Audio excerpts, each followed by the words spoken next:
hidden something. Hidden past. Oops. Hidden. That was I pressed the wrong button. Hello, everyone. And welcome to the first session of campaign 2 of The Weave. After a couple of prologues, we are finally all together. Now I'm gonna press this button. Hey! We're finally all together for our campaign 2, Tales of Voria, world. So the players are as lost as myself. So anyway, how you guys doing? All good? All good? No? All good. Good. Yeah. I'm a bit tired after the last ones, Yeah. but we'll see how this goes. We still might not meet them. Oh, knows? sure. You might have to force our hand. That's why I'm starting with Azul and Violet, so they can get at least some gameplay before you guys take over and just derail. Okay. So it's been 19 years since the end of the last war. A conflict that pitted the 5 city-states of Magran Valley against the Dwarven Kingdom of Dundar. A conflict that, amongst other things, unleashed the war forged upon the world, created deep within the raging fires of the legendary war forges of dwarves. The 5 cities, though, with their combined might and economic and military power, eventually claimed victory, and borders were redrawn. With the war forges destroyed and the remaining war forged granted freedom and recognized as sentient creatures in their own right, a period of peace, reconstruction, and renewal followed. And even though some of the old wounds are still raw in many people's minds, particularly amongst those on either side that lost so much in the war, as trade resumes and relationships are normalized, feels the time to turn the page on this bloody war has finally arrived. Against this backdrop, we find ourselves in the frontier town of Belvold, in the northwestern reaches of the barony of Allenheim, within 5 cities' territory. Belvold played an important role as the main hub for military operations in the northern front during the war. A tall and strong stone wall surrounds the town, and Castle Belvold, a military fortification, sits atop a sloped hill in the middle of the town. These days, though, the town has rolled back its military presence and purpose, focusing instead on peacetime economic activities such as farming and fishing, and their well-known export of light and sturdy leather. In the center of town, the Baron's Goblet Inn offers food, drink, and rest to weary travelers. And not far from there, the very popular Jester's Pride, theatre and public house, offers all sorts of nightly entertainment. It was there last night where Azul and Violet, recently arrived in town, attended the performance of The Fall of Rado the Fool, an irreverent parody mocking the events surrounding the defeat and death of King Rado, the fall of the 5 baronies, and its dissolution in independent 5 city-states of today. Some of the humor, rooted in the idiosyncrasies appealing to the locals, was maybe a bit lost on both of you. The play was itself quite enjoyable though, accompanied by raucous laughter and much cheering. After a good night of sleep at the inn, you wake up in the morning, the smells of fresh bread and bacon coming from the taproom downstairs.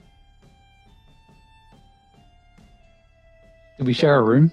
Yeah, I was gonna say, I don't know if we actually picked that out. I can't remember now. You did share a room.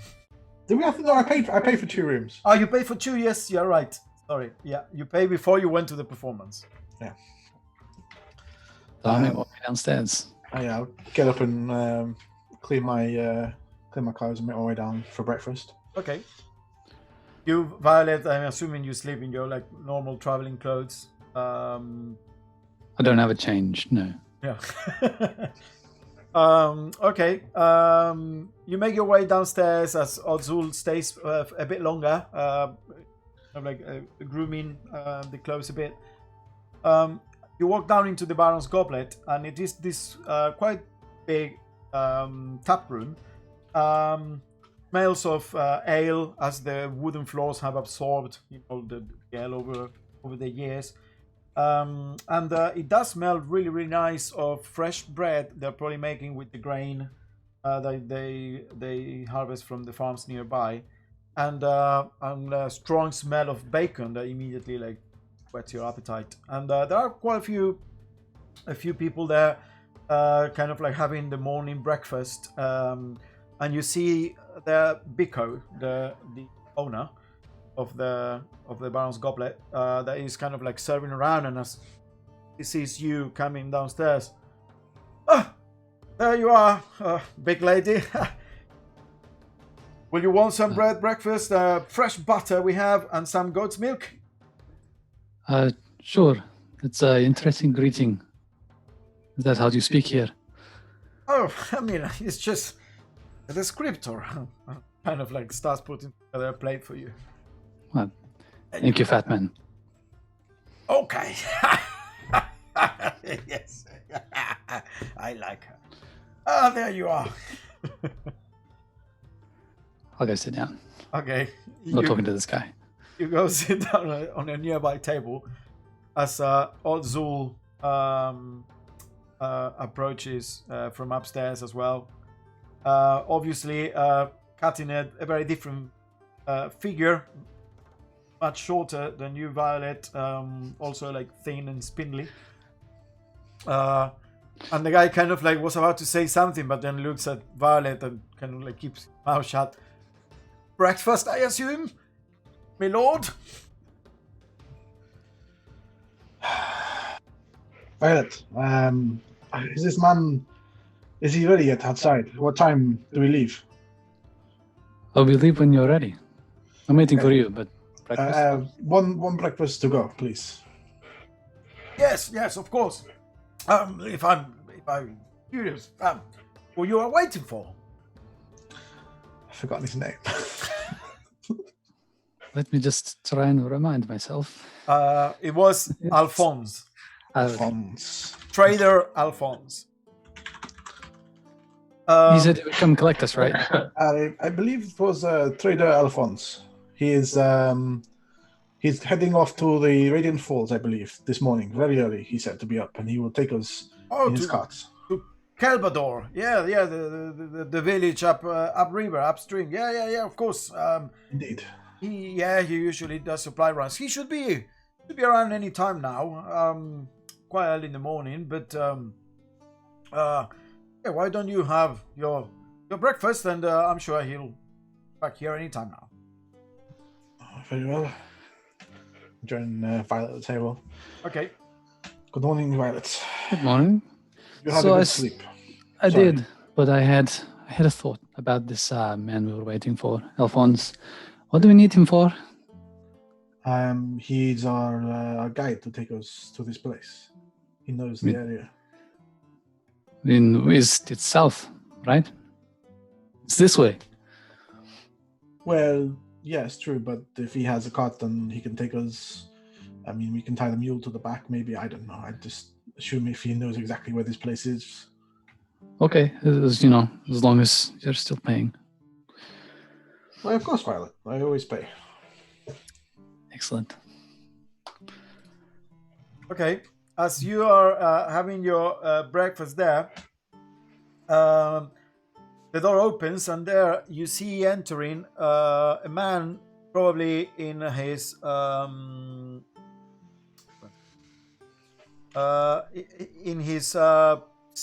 maybe 50s or 60s. He has a weathered face, kind of white hair coming from the sides.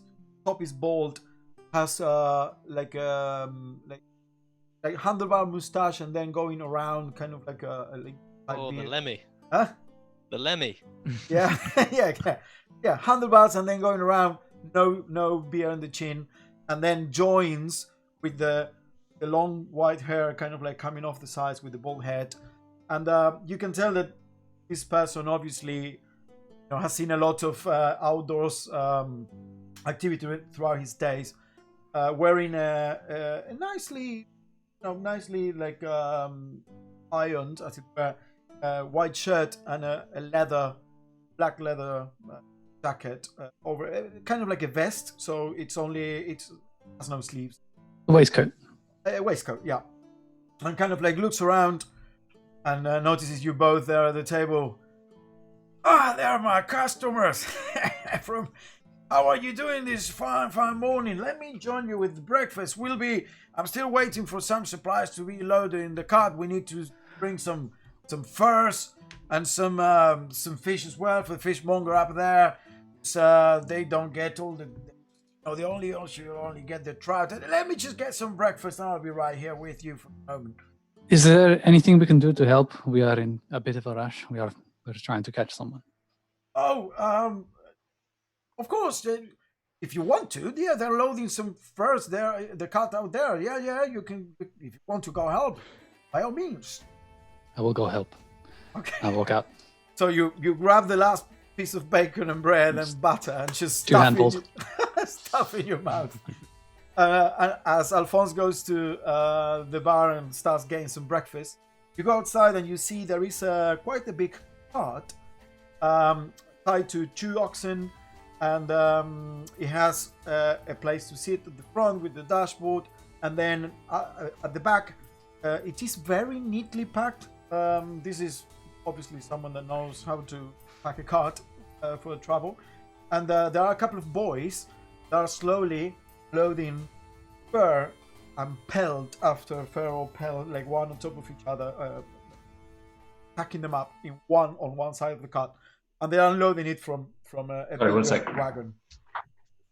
I will just slap my hand on the side of the wagon and shout, "Come on, boys, let's get this moving." One Esther. of them looks at you. Oh, who are you? Friend of Alphonse, just go faster. You're too slow. We're going as fast as we can. Faster, and I will help. Okay. You grab 2 pelts at a time and kind of like...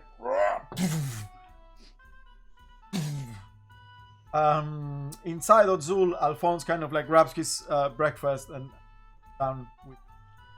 So, Alphonse, would you be able to tell me more about the kind of people that hang around at this Radiant Falls place? Oh, the retreat? Yes. Well, normally, businessmen, dignitaries, politicians, powerful and rich people. Oh, I don't know if powerful, but certainly time to spare. It's an expensive place to stay at. And it has the whole town of Calvador that has spawned as services to support the retreat. Only attraction there, but now it hosts the town there with a certain economic activity that grew around the need to support and service those rich people going. That's, yeah. Would you, how would you say, these people, are they a bit nefarious or? Nefarious? Oh, so nefarious. Criminal activity, maybe. Oh no, the retreat, no, I mean, sometimes even some of the nobles of the aristocracy of Valiens come to the retreat, and powerful businessmen like that woman, the farrier. She went there once and she fell in love, and now she established her there. Well, thank you for your information. Of course. Let's enjoy our breakfast. Yeah. Do that. Maybe in peace, yes, in silence. It is a good day to travel, by the way. I have nice weather along the way, and then just one night of camping at the road, and then afternoon will be probably, or in the morning, arriving at Calvador, which is the town itself. Then 20 minutes, a mile up from Calvador is where you find them. And, but you probably want to stay. Although, keep in mind, there are no places to stay there except itself. Only the locals live. So you better have coin to spare. Not cheap. Yes, indeed. Is there any way we can, I don't know, maybe travel just a little bit faster, perhaps? I mean, we can travel as fast as the oxen will take me. Yeah, so I mean, if you could push a little bit faster, time is of the essence. And We can probably go at pace. Obviously, if they get too tired because the road is not on, we'll have to slow down. But we can start see how things go. The road should be quite nice now with this warm weather we are having today. Should have dried off, all the rainwater and the mud from the other night when it rained quite heavily. very well. Thank you. I will go now and speak with Violet and make sure she's okay and things are progressing outside. As you are, 1 second there, as you are loading, you finish loading the Pelson first, and then, Violet, you see the boys kind of like take the cart away, and there was another person waiting there. Okay, here we go. And they start grabbing buckets of fish and putting them next to the Pels. And the fish is mostly fresh fish covered with water essentially, and some packed snow that you're not entirely sure why they're putting there. And then there are some other buckets which is like salted and cured fish, fry, and they're all just like laying it there in boxes. And they also, start doing it. And as you go and look around, maybe how to help, you look past the cart and you see there, coming straight for the inn, what appears to be a man, a gnome, and a little boy. And there is also following them, there appears to be some kind of crab-like contraption made out of metal and wood. And they're kind of like having a chat, and they look that they just came off the road in Belvold because their clothes are still showing the classic like dust and dirt of having walked quite a few days. So obviously they don't appear locals. I'll keep a hand on my hand axe and just an eye on that crab. That's gonna be. As Coda continues, Scon, you notice the Baron's Goblet Inn, the place where you are supposed to, the inn here in Belvoir for the weary traveler that you've been directions to. And as you approach, you see there this half-orc woman kind of like loading things into a cart, apparently like buckets of fish. It smells quite strong. And then right next to the doors opened. Sorry. So do you think it would work? Do you think what will work? My plan, do you think it would work? What was your plan again? I can't remember. That if we make it to the doors of the retreat, and obviously you're going in as a performing act, that maybe I could be there to sell some kind of, I don't know, defenses, maybe? Defenses of what ilk? No, defenses. Like constructs. Maybe Oh, you we mean should the just- little ones that you made? Maybe we should just stick to singing. That's worked well for us so far. Are we going to do that at this one? Well, it's a little bit early for the sport of singing, I think. But you could try your juggling and practice that with a boomerang. Boomerang and juggling? How can it be too early for singing? You always say it's never too early for drinking. I don't see the difference.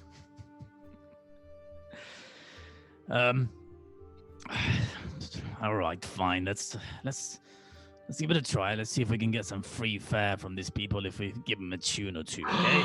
Guys, wait. There's an orc.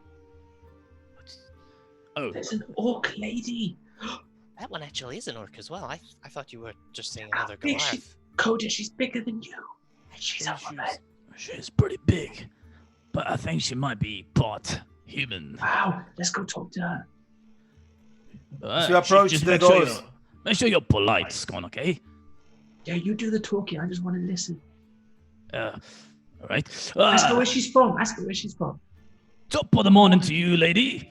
My name is Coda, and these are my good friends, Squintinius, Centrifax, and Scon.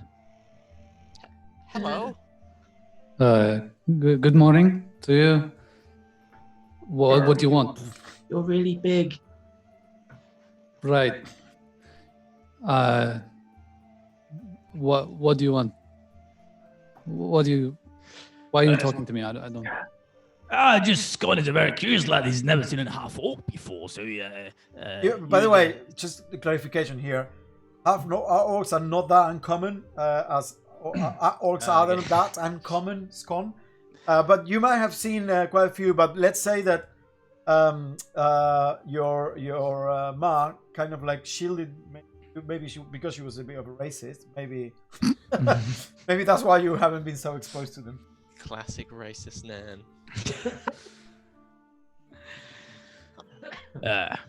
So yeah, young Scott, I hadn't seen one before. Yeah, it's just you're a formidable specimen, of course. Right, you're a big man as well, Ah, yes. and your children are lovely. Oh, no, And he's not. here, good boy. I'm talking about Scott, not you. I continues. We're not really related. Oh, yeah, he's not my Mupa. This is. Right, are you going into the tavern or? At that, the door This is not my opens cart. and Otzul comes out. You both see. Do you want to describe yourself, Otzul? Sorry, I didn't ask for the descriptions before. Everyone can describe themselves now. Let's start with Otzul. Yeah, so you see a kind of medium height, kind of very slender built, sort of slightly tan skin, man about mid-20s maybe, with sleeked over, very kind of well-kept black hair, quite decent looking, but not like fancy traveling clothes, but quite sort of clean, as you'd kind of, probably a bit more clean than you would expect for most people traveling, especially for like this far away from town. With quite a bit of not like like exotic, but like fancy kind of bits of jewelry and things, but they're not kind of gem looking. They're more like colored glass and things that you see, just like bits of rings and like the occasional kind of necklace and things. And obviously classic sandals, of course, because everyone wears sandals because sandals are cool. How high are your trousers? How high are my trousers? Well, at the moment, you won't be able to see because you'll be wearing like a traveling coat, so because it's a bit cooler in this part of the world. So, but if you want to ask that in But person, not too cool for sandals. That's for cool sandals. And what you notice is that the thing that is obvious is that there is something odd about his eyes that immediately catch your eye because they are like the pupils are kind of like not slanted, like vertical and thin as opposed to round. Like cat eyes. Kind of like I cat's was- eyes or maybe even snake eyes. It has to be very observant from that far away, but okay. Well, no, because they are right next to Violet, and Violet's right next to the door, and you came out to see Violet. So anyway, You also noticed that some of his skin, like sort of at the back of the neck, slightly kind of almost like looks like freckles, but maybe not quite freckles. You're not quite sure. I mean, I don't know. and Violet, do you want to describe yourself as you're putting fish into this cart? Yeah, it's a very tall half-orc woman, slightly greenish skin, quite thick, slightly overweight, very muscular. She's just carrying a lot of axes and just wearing like kind of red, loose-fitting clothes. Okay, Oda? Koda is definitely very overweight, and he's a tall man, about 6 foot. He is wearing pants this time around, and he's got a very nice, fine, also like slightly regal, well, not regal, but like noble-looking attire, like of red and gold. And he's got gingerish, reddish hair, a big bushy beard, curly hair. And he's carrying a couple of instruments in their cases on his back, and a pair of curved short swords on his waist. He's a I'm got sure they want to know more about ukulele. it's in the case at the moment, so I'm afraid the descriptions will have to wait. Continues. Okay, yeah. So standing at about 3'2",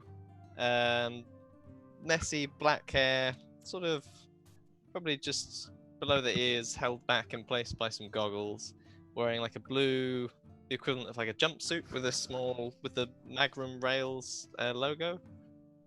I guess if you know what that is on the. Only Odzul would know. Magram Railways is essentially the company that operates the railways that were taken by the 5 cities after the war. But with sort of big copper pauldrons and bits of leather and copper plating kind of haphazardly attached over it. Lots of pouches all over the body. A big backpack with a big case kind of attached onto it. And then most notably, no right arm, where the right arm should join onto the shoulder. It's like it's all made of wood and metal, like a sort of prosthetic. And there is a crab-like contraption following him around. As it gets closer, I guess you'd see it's sort of a big in comparison to me, sort of wood and metal. As it comes closer, you see it's 8 legs, sort of no eyes. It doesn't have any sort of things that resemble eyes, but it's got like a mouth sort of area on it. And on the back of that is like a bedroll and some more pouches and stuff. And it's just sort of walking behind me. Okay, and Scorn? Okay, so taller than Quintinius, but not by too much. You see, well, he basically looks like a kid. You probably think he's about 12, 13. He's pretty skinny, very underdeveloped. You probably notice his hair first. He's got one dark side, one light side, short sides and back. He's got some like funky looking scars, what appears on the back of his head. His eyes as well. He's got one dark eye, one light eye. Just wearing, normal sort of common clothes. And he's got a banana strapped around his waist. Wooden banana. Is it wood? Yes. But from their distance, it probably looks just like a banana. It's very well painted. Odzul, as you come out, look around and see Violet there. She's hauling these buckets and boxes of fish, both fresh and dried, onto the cart. You notice this very curious group of people that are having a bit of a conversation with her, as the rest of the people that were supposed to be loading the cart are now kind of like smiling and talking each other and not working anymore. It's just Violet doing the work. Violet, you're doing good work. We must be making tracks soon. This Alphonse here is finishing his breakfast now. Well, there's plenty more to put in the cart. You guys are leaving? Who are you? Sorry, I do not know you. I'm Scon. Okay, Scon. These are my friends. We've just come out. Hello, friends of Scon. Hello. Hello, sir. I'm Coda. That's right. So you might have heard of me. This is Continuous and Scon. Hello. I've not heard of. No, sorry, I've not heard of you. Make a history check, actually. 14. Got minus 1 if 14. it counts. Name sounds familiar. You're not entirely sure, but sounds familiar. Maybe, actually, is it maybe? Do you have some kind of brand or something I've seen somewhere? Maybe. I sort of like stretch and just touch my instrument accidentally at my back, like no brand, no. Anyway, we are a traveling performance. We are the Nimblefingers, and we are thought maybe have been playing a little tune here this morning at the where are we? What's the name of this place? At the Baron's something. Goblet. Yes, the Baron's Goblin is written on the wall here. You see? Mm. Can he? I look at who's closest. I guess Scon. Can you read? Can you read? How old is your friend? Yeah. I read. Yes, I can read. Okay. How old are you, little boy? I'm 15. How old are you? So you are traveling, what, musicians, performers? Yes, we are, as I mentioned, we are a traveling troupe, the Nimble Fingers. Okay. Sure. Play us a tune while we wait for our funds, I guess. You should just watch. We're gonna play in this inn in the tavern. You should just stay. Well, no. Do you know the owner here? Do you know the owner of this place? The owner. He Nico? only just arrived. Okay, when you go in there, you tell him he is fat. Why would we tell him he's fat? Is he fatter than Coda? Yeah, it's not very polite to point at other people's most notorious physical attributes, I would say. True, but if a large orc such as Violet says to you you're fat, then what are you gonna do? I mean, I would try to convince her otherwise. I mean, I'm not sure. Like, in my case, I think she might have a point, but You may struggle, yes. Say so? Yeah, she said that you have you're fat, I believe. Very well. I guess you have a point, Miss Violet. But anyway, should we go, boys? I mean, let's go speak to this other fat person. I mean, we fat people kind of get along with each other. Wait, have you stayed at the retreat? The retreat. Did you see the waterfalls? Little Scone, we have not been to the retreat. We are heading there now, but You're heading there? So are we. Is this your cart? you just said that you are staying here and playing a song tonight. So which one is it? Your story does not check out. Well, it can be both, no? No, we never said tonight, anyway. So right this very morning when we are playing. We'll be playing at the retreat as well. We're a traveling troupe. Interesting. Where's that old man? Sorry, it appeared too soon. So I was about to describe that as you're all he just barges in. as you're all out there. I am fat. As you're all out there. You're not as fat as I am. You see appearing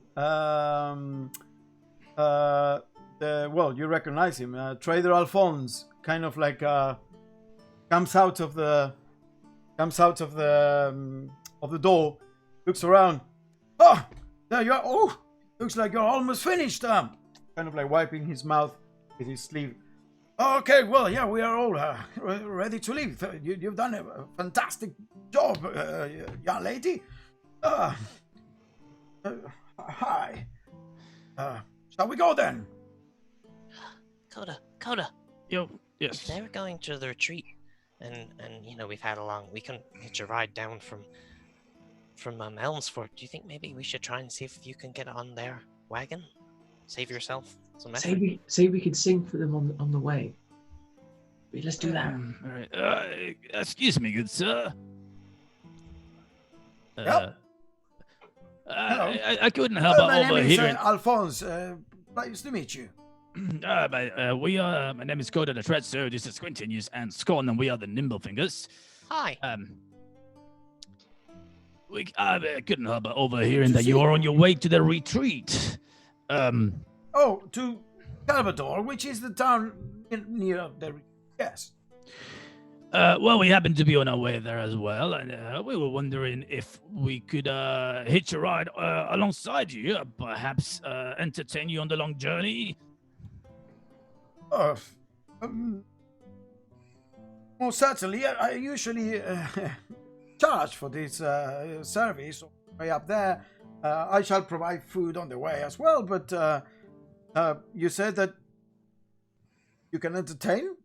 Well, of course, we are a traveling troupe. Then, I mean, D'Atrezzo is my last name. You might have heard of me. No, he hasn't. You made him leave. He just leaves. Absent leaves. That's right. I don't think I've had the pleasure, no.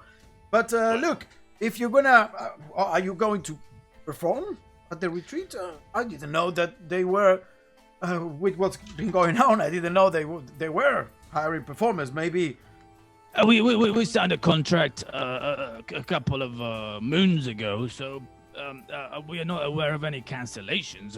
What's news? Oh no, from the no retreat? cancellations. Not at all. I don't think it's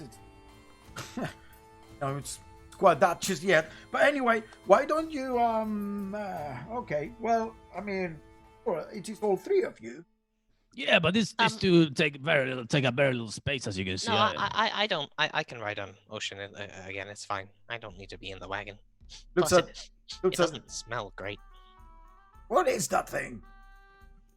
That's my construct. Construct. Yeah, he's like I can ride him alongside the cart. He should be able to keep pace. It's part of the performance. It's a wonderful thing. Okay. Make a persuasion check. Who? Koda. Me? Koda. Oh my god. Whoops. That's a 2 + 7, 9.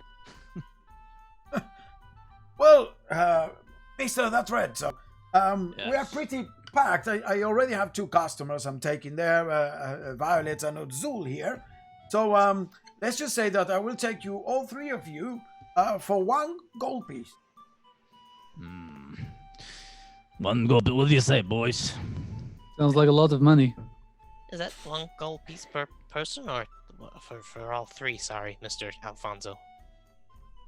I think he course. refers to just the whole 3 of us. You say it's a lot. How much is he charging you, Violet? No, I think he means it per person, and there's a lot of money that maybe you can't afford it if you're just traveling musicians or whatever.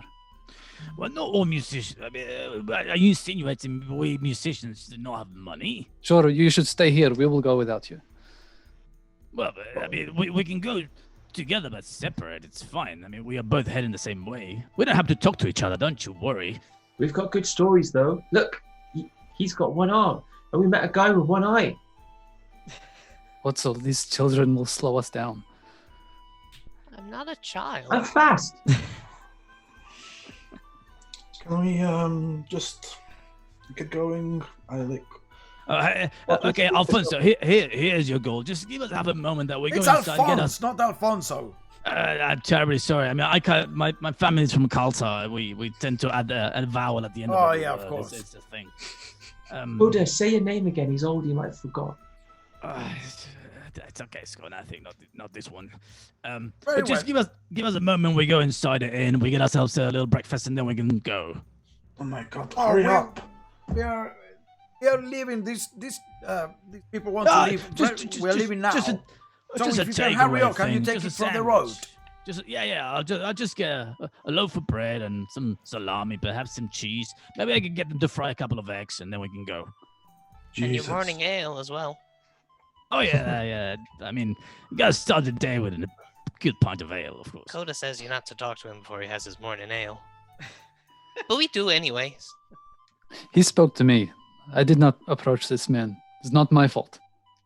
He's not scary. What is actually happening right now? I'm going inside, by the way. I'm just Yeah. trying to order some breakfast. Yeah, you can order some. They will prepare kind of like a travel ration of all the things they have. Yeah.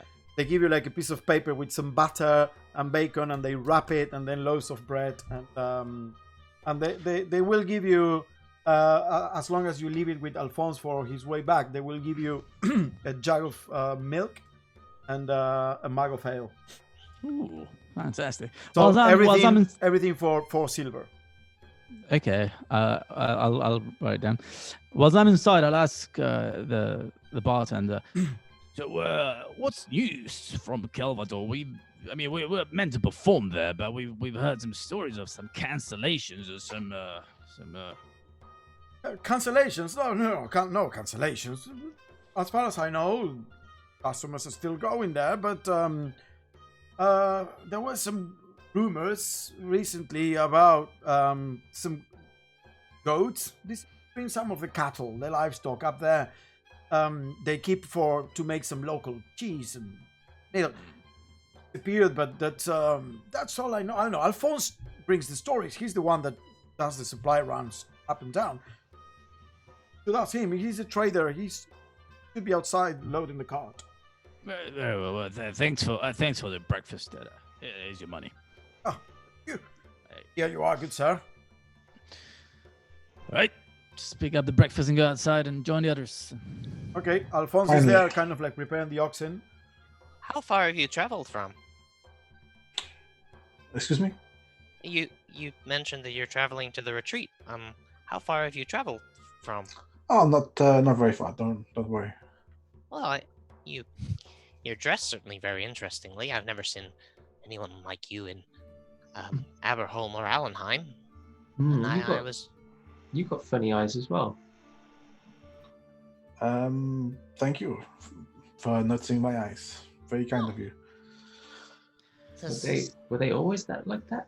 Like mine? Yes. Yours are like this too? Mine have always been like this. People think they do something special, but they're just eyes.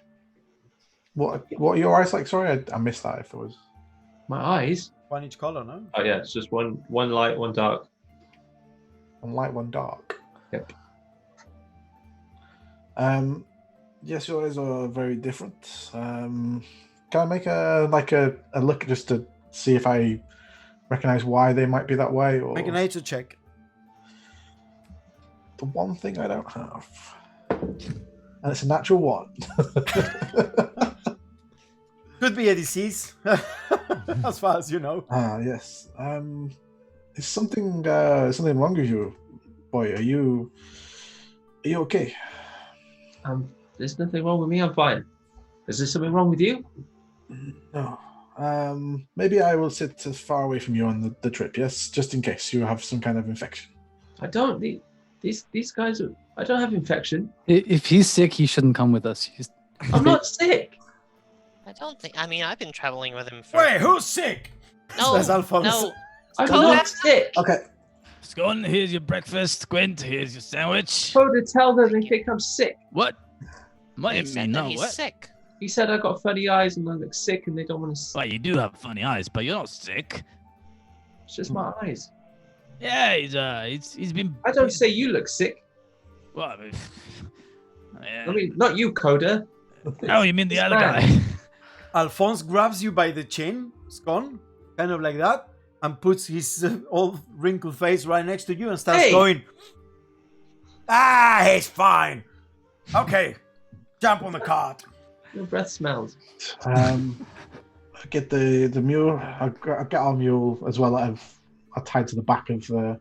The horse and the mule were on the where the trough is in the covered kind of like mini stables next to the inn, so you can go and get both, like Violet's horse. I assume Violet has a very special connection to her horse, so I'm sure she's already got that. I'll get my horse. Yeah, if I haven't got it already.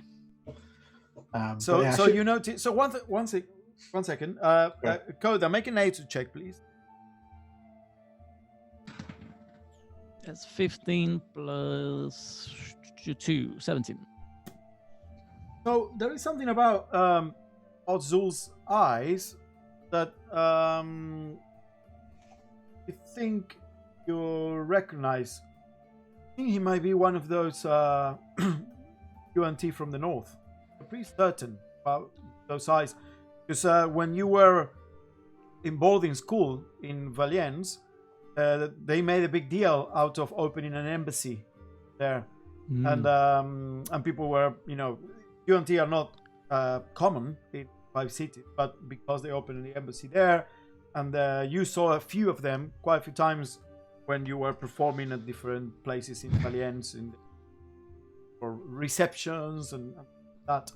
So you're like, be one of them? Good. What do I know about the UNT as a culture? You know that they have a kingdom that far up in the north, past the desert, past the Zabarash, the kingdom of Zabarash, which is desert human kingdom, and they trade with Elens Lorento, and they recently started a push to open an embassy and start trading relationships with the 5 cities. And they are a people that are renowned for. Make a history check. That's a natural one. Yeah, yeah, they are from up there in the north, and they wanted to open trade relationships, and people were initially skeptical, but they behaved and they very well, like in Valiant's high society, and were eventually accepted open arms. These people, the embassy.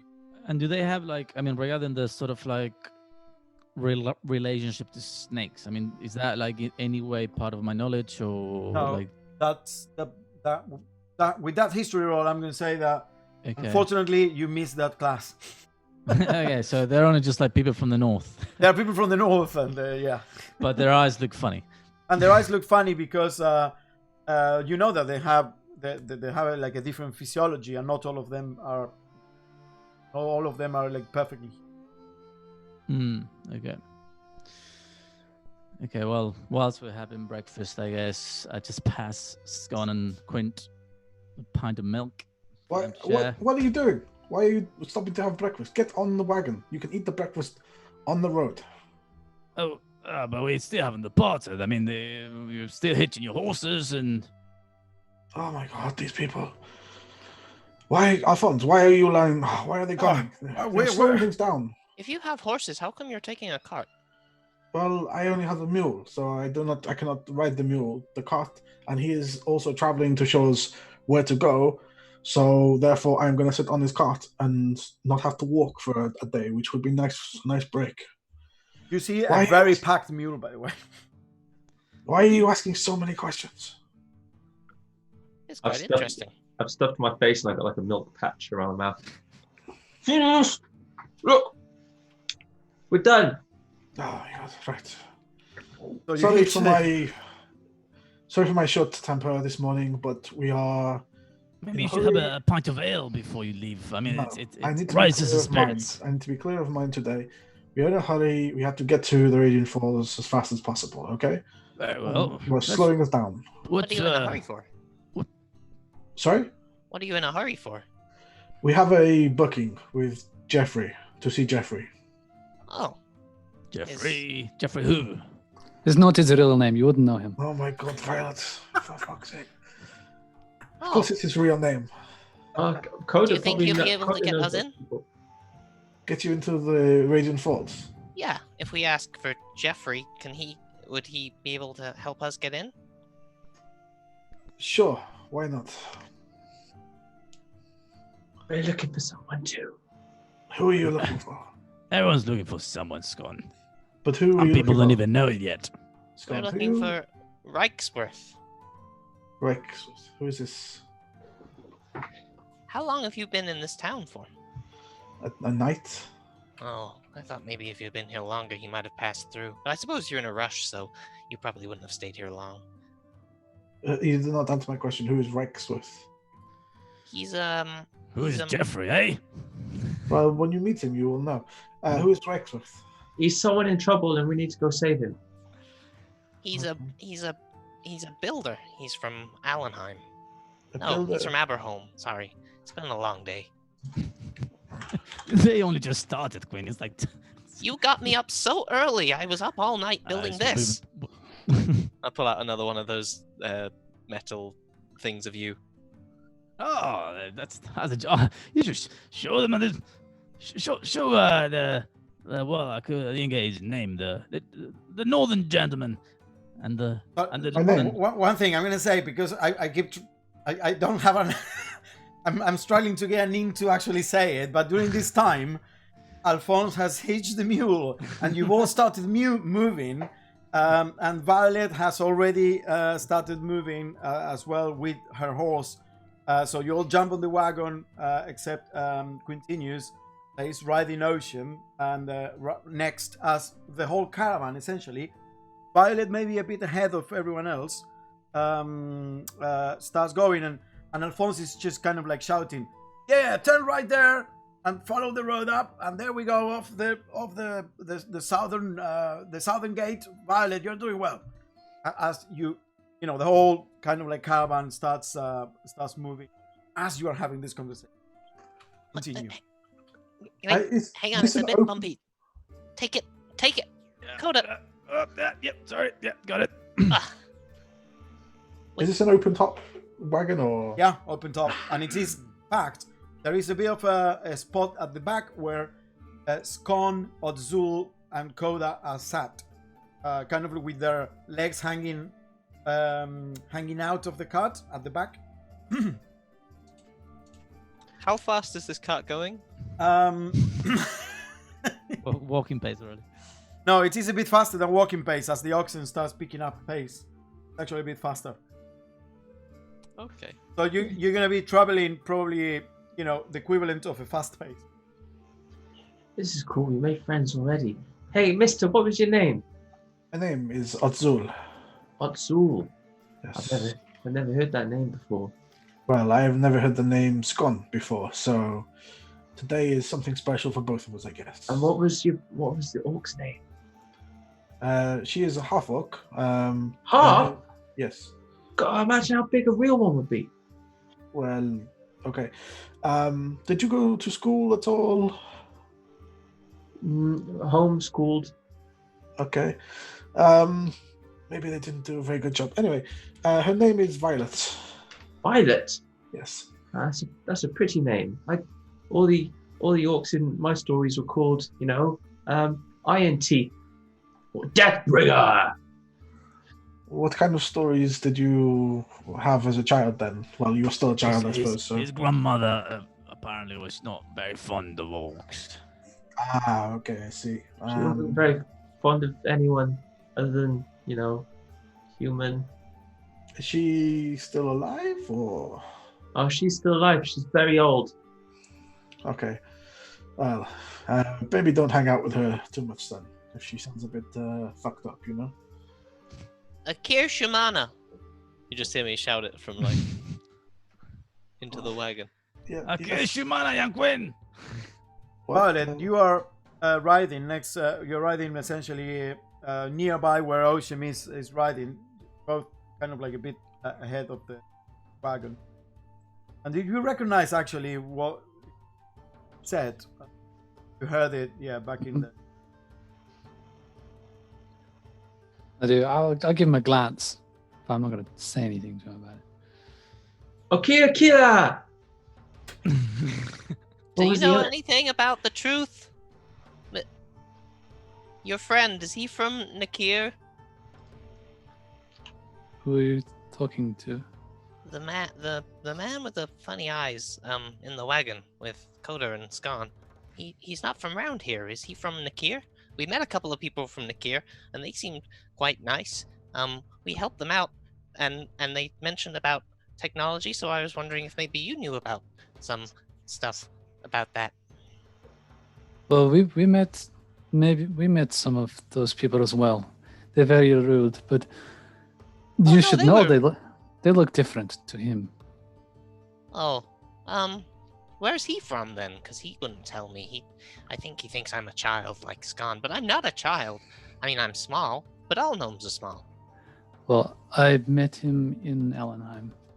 In Allenheim? I live in Allenheim. Did you take the train? My brother runs the trains. No, I've never been on the train before. Oh, Scone had never been on a train either. He got to drive the train. I don't know what this is. I don't know why you're talking to me. Well, because we're traveling up the road to the retreat, so Scone told me that it's always nice to make friends, so I thought maybe we could all be friends, and he likes new people, so I thought maybe I'd try and meet some new people. Oh, so we're friends. Who? We? Yeah. You're Okay. saying we are friends? If you'd like to be friends. If we're all going to the retreat together. He said, it's a little bit weird. In Ellenheim, they don't like this, but sure. Wow. There's a lot of places that seem quite different to Allenheim. Have you been to Aberholm? No, is that west from? No, it's south, I believe. Okay, no, Maybe southeast. I have been to 3 of the 5 cities, but not this one. And there's another one I know because there are 5. Hannebrook, have you been there? I've been to Hannebrook, yes. I've never been to Hannebrook. Oh, right. I thought we were going to have something in common. This is why you bring it up. Well, we've been to Allenheim. Yes. So you live in Ellenheim. Where do you live? My family lives near the station, but you didn't take the train, so I guess that doesn't mean anything to you. It's in the middle. Okay. Not on the farmer side, on the other side. On the. Did you take the ferry across? So you're from the south side of the city. I'm from the south side, yeah. Okay, I'm from the north. Oh, where? But you're not from Allenheim, though, are you? No, I'm from the east of Hennebrook. Oh. I've never been there, like I said. No, I thought you maybe not. No. Okay. What's wrong with your horse thing? Horse? What is this? Oh no, this is my construct. I built this, and it saves my legs from getting tired. I mean, that's not why I built it. But it's come in very handy. So it's what? I don't understand. I made it out of wood and metal, and over time, and it's a bit like a horse, it's a bit like a metal horse, but it's got more legs. That does make it faster, though. I could maybe make it faster, but so it eats wood and metal. Oh no, it doesn't need to eat anything. It's built of wood and metal. I don't get it. Like a house. You know how you would build like a house, or your axes? They're made of wood and metal, so it's kind of like that. But if they had legs, maybe. So maybe you can give my axe legs? Yeah, maybe over time. If you stay with us at the retreat, or you get us into the retreat. It's very interesting. I didn't expect to make such an interesting friend today. Oh, I'll go tell Scum we're friends. He'll be very excited to hear. And I'll just sort of back up. Okay, you slow down as you all 3 are at the back of the cart. How are you sitting? Like you are probably in the middle, Koda, and Scon on one side, and then Odzul on the other side. You're kind of like looking backwards. Yeah, I'd probably be swinging my legs over the end, Yep. Leaning back, swinging my legs over the end. So Odzul just said it is, right? Yes. I think I met some of your folk when I was studying in Valiens. You're from the north, right? Yes, this is correct. Yes. Okay. What's bringing you so far down south then? We are on a holiday. Yes. On a holiday. Yes. Vacation. Nice trip to come down and visit Jeffrey down at the Radiant Falls. Well, you shouldn't rush then. I mean, the whole Make an point of deception check, holidays is to Odzul, take sorry. it easy. Sorry, guys. Make an deception I'm just check. playing along. It doesn't matter. No, but I want to see whether you fall. Yeah, but in this case, it's fine to be able to play along while knowing that he's bullshitting. Yeah, but what I mean is, Koda knows that he's making it up as he goes. Well, he's obviously not telling the truth. Yeah, of course. Well, no, but I'm just confirming that Koda knows. I don't know if Okay. you, Joaquin, as a player, knew, but I'm just saying that Koda now knows. It was pretty outrageous. A pretty outrageous lie, to be honest. So. But sure, now I know. So you should take it easy. You're on a holiday. What's the rush? Yes, you're right. So maybe I should relax a little bit more. You're very stiff. Try and do the kind of awkward, just relaxing in the back of this. Do this with your feet. It feels good. Maybe I will try. Yes, swing my legs. I'm having lots of fun. If his sandals fall off. Hey, did you That ride would the never happen. Did you ride the train? The train. I do not think. Where does the? I wouldn't have had a chance to go on the train yet, would I? Or No, you wouldn't have. no. I have not. I've not had the opportunity yet. Oh, I should ride the train. They go way faster than this. Well, there is no train here, so Yeah, I drove the train. you drove. They let you drive the train. Yeah. They let children drive the trains. Quint has a brother, and he let me drive the train. Glad I have not used his train. Friends in high places, you know. Was he like sort of whispering to Coda? When I drive driving the train, or was it like pretend? Oh yeah, I mean, this kid is an accomplished liar, I'll tell you that. But he was driving the train. Okay. when I drive one, when I get a real job as a train driver, I'll drive you. Sure. Okay. So you want to perform at the Radiant Falls? I'm getting the impression you don't really have a gig as such yet. Is that correct? We had an appointment that might have been cancelled due to the events that have transpired. Apparently, there's been some cancellations. Some goats have gone missing. It's What's missing? You say? Yeah, I mean, I was meaning to ask Alphonse about it. Some cows and goats have been. Do you know anything about that? I mean, maybe on your holidays you came across some missing goats. Sounds like dragons. What kind of thing Dragons. takes goats? Do I know of anything that would take goats? Make a nature check. El chupacabras. There are like Yeah, a that's million good. things that could take goats. But No. chupacabras, yeah. 6. There's big birds that eat. Yeah, a big bird could take a goat. Dragon Okay. could take a goat. So something perhaps from the skies, maybe that is stealing these goats. We should keep an eye out for things. Crocodiles. Do they have crocodiles? Everyone, keep an eye out for any large flying creatures in case we are attacked. I will be prepared. We got a lot of fish to throw at them and distract them if needs be. Okay. As we sort of talk, I'm just gonna grab my pocket and pull out this kind of intricate, kind of almost like a glove, but not like really a full glove, just like a collection of metal straps and chains that slide onto my hand with different bits of like nice coloured glass and some small like jewels and things, but like nothing super fancy. Just sort of slide that onto my hand. I will. I'll get my friend Mojo. He's good at keeping a watch. He's done us very well so far, and just kind of move my hand around my arm as on my other arm, the kind of a snake starts to form. Whoa! Scone! Look at that! Wow, magic! Oh, this is my friend Mojo. Say hello, Mojo. Yes. Mojo! Kind of like slithers up the shoulders and rests there. I'll get as close as I can to it. Wow. Would you like to hold him?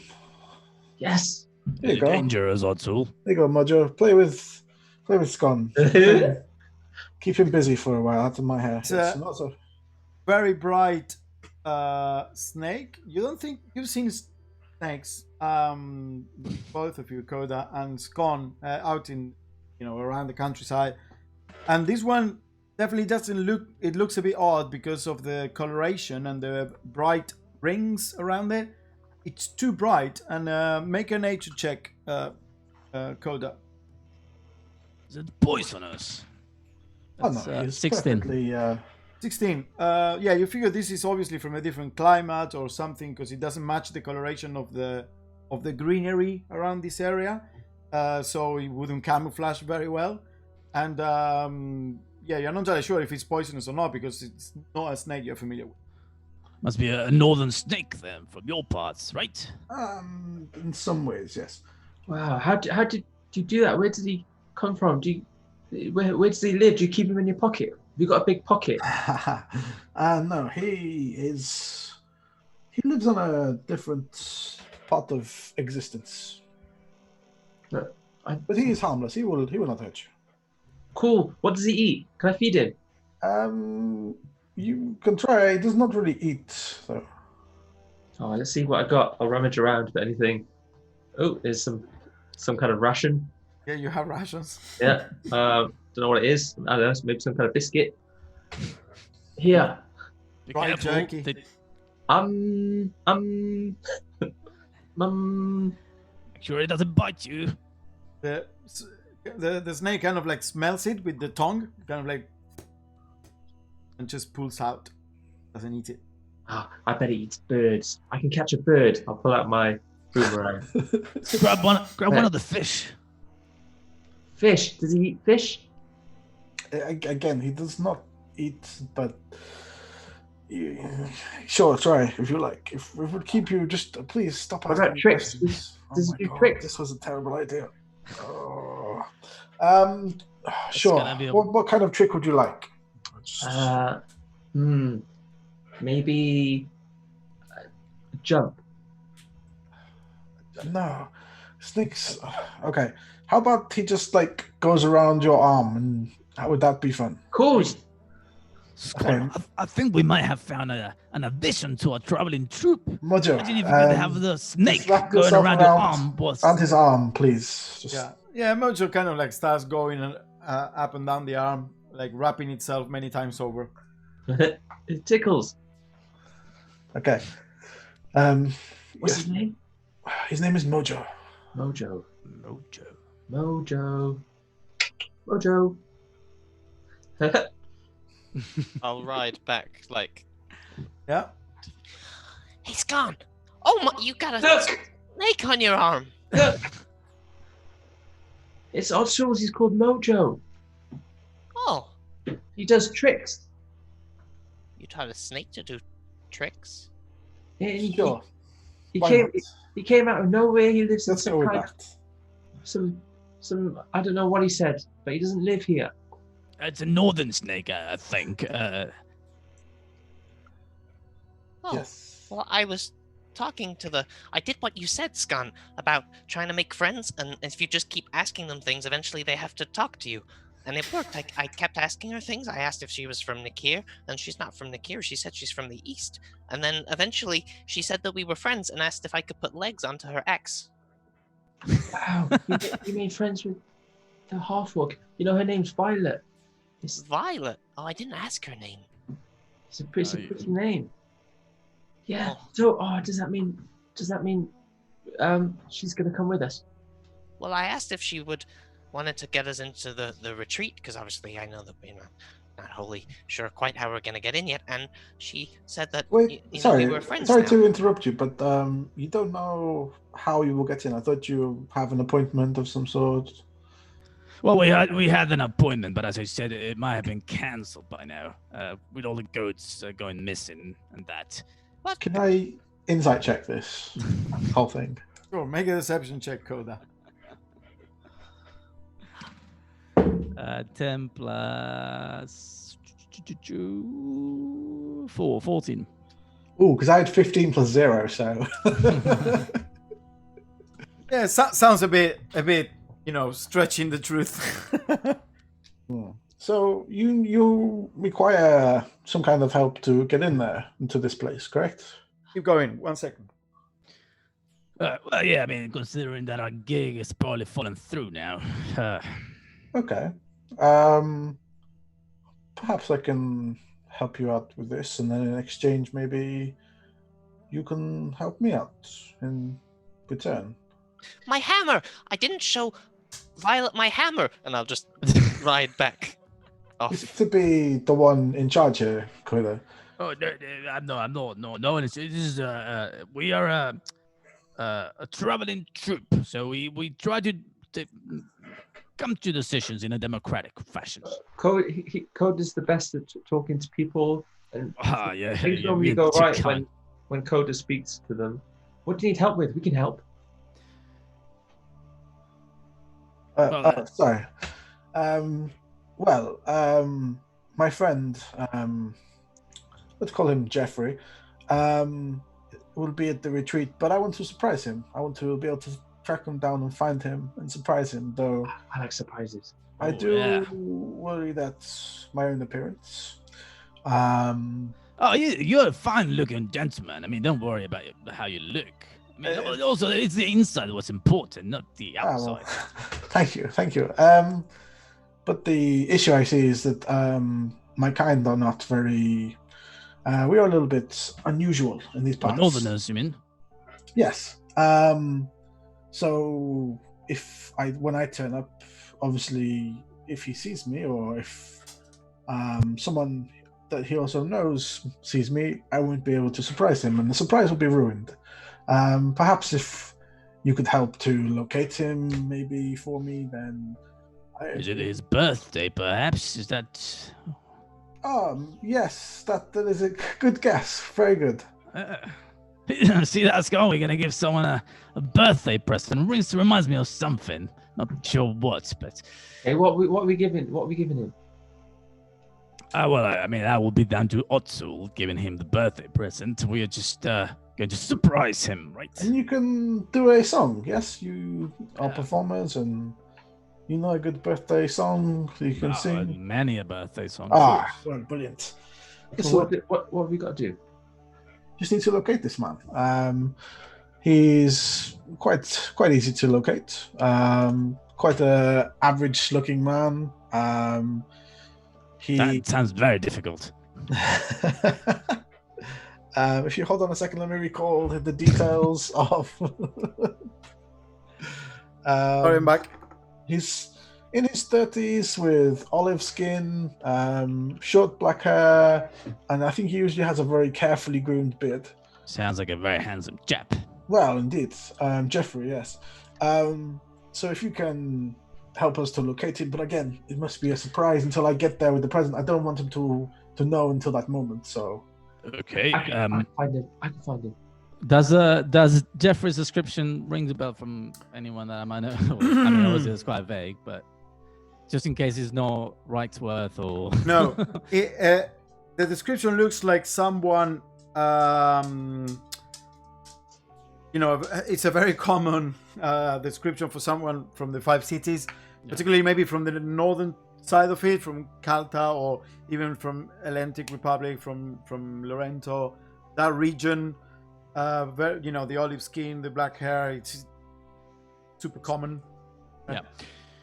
But, I mean, the issue I find is if we are going to try to find Jeffrey so you can surprise him, how are you going to help us get in first? I mean, of course, yes. Well, I will help again.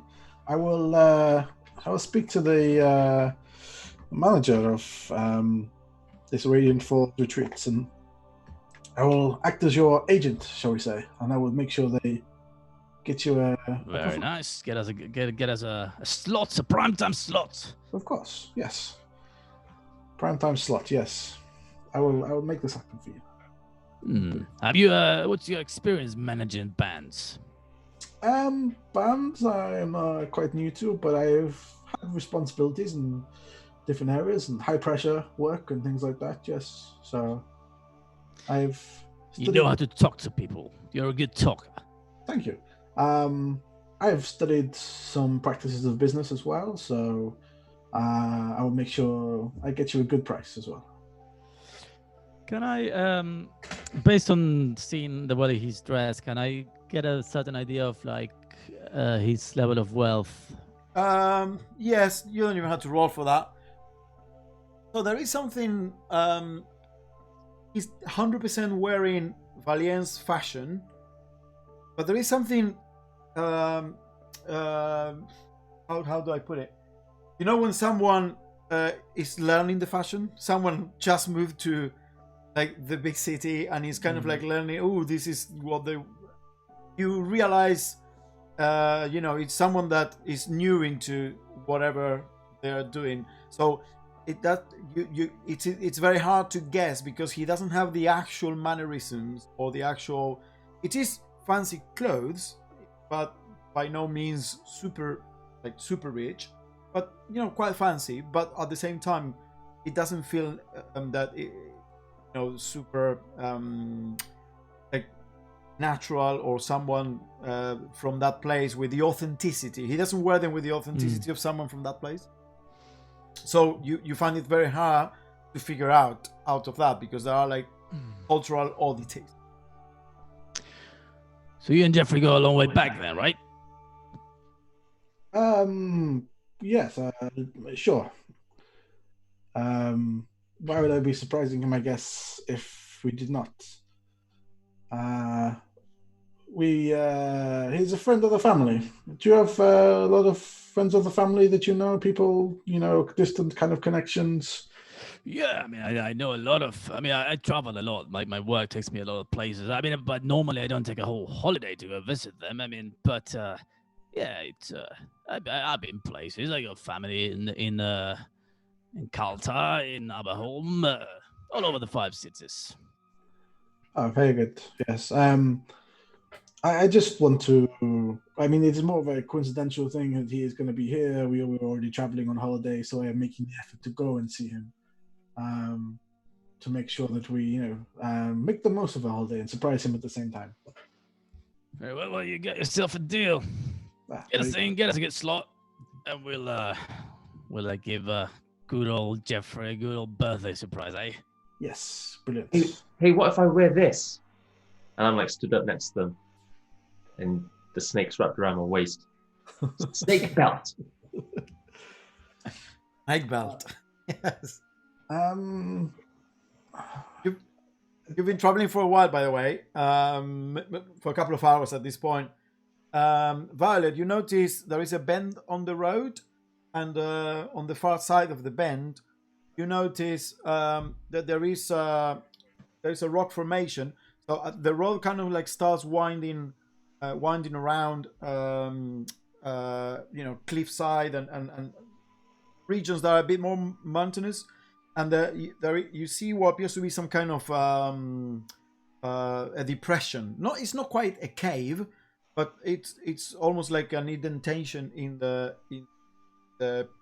mountainside, in the hillside, more than a mountain, but with big boulders and rocks and pine trees kind of like growing around it. And inside that depression that goes maybe like 20 feet, no more than that, 5-6 meters. You see, you recognize what appears to be some kind of shrine of Ballymunt. You also hear me scurrying up behind you. Okay. I'll point out the thing. You see that over there? The cliffs. The shrine. Oh. Yeah, just about. I pull my goggles down. Yeah, just about. It's good luck if we visit on the way. Oh, I've heard of these. If you leave a thing, you can take a thing. That's what I was told. That's what you do. Well, Would you like to visit it? Is what? Sorry. Would you like to visit it with me, friend? Yeah, sure.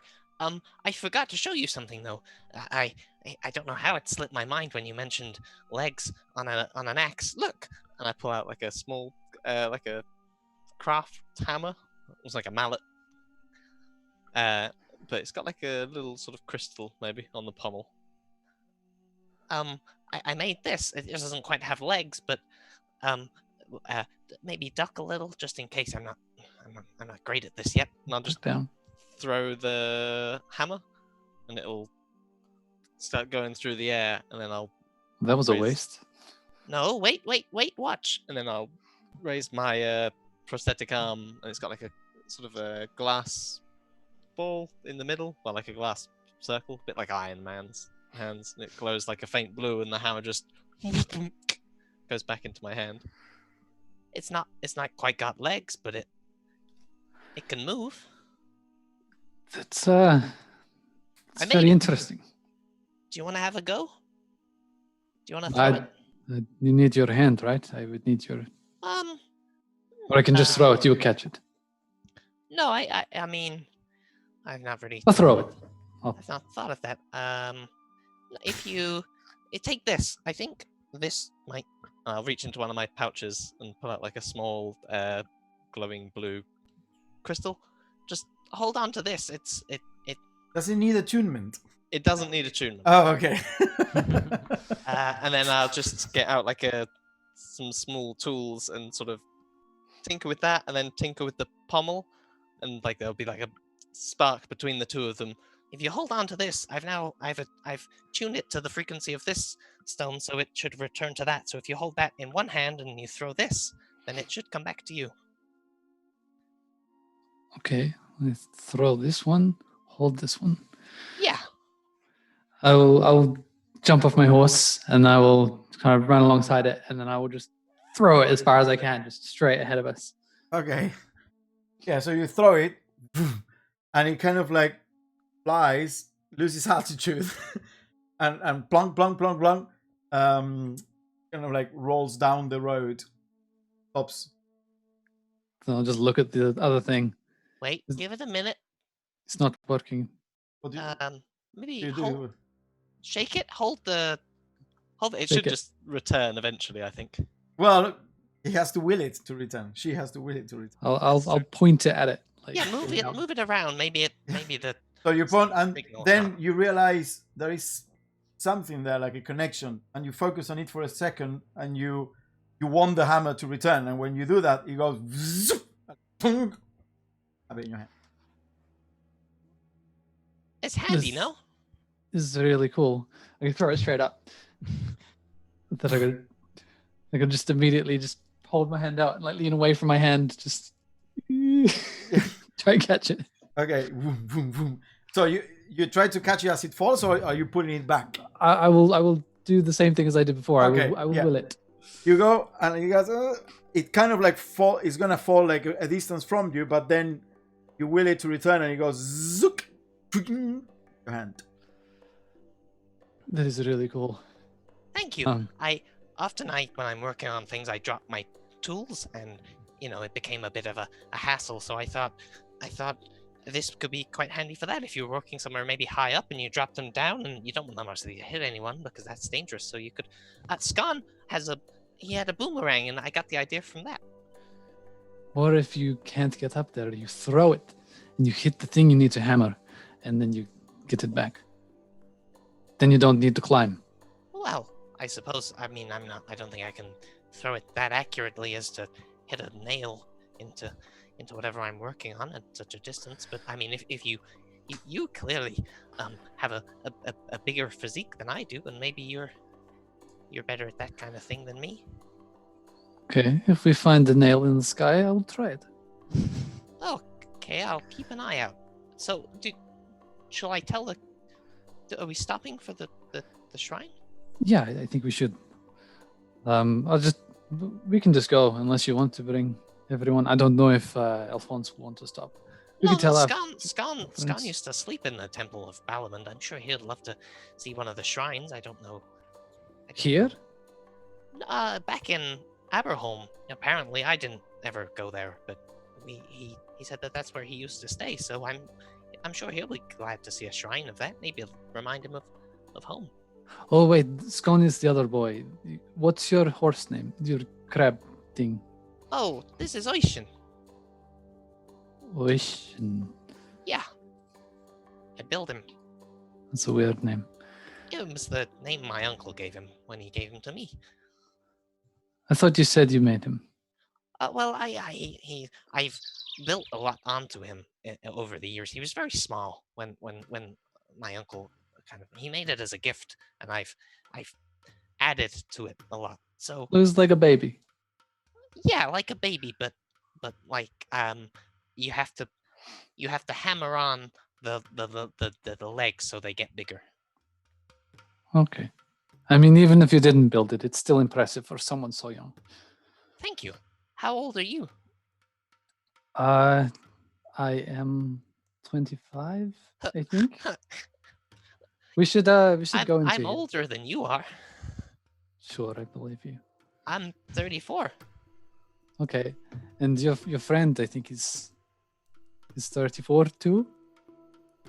Which friend? Coda? No, I think he's much older than that. I think he's 40 or maybe 50. Okay, No, I'm joking. I think he's 30 as well. I might be older than him. I can't I don't remember. get it. let's go over here anyway. At this, I'll call back to everyone. Yeah. We found a shrine. We're going to visit if you are interested. And just kind of travel. yeah,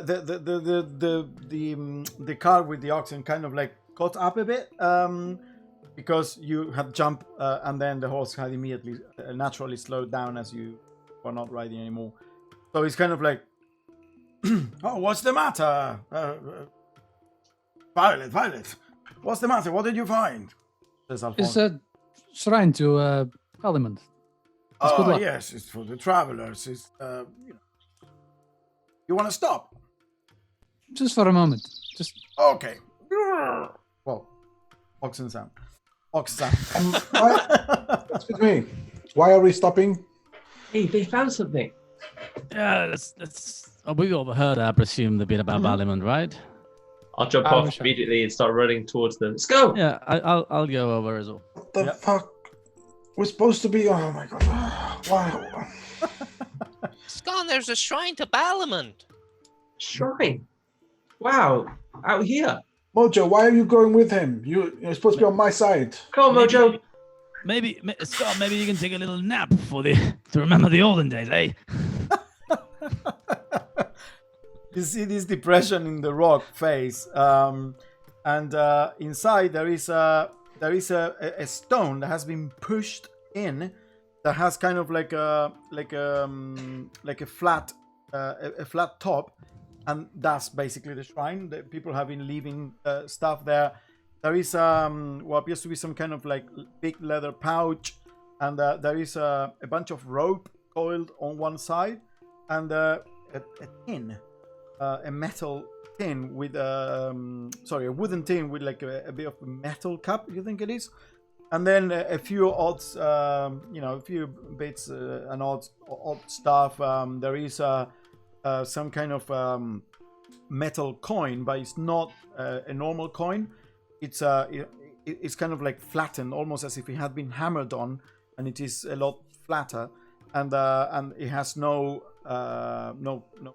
head drawn on it, like carved on it anymore. Appears to be brass. It's like a brass cylinder, like a very flat brass cylinder. Circle. And then a few other things. Can I look in the pouch? Yeah. So you open the pouch and it smells of dry meat, jerky, some kind of jerky. No. There's some meat here. If anyone wanted some snacks for the road. This temple's a lot smaller than the temple I know. Hey, Mojo, look. Meat. Remember, we have to leave something in return for whatever we take, Scon. Mojo, what can you leave? Maybe you can shed its skin. Can you shed your skin? Not doing anything. What can we leave? I'll pick up the wooden tin with the lid. Yep. I'll rattle it a little bit Uh, first. Sounds like some kind of natural thing inside. Okay, I open it. Smells like tea. Oh, tea. Herbal, some kind of herbal tea. Isn't that lovely? Violet, are you gonna take anything? I don't know if I have anything valuable to leave. I don't think it has to be valuable. I think it's just, I Well, suppose whatever you can spare. I've got this mug, but I guess we have to return it to the inn. I could spare this, and I'm gonna put my water skin there, and I'm gonna take the coin thing. Okay. So you leave your water skin there, on the cooler side, on one side, so it's like more protected from the elements. Take the coin. If you wanna take the tea, I could leave one of these. I'll rummage around in my bag. I could leave maybe one of these. No, let's. I've got some pythons. I could leave maybe a python, or two. I mean, it's fine. It's I quite guess he'll- mountainous. Yeah, it'll be nice to have a tea tonight when it gets cold. in the Look here. evening. I'll leave these, and you can take the tea. and I'll put down 3 pythons. Okay. Oh, that's You put very 3 sweet of pythons you, next to Quinn. the rope, and you take the tea. We'll have a nice spot of tea tonight. So you go back to the cart.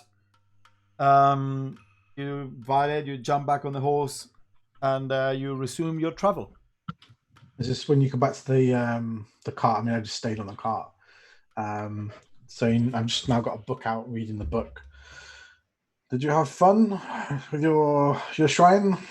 Can we get going now? We found meat and tea. Great. You also took the meat, it's gone. Yeah, no. Okay. Okay. I didn't really have anything to read. See what happens, incur the wrath. What are you reading there, Otto?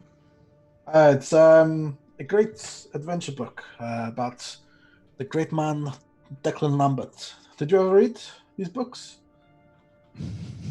Make a history check, Koda. I'm gonna give you advantage on this one.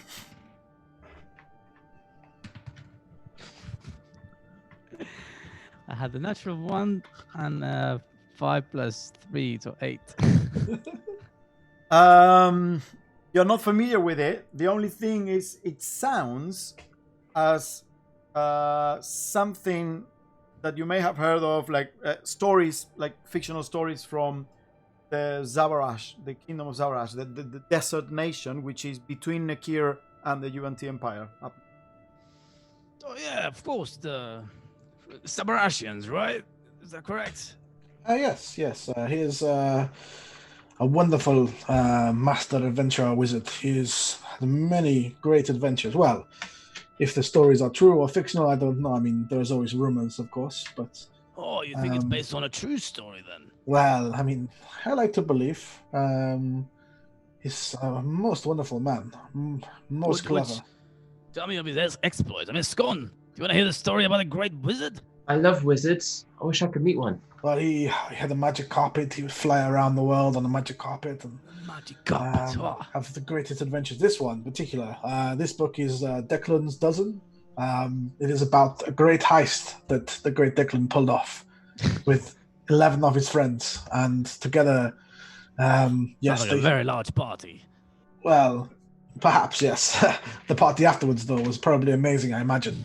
And they infiltrate the lair of this lich and trick him, and they use special skills, and it is most clever. I mean, maybe you can read it when I'm finished. I read it 5 times, but I do like to finish the book I'm reading. So You see the cover looks like a beautiful night, and there is this kind of like desert city in the background and the sea, and then you see this dashing wizard, beautiful clothes and fancy looking, and kind of like riding this magic carpet across the sky, and there is some like, weird stuff going in the background, what appears to be some kind of like magical explosions in the background as he's riding the magic carpet away from the city and into the desert. Scone, that could be you. Well, I'll read it. Roaring. Can I? Actually, this might keep you quiet. Sure, here you go. Have a read. You can read, right? Yes, I can read. Okay, good. I'm 15. Okay. You don't understand the language. Oh, wait. No, I can't read this. Let me have What it is out. this? You told me you could read. Yes, but what? These Do are words. No, you don't. It is a Yutzan translation. Yutza is the UNT nation. I mean, I cannot read it either, Scone. Whatever this is. Well, here you can. I can't. Maybe it's the magic runes from the wizard himself. Perhaps, yes. Is this wizard language? No, it is the language of my people. Okay, I tell you what. We have a long journey. I will try and teach a little bit to you so you can understand, okay? Okay. Can you teach me how to have a pet snake? That will take a lot longer. If You you have to learn a language study- in... Sorry. Well, it's quite okay. Could you? I was gonna say if you learn a language in 2 days. Yeah, Very pretty impressed. impressive. I could teach you how to throw this. What is this? It's a boomerang. Okay. And what does it do? I'll show you. I'll throw it. Okay, Watch. throw it. Vroom, vroom. Vroom, vroom, vroom, vroom. Make a dexterity check. So I imagine it's going to go to where I threw it, so it's going to be a bit away from me because we're moving. Yeah, So, but I always catch it with my mage hand.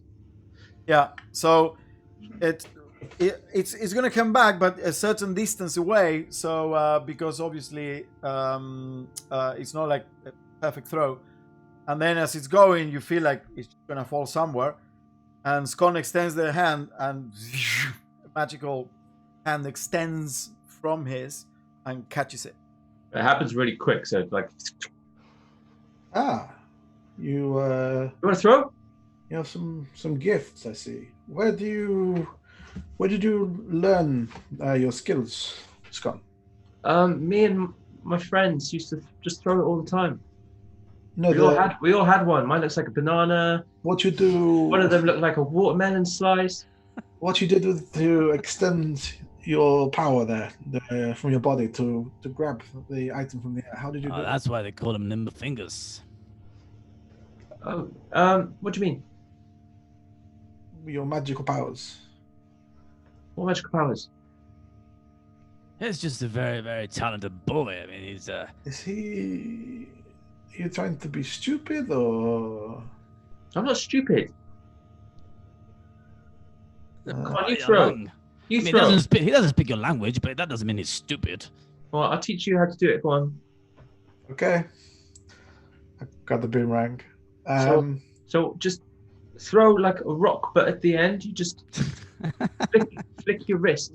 Yes, You know, I like saw you do- this. I'm gonna Like turn this. around and throw it forwards, like obviously up a bit, but like forwards ahead of us, like direction we're going. Okay, so you throw it, make a dexterity Oh. check. I'm gonna try and like gauge based on what I saw to like throw it to where we're gonna. I don't know. You know what I mean? Yeah, make a dexterity check.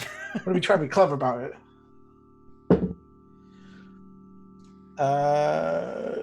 16.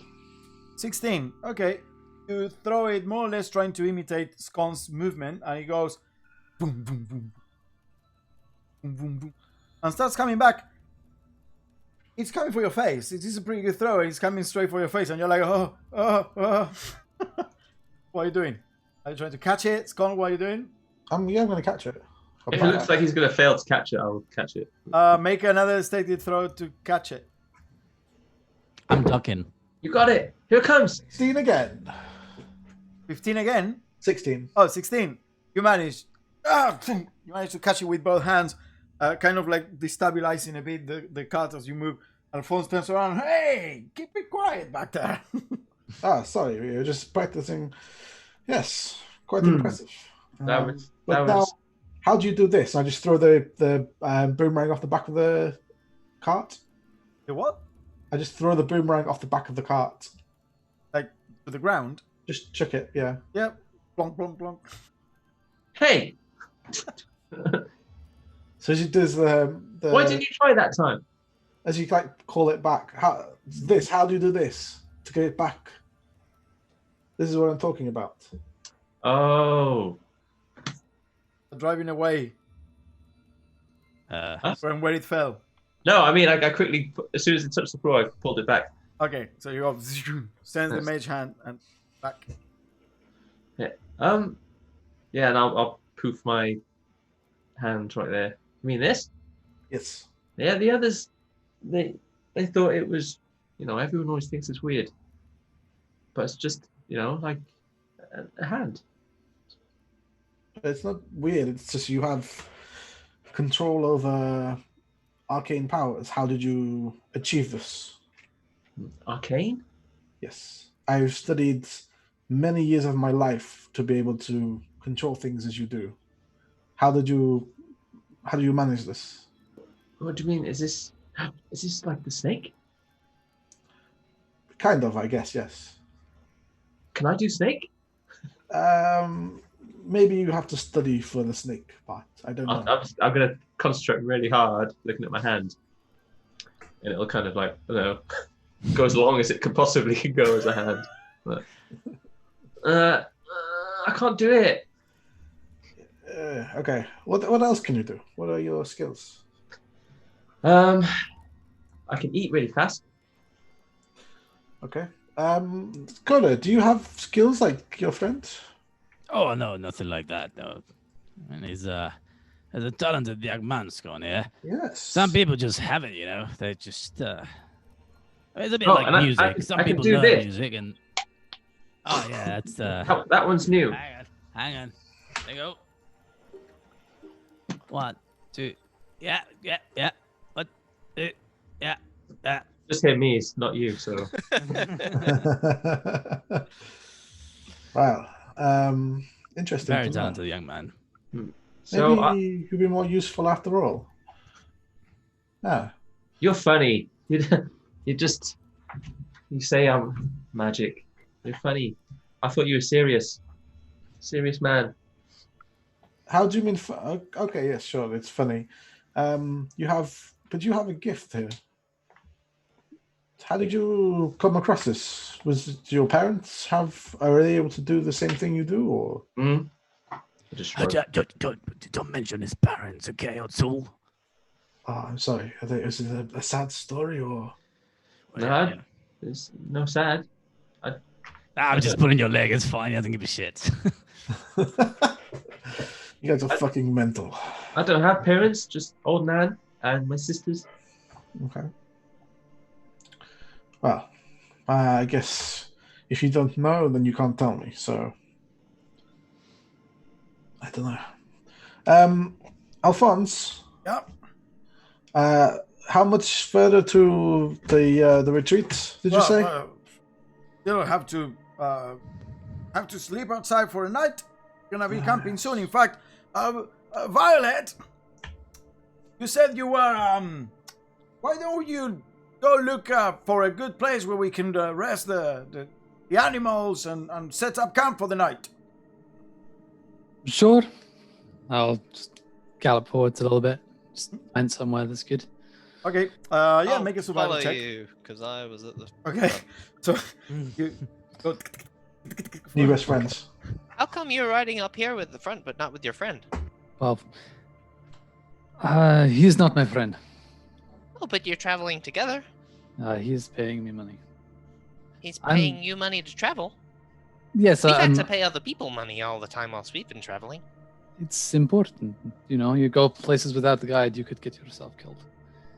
Oh, you're a guide around here? Well, I don't know this area very well, but I'm quite good at surviving, and I've managed to do quite well coming across the whole of this place from east of Hannibrook. Does he know that you're not from around here? I wouldn't pay a guide that doesn't know the area. That seems... I don't know. I think he knows. No, I met him in Ellenheim, and you know, it was a few days ago. It's further than I've ever been, so... Oh. You know, I'm doing a good job. You know, there were problems one day, and now the problems are gone, and I helped him with those. Oh, we haven't had...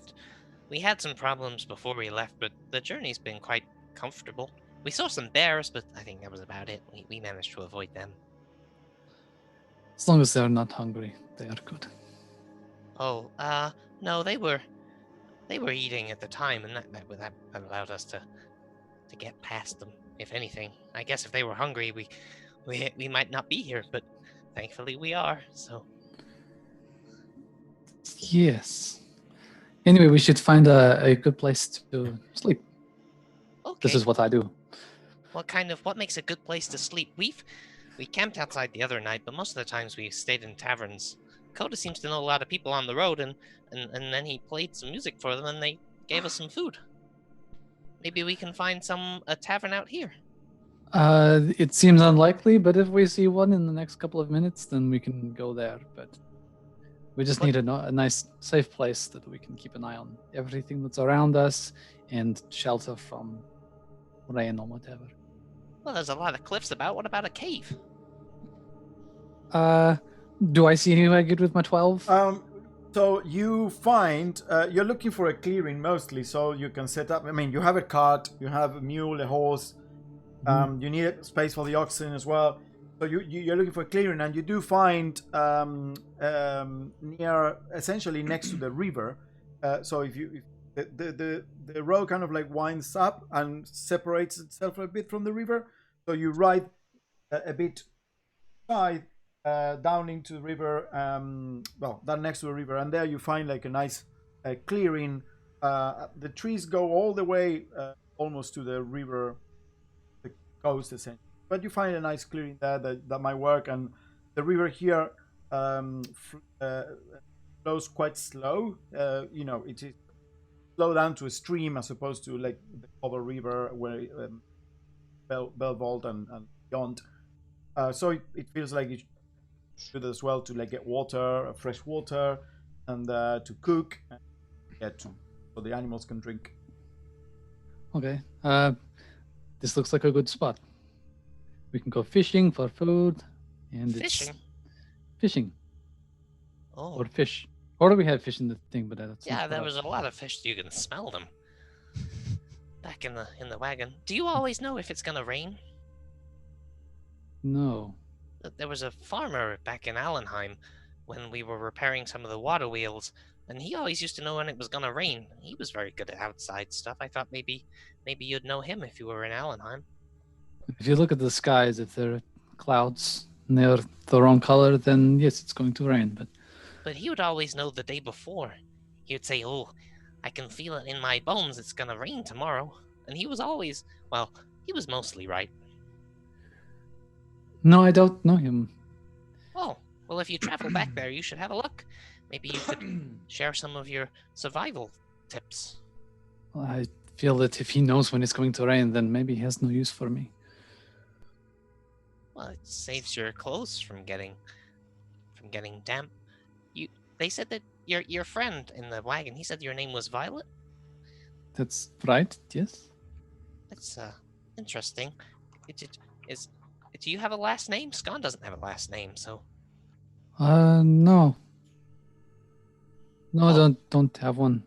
Do you have lots of other names? No, just Violet.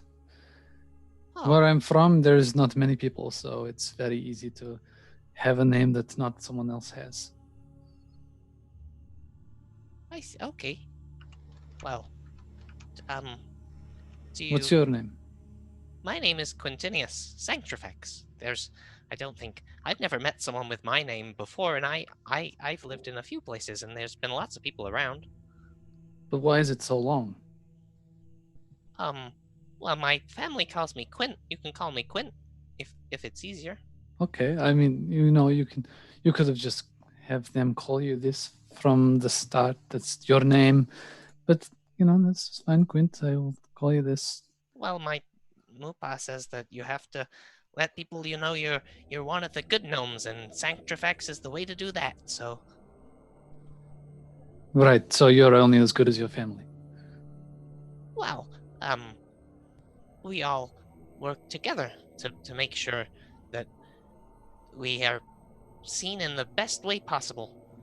If I don't want people to think bad of them, and I don't want people to think bad of me, so we all have to pull our weight. That's what they say. Sure. Then maybe it's good I don't have a last name. I think it's going to rain, so let's set up the tents. Oh, you do know.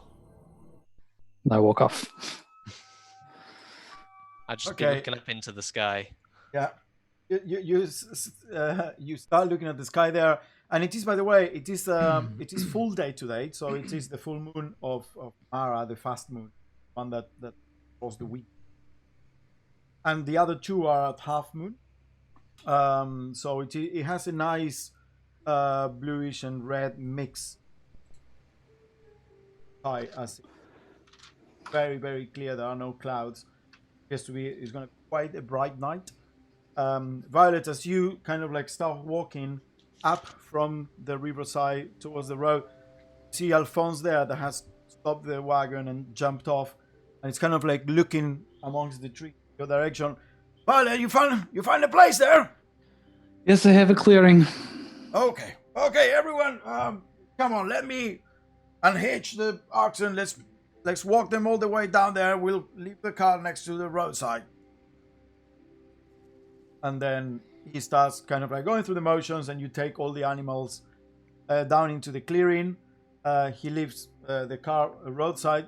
You realize, at least from you, Coda, and maybe Bon, in the 5 cities, like in the more central area, you would never leave the cart away from you at night. They appear to be quite trusting here. In this kind of like more outskirts place, Alphonse seems very comfortable with leaving the cart basically out of sight while they all camp outside next to the. I'll walk over to Otzel with the pole. Where do you want this? You're muted. Sorry.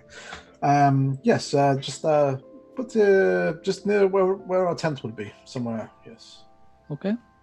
So did you say pole or yes, mule? Pole. Oh. Got a 10-foot pole.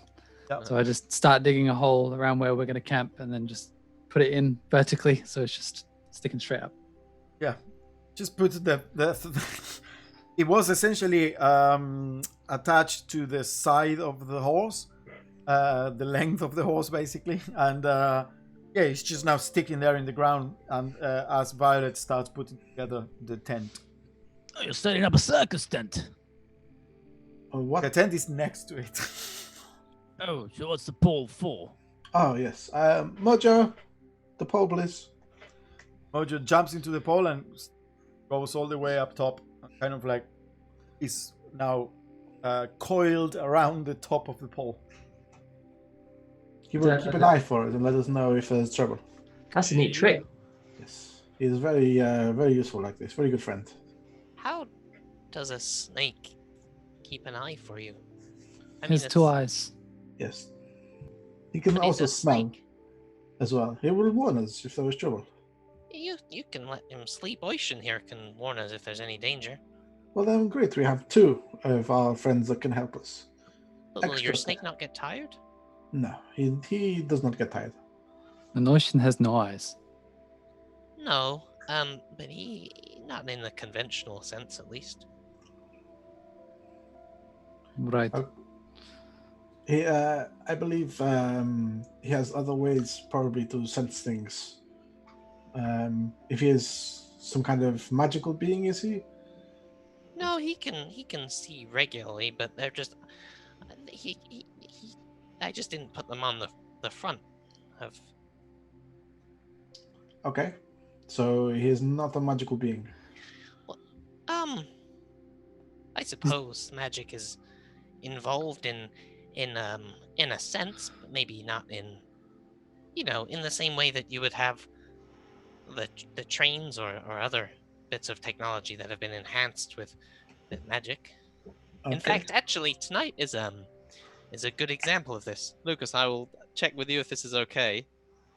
I'm gonna open the back panel of Ocean, and then some rocks in it will start to like glow slightly blue, like some tray with like cubes kind of in there that are dark, and then when the moon light hits them, they start glowing like a faint blue. You charge it with Keranite, basically. But it's not charging today. You need the full. Oh, I thought it was the full moon. No, it's the full moon of Mara, which is the white moon, and both the red and the blue moon are in half. Okay, well I'll still do that. See, he's got magic of a sort. Oh yes. Have I seen anything kind of? Make a Arcana check with advantage. Oh, natural 20. So there you go. Yes, that's Keranite. It is a type of moonstone that can hold energy as charged by the moon Kera, the blue moon, when it is on moon, and it is quite sought after to power steady magical effects, things over a long period of time. It is not like violent energy, but it is kind of like steady, very controllable energy. Ah, where did you get this from? This is very rare. Well, like I was saying to Violet, my originally my uncle helped build the base, as it were, and I've just kind of added over time. Yeah, but the power supply, this moonstone you have, did your uncle give you this? Have you added to it, or? I mean, initially, but as the size has increased, I've had to add a little bit more. But I mean, it's hard to come by. But as I say, my brother works on the trains, so we have the knowledge of some of the people. Oh, I would be very interested to acquire some of this if you have some contacts. None here, and I'm afraid I need all of this, obviously. Oh, of course, no. Just perhaps in the future we can. Are you an do engineer business. as well? You have some device on your hand, I see. I didn't notice that. This, yes, it helped me to focus my abilities. I've studied for many years to be able to manipulate the magic in the world, and this is one of the ways my people use to do this. A tool, as you wish, kind of like your hammer, I suppose. My arm? Yes. Yeah, I suppose. I mean, I've heard of people like you who have studied magic. It's interesting. Indeed. But yes, this calenate here you have. I could find a very good use for this with some of my people. They would definitely like to get some. If you have. Oh no, It's time to practice. Come on, we need to practice our song. Can we just come over here? Let's let the gentleman and then everyone else have some food, and we'll do a little practice, just 5-10 minutes, okay? Okay. That was really interesting. Though they can do so much cool stuff. I'll close up the back of Ocean. And I'll just take them away, and I'll just take my ukulele and just open it and just like play for a little bit, pretend to play, and then whilst we're away from the others, I'll just listen. I don't trust this fella one bit. I mean, his story is absolute horseshit, and he's going around with that half-orc with an axe the size of a tower, and now he's interested in all those gemstones. So keep an eye on this man. I mean, just be careful what you tell him. He's not very friendly, and I don't know. He makes his pet snake stay up all night. I mean, that seems a bit mean. Oh, I'm not. Yeah. I mean, it's a pet. I would be on his ass if they knew it. He let me play with Mojo. Well, that seemed nice. At first, I thought, oh, what a kind gentleman. But then his story of him being on holidays and him wanted to find this Jeffrey fella, which obviously is not called Jeffrey, is everything is very suspicious. And now he's suddenly incredibly interested in your Karenite. I'm worried. That's all I'm saying. I mean, so far we've met nothing but friendly, lovely people, and here we are finally coming across. I don't know. I don't know whether to trust them or not. That's all I'm saying. Wait a minute. If these people are looking for someone at the retreat, and he's taking an interest in... I mean, they've both been quite interested in Oish, and Violet was asking me a few questions as well. You don't think they're the people that wrote the journal, do you? I mean, we know that people are after Reichsworth. You don't think these are those people? They don't know Reichsworth. He's looking for Jeffrey. Well, Coda said that that's not who they're looking for. Jeffrey, average man, dirtied, olive skin, short black hair, groomed beard. That's not Reichsworth. That doesn't sound like Reichsworth, no. I mean, I think that's definitely not Reichsworth. I mean, he might be after that gentleman, but his name is certainly not Jeffrey, and whatever his intentions are for him, they're certainly not of the friendly kind. He wants us to do a surprise. If they... And we said we would. Yes. I mean, we're playing along because he's gonna help us, and then we're gonna try to find out what exactly he wants. And I mean, I don't know. You know, I mean, we want to get in that place and find out about Reichsworth and warn him about what's going on. But what if these are the very people we should be warning Reichsworth against, you know? Well, I don't know. Violet seemed quite friendly. Apparently the two of them. You called me fat! Well, she called me young, and then it turns out that I was older than she was, so I Yeah. don't. She said I was ill, sick. Yeah, I mean, maybe you gotta ask her some more stuff. That seemed to work. I asked if she knew if it was gonna rain, and then she said that it is gonna rain. Then she's trustworthy. Although there was a big gap between those two things. Anyway, I mean, I'm not saying we should not trust them, but, you know, I mean, you're awfully lovely people, both of you, and, I mean, you wear your heart on your sleeve, that's what I mean, and some people can take advantage of that, and I'm concerned. I mean, that's the slightly more, I guess, troubled one around here. I'm a little bit wary, that's all. Especially for you, Scone. I mean, if it was the other way around and they, you know, spoke to us from the start, maybe, but, you know, we tried to be friends with them, and I think we just got lucky. What should we do? What's your plan? You always have a plan. Well, I think let's play along for now. I mean, well, let's... Ukulele? Yeah, that too, actually. We've been talking for a while. We haven't been playing. Yeah, la la la la la la la la la. But let's play along. Otsul said they will try to get us in the retreat falls, and then we'll try to find this Jeffrey fella. But before we just do and serve him on the table to this gentleman, we also find out about Reichsworth, and we also find out what's going on with this Jeffrey, and why do they want him? Okay. I mean, I don't want to get anyone in trouble. I don't want to be responsible for anyone getting hurt. I'm guessing you don't want either, do you?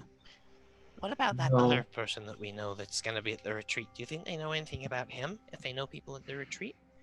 That man that Kiara mentioned? Yeah, Gurat. Yeah. Well, I mean, I was hoping to ask Alphonse tonight about whether he'd seen Master Reichsworth at all.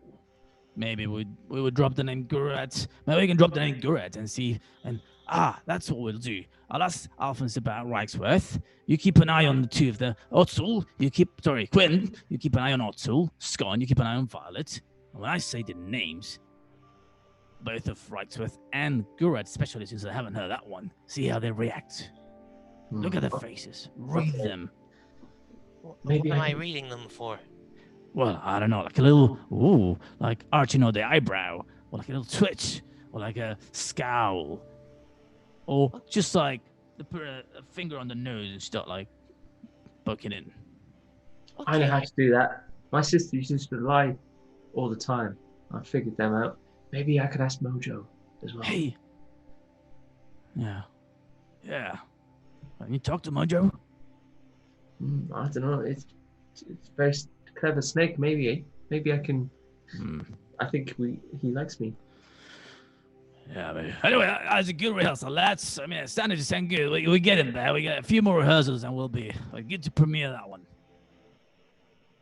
Oh, yeah. Dude. Okay, so you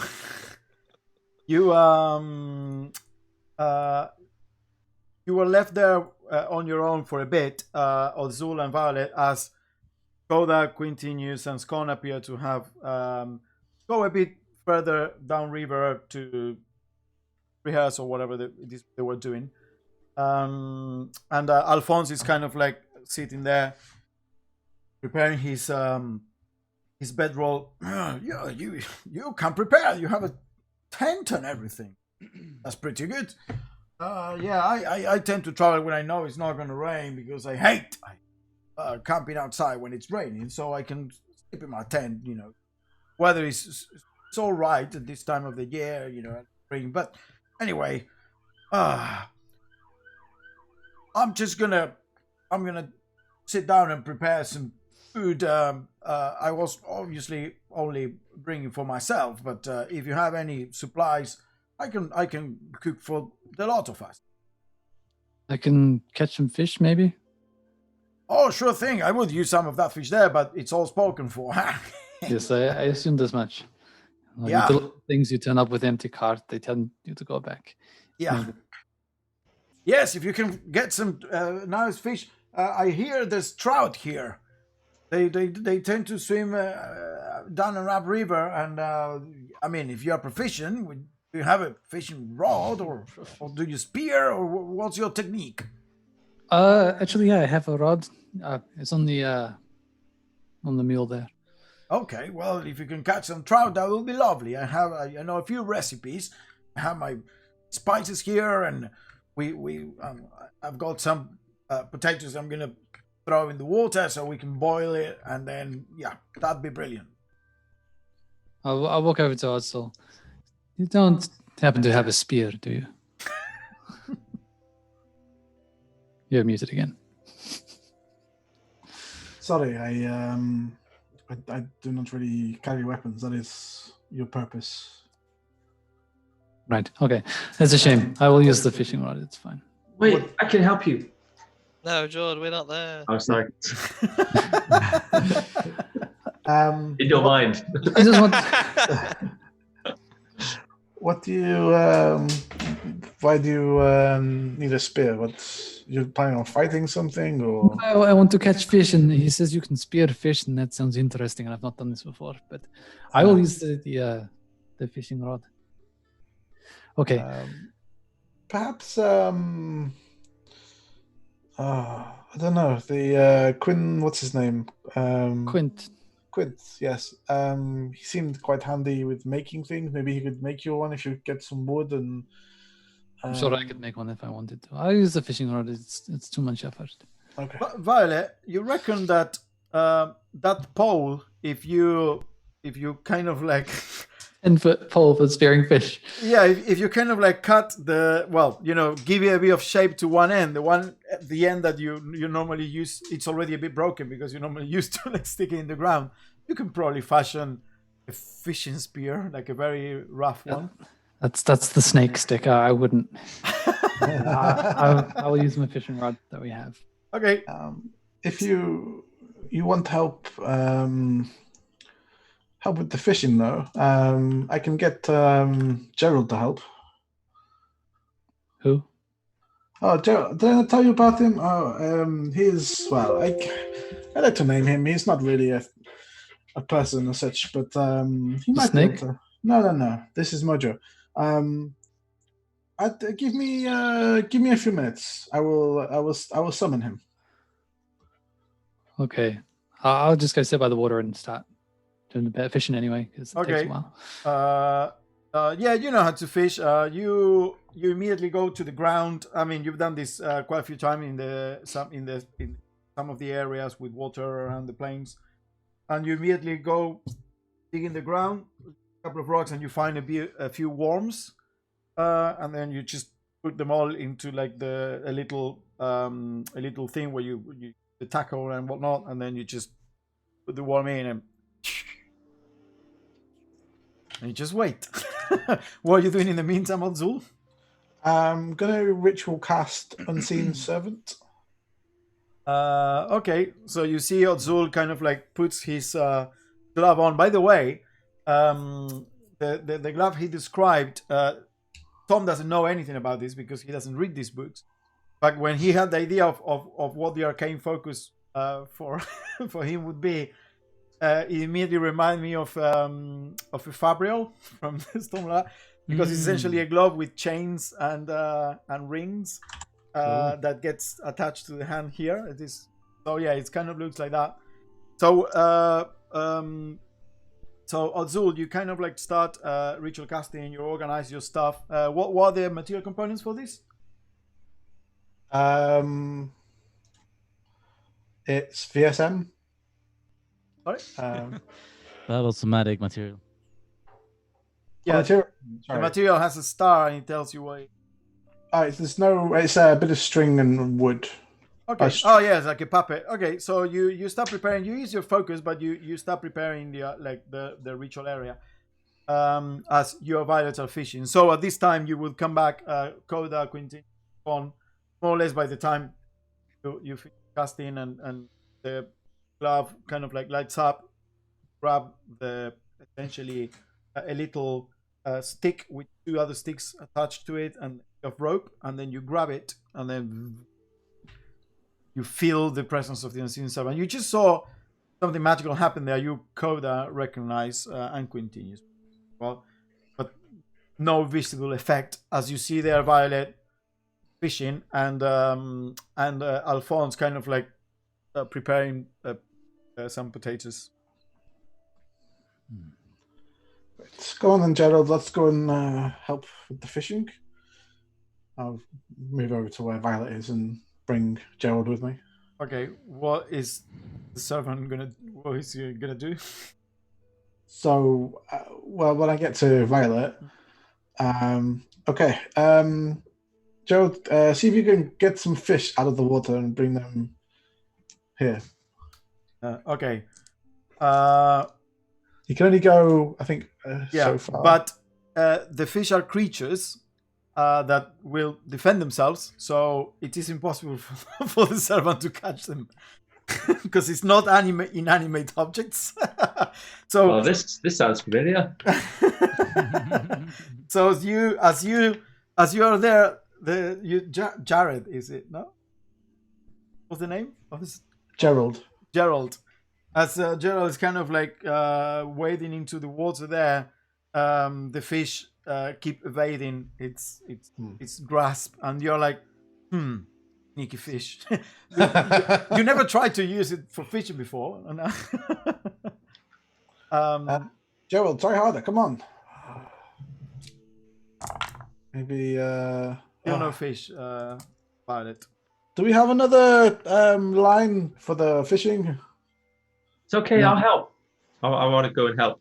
I've seen the fish struggle, but I feel like sharpening sticks with my knife. So what are you doing? I'm sharpening 2 sticks with my knife. Okay, you start sharpening 2 sticks. Okay. And then I want to run over to them. I'll help. So I'm holding one of them, and my mage hand's got the other one.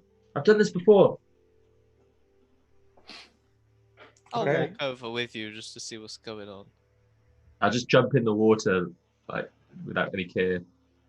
As soon as you jump into the water and make a splash, you have seen some fish around there, and they go away. Yeah. But I'll jump in like a shallow bit, so it comes, I don't know, like just past the knees. Yeah. It's okay. I've done this before with my sisters. I'm going to reel in and then just cast further up the river. Okay. You reel in, move a bit upriver, and cast again. I'm going to follow Violet. Okay, you follow Violet. Koda, what are you doing? Well, I'm just watching them, just playing music behind them, but not getting involved. Nice tune you are playing there. That Red, so you said, right? Yes, Master Alphonse, right? Yeah. How's your name? Yeah, that's my name, yes. How's business here at the moment? Is it quiet? There's many people traveling up to Calvados? Well, it's usually not that many people because only, customers of the retreat go up there. But I don't know, with this business of goats disappearing, and they're a bit scared, but word hasn't gotten out yet that they have it under control. It's just, I don't know, some wild animal. But because of the outpost there of the watchtower, of course, I'm sure the good captain will get it under control soon enough, and it won't come to anything else. No one has been hurt by any of this issues. I mean, I got an old friend of mine from Aberholm that I know has come to Calvados, Master Reichsworth. Perhaps you've heard of him. I want to make sure he's fine. Reichsworth? It's been up north, though. Doesn't ring a bell, sorry. Okay, well, I mean, that probably means, you know what they say, no news, good news, eh? Yeah, for sure. We'll be there tomorrow after. I mean, if we if we leave here around 5 a.m. before sunrise, we'll be there around 10 in the morning. So it's only like 5 hours. That's not too shabby. That's pretty good. Yeah, we should be good. Should be good. I'm excited to see my daughter as well. Your daughter? She live there? Oh, my daughter. Yeah, my daughter. She. Her name is Genevieve, but likes to call herself Ginny. She's a ranger. She works for the outpost. Oh. Well, under the captain of the guard, then. Well, the guard, captain of the outpost. It's a small outpost, and it was important when the war was, during the war. But now, it's a very small outpost. They built a watchtower there to keep an eye over the movements in the border. But with peacetime and then this retreat and all the economic activities, there's barely any scouts and rangers. But my daughter always wanted to join them, since I used to make supply runs during the war. And he kind of like lifts and shows you a little medal he has. Oh, thank you for your service, sir. No. I mean, civilian duty award to run supplies to the front lines during the war. Everyone has a part to play. I know. Anyway, so I'm excited to see them, and then probably spend a couple of days there, and you will enjoy the town. It's very lovely. I'm looking forward to it. It should be great. I've heard many great things among bard circles about Kelvador. Great retreat falls. Yeah, the Radiant Fall Retreats. That's the name. Yeah, of course. Oh well, seems that this is. We're gonna need that trout soon, Violet. You aren't able to catch anything with your two sharp sticks. As you wade into the water, all the fish just move away. Same with the unseen servant. As you continue, so kind of like standing there. Oh, I got an idea. Okay. How come we're not allowed to just take the fish off the wagon? Oh, sorry. No, they don't belong to us. We are delivering those. Oh, I thought that Alphonse said that he was going to provide food. I assumed that was the food. He said he'd provide food, but strangely, he only had enough food for himself, so Oh, he misunderstands the phrase. I have an idea, but it might be a little bit dangerous. You seem to be struggling a little. It's a fishing rod. It takes time. Well, this might be a little bit quicker. It's pulling. I gotta yank it. I just rolled 4 pluses. You jank it. Oh, it's pulling. It's a big one. It's working. Oh. Okay. Well, you do that, and then I can try after. Sure. More fish, better. You pull out, and there is a massive trout kind of like fighting against the thing. You bring it to you and kind of like grab it, all smiley and big. Just break it. My hands just instant, like top smooth. Good work, Violet. Yes. Oh, you got one. It's big. No, I'll just hook it with my finger in its mouth. And okay, so what is your plan? 2 fish, better than 1. Just kind of look in the water. Does it look like there's sort of fish around, like just swimming in the water? They moved away from the coast with all the. I guess I'll walk a tiny bit up and just to where the water's a bit more still. Yeah. And like as quietly as I can, put my prosthetic arm in, and then cast Shocking Grasp.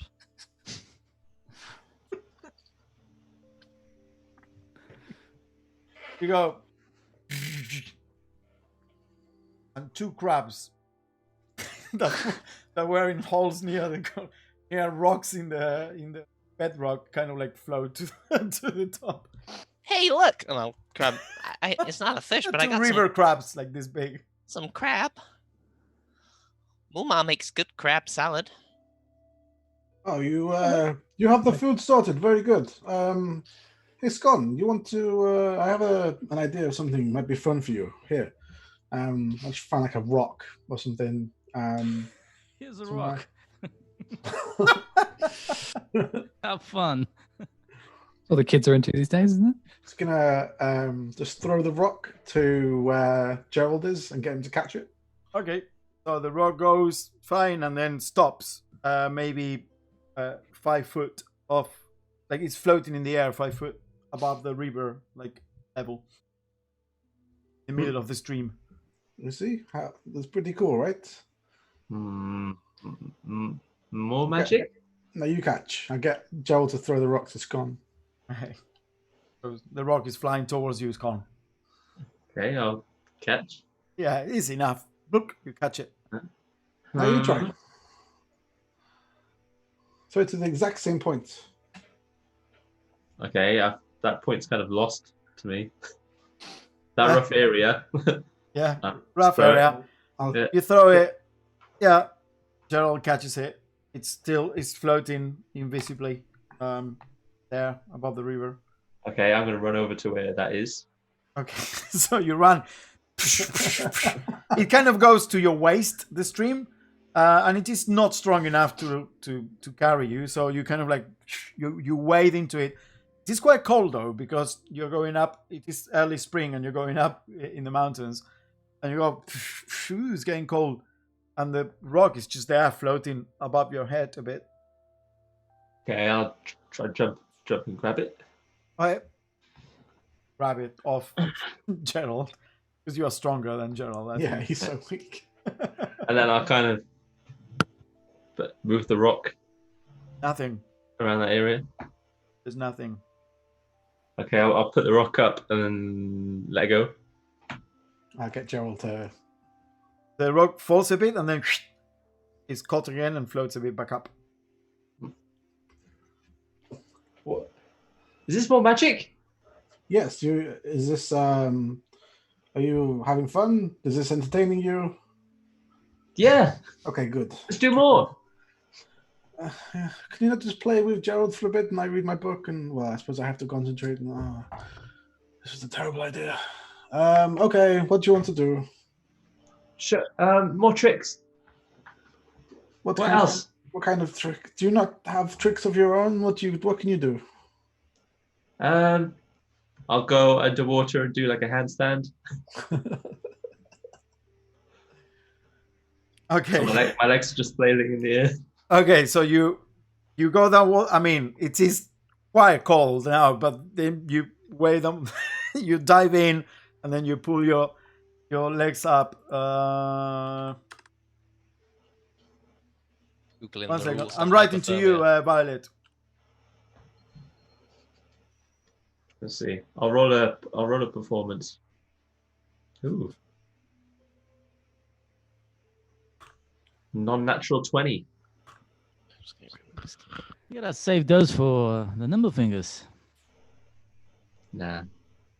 No, okay. So you're performing what is it called, like synchronized swimming or dancing or whatever with the They'll just, I don't know. It looked like a really nice handstand, pointy toes. Yeah. And I'll do like a twirl, and then I'll come back up. Get my hair on my face. Bravo! Yes, very good. Okay. You saw that, Violet, as you were walking back with Hamsat. I wanted to ask continue something, but he's just left. Yeah. Okay.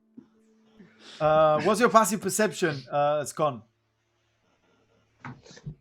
Where is that? It's only a 9. Yeah. Not Zul.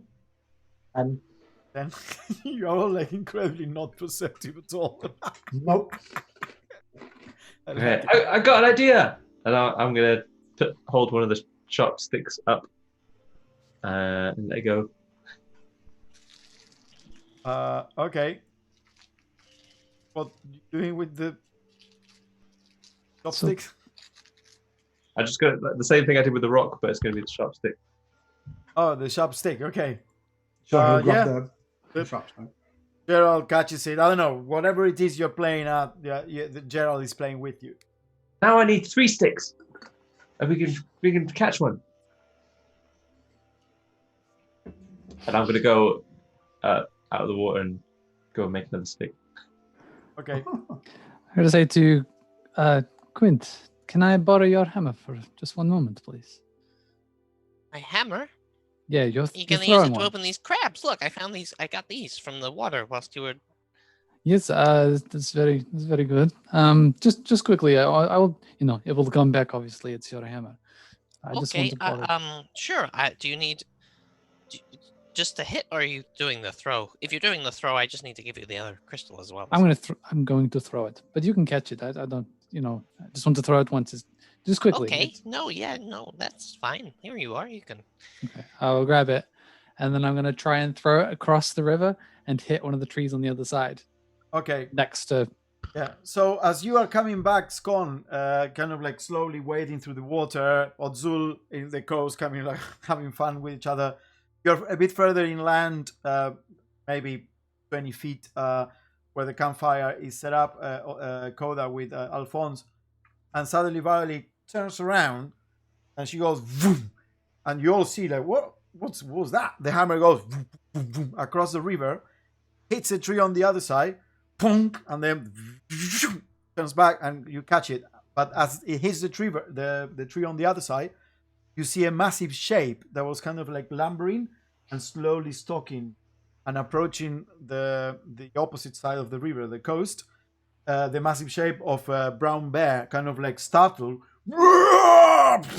turns around and disappears amongst the trees on the opposite side. And you are kind of like Scone. Oh shit, you were in the water when that happened. There's a bear! I see the bear. Everyone saw the bear. It was very quietly stalking, approaching your position, essentially, Scone, when Vale kind of like... Okay, so as I watch the hammer go past, I kind of like... And then as soon as I see the bear, I kind of like fall into the water on my back, pointing. The bear! There's a bear! Guys! Everyone! Did you see what? And I'll run over to Violet. You think it was the one that we saw the other day in the... wow, that was a while ago, but... I was like... might have followed us all the way here. Days ago. Violet. Yeah. How did you know? How did you know it was there? I could see it. You just have to be careful of these things. They're sneaky. There are many bears around these parts, Alphonse. Alphonse kind of like looked a bit worried. Oh dear. You think we have you? Well, normally, yeah, there are. Now I realize we are making a bit of a ruckus here. Normally, I quietly and with the oxen and bears can't bother me. But yeah, I guess with all the wading into the water, maybe we attracted its attention. Well, I'll put the loot away just in case.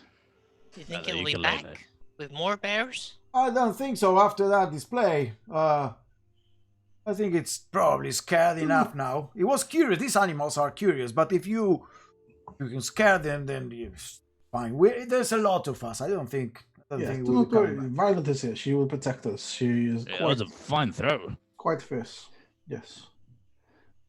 It's the same as any other animal. You have to show it who's boss.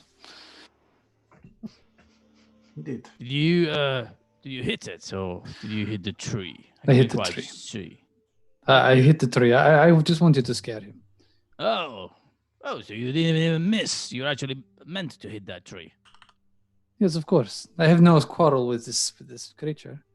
He's just hungry, probably. I've scared a bear before, but that one was bigger. I didn't see him. But the one that what? You fought a bear? No, I scared a bear. Oh, you are okay. One time when me and my sisters were camping out, I scared. Was it a koala bear? I don't know what a koala bear is. It's just tiny, like lovely, cute looking one. Oh, he's big. He's about as big as Otsu. That's huge. Very thin bear. Thin bear. They got big teeth. Those furs in the back of the wagon, are they bear furs? Maybe it knows that you had bear furs and it was coming to get them back. It's the Could it smell them? Maybe they smell like dead animal. Maybe it could smell the fish. They smell like salt, same as the fish. Yes, that is. Are you sure the wagon you have left up there will not attract wild animals? Actually, I mean, that is surely going to have quite a smell for them. Oh, we have. Sorry, just one quick thing. We have some people in chat where there's a raid party of 6, and they just corrected. They say koala is a marsupial, not a bear. Good thing. Hello, Coda's guys. Intelligence-based class. I hope you are enjoying this campsite we have going. I'm a bard. I don't know about bears. By the way, yeah, we're about. We need to take a break. It's almost. It's almost 5 here. So let's say you're gonna cook the fish and set up camp for the night. Are you doing what are you doing? Are you organizing watches? How are you gonna set up camp? I have my my snake on a stick. It's perfectly fine. You put the snake on the stick as a watch snake, I guess. But it didn't see the bear. Oh, the bear was far away. How far does Mojo see? Well, he can smell things further, but he can see reasonable distance in the dark. So. Oh. I can keep watch. I can stay awake. You'll be tired. We need to leave early in the morning. We're waking up at 5 a.m. 5 in the morning. Hey, we need to get there by morning because the fishmonger is waiting for all the fish. I can set up a contraption that maybe could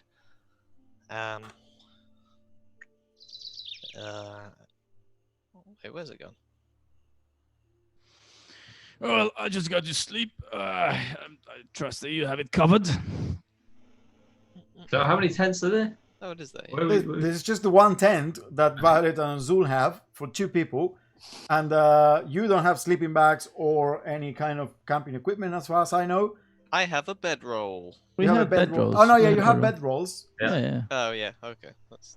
And Actually, Alphonse has a bedroll. yeah. Before we go to bed, I guess I will. I'll ask Alphonse.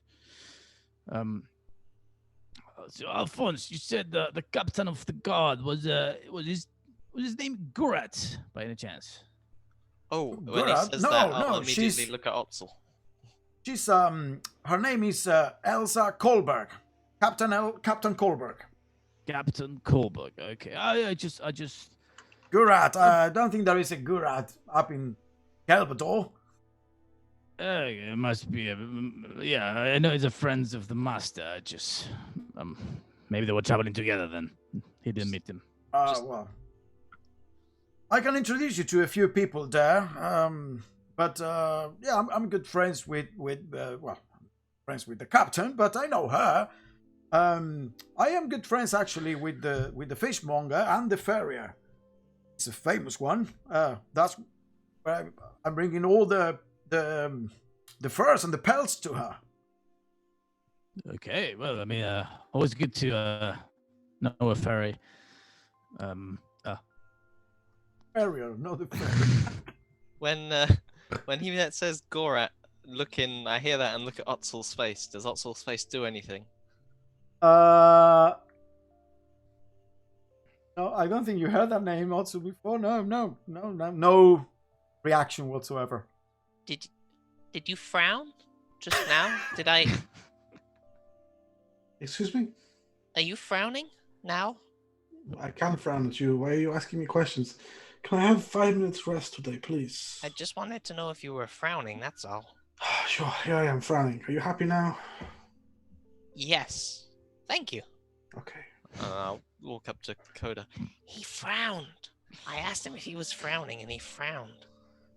Yeah, I mean, he's got he's one of those persons that's got like a perma scowl. No, you mentioned. I can hear you whispering. You're very close, though. You're standing right next to me. Oh, should we just walk away then a little bit? Let's just walk away, Quinn. Also, if we're worried about camping, I've got a few things in the bag that I could set up maybe a slight perimeter for us to put our bedrolls in, if anything Yeah, I comes mean, by. whatever. I shouldn't Whatever keep you watch, think is but necessary. given that there's bears around Do you guys not have any camping gear or anything at all? You come We out here. normally stay in the reputed establishments of note, but obviously, yes, sometimes we do have to stay out, and I guess we well, the sky is our home. Yes, roof. hopefully it would not rain for you then, because. Oh no, Violet said it was gonna rain. Oh, that's true. Well, we just camp under some trees then, and hopefully they'll protect us from the worst of it. Oh my god. Do we have anything in the truck, in the wagon, any like a canvas or anything? There is a canvas that was left there secure to protect all the cargo that you're bringing with the cart. But Alphonse, when he hears that, wait, Violet, why do you think it's going to rain? It is clear skies. It's not going to rain. It's fine. Oh, the clouds must have moved away. Well, we can just put our bedrolls over the cart and sleep on the cart or under the cart. If you like, the children can take my spot in the tent if this is better. Oh no, please no. I would like to have some night's sleep, just some peace. Oh my god. Coda, is it safe to? Should I stay in there? I think you should stay outside, and it's I'm okay. I can stay outside. I'm okay. Okay. Okay. So yeah. Sorry. Saying. I guess if we're staying outside, we can lay our bedrolls out, and I'll start ritual casting alarm. Okay. So you're gonna ritual cast alarm on a perimeter around the campsite. Yeah, probably on the. Well, it's a 20-foot cube. Yeah. So it covers like the where our bedrolls are. Yeah, the bedroll and the tent, and that's it. Okay. And then, and you leave Ocean. Yeah, just on watch. Okay, Ocean will watch. The Snake on Stick on watch. Odzul and Violet inside the tent. Alphonse kind of like after you have a very nice meal, the Alphonse prepares the trout that Violet and the crabs. And the crabs, and you have a really nice stew, trout and potato stew, and you all prepare to sleep for the night, and thanks to your quite significant presence, apparently the wildlife has been scared off enough that the night goes by uneventfully, and you have quite a nice rest, even though you're not asleep you're used to, Coda. And the next morning, even before sunrise, Alphonse is kind of like the first one that starts putting everything back together. Okay, well, it's now 5 hours until we reach Calvador. We'll be moving soon. Please help me put everything back into the cart, and off we go, eh? It's gonna be a great day. Good day. Yeah, nice. And he starts bringing everything and the oxen back to the cart, the road where the cart is. So let's take a quick break here, and then we'll catch up from here as we Calvador, and maybe 15 minutes, 5:20 or something like that. Cool. Sounds good. Yep. Okay. Everyone, if you're still in the chat, thank you for joining. I don't know how raids work, but hope you are having fun. Yeah. See you in a bit. Bye.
Wow.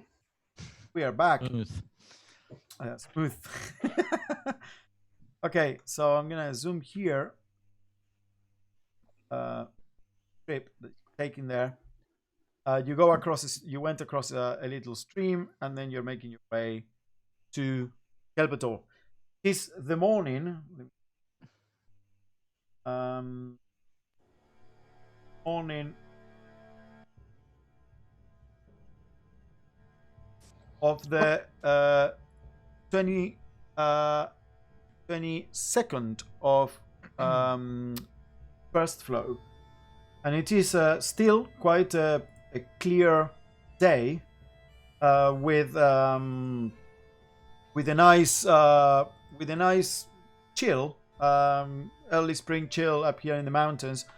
You can see the snow-capped peaks all the way to the south and the east and the west as you are entering this valley that is obviously surrounded by this ridge. The walls of the mountain here actually are quite steep in this valley, and the rivers just go up there. Presumably there's a waterfall even, and that's where the Radiant Falls retreat is named after, the Radiant Falls. So as you make your way towards Kelbator, Alphonse appears to be a bit anxious and starting to look up. You're getting pretty close now, and starts to look up the mountain ridge and the cliffs around, and he appears to be looking for something, but kind of almost with a bit of a worried look in his face. Are you expecting to see your daughter, Alphonse? Yeah, she knew I was coming today. She always comes out on one of her patrols as a ranger, and to make sure say hi and go with me the rest of the way. But I can't see her. Oh, I mean, she might have a busy day, with those chupacabras stealing them goats. Why do you think there's a chupacabra stealing goats? That's a horrible idea. Well, I mean, that's what they said back in the town. I mean, didn't you hear? No, there's some kind of animal. Probably that bear we saw yesterday. Maybe took a liking to goats. When you say that your daughter, she is normally coming to visit you, how often has she failed to visit you when you are traveling here? Well, she doesn't visit. She just walks with me the rest of the way. She's a ranger in the nearby outpost.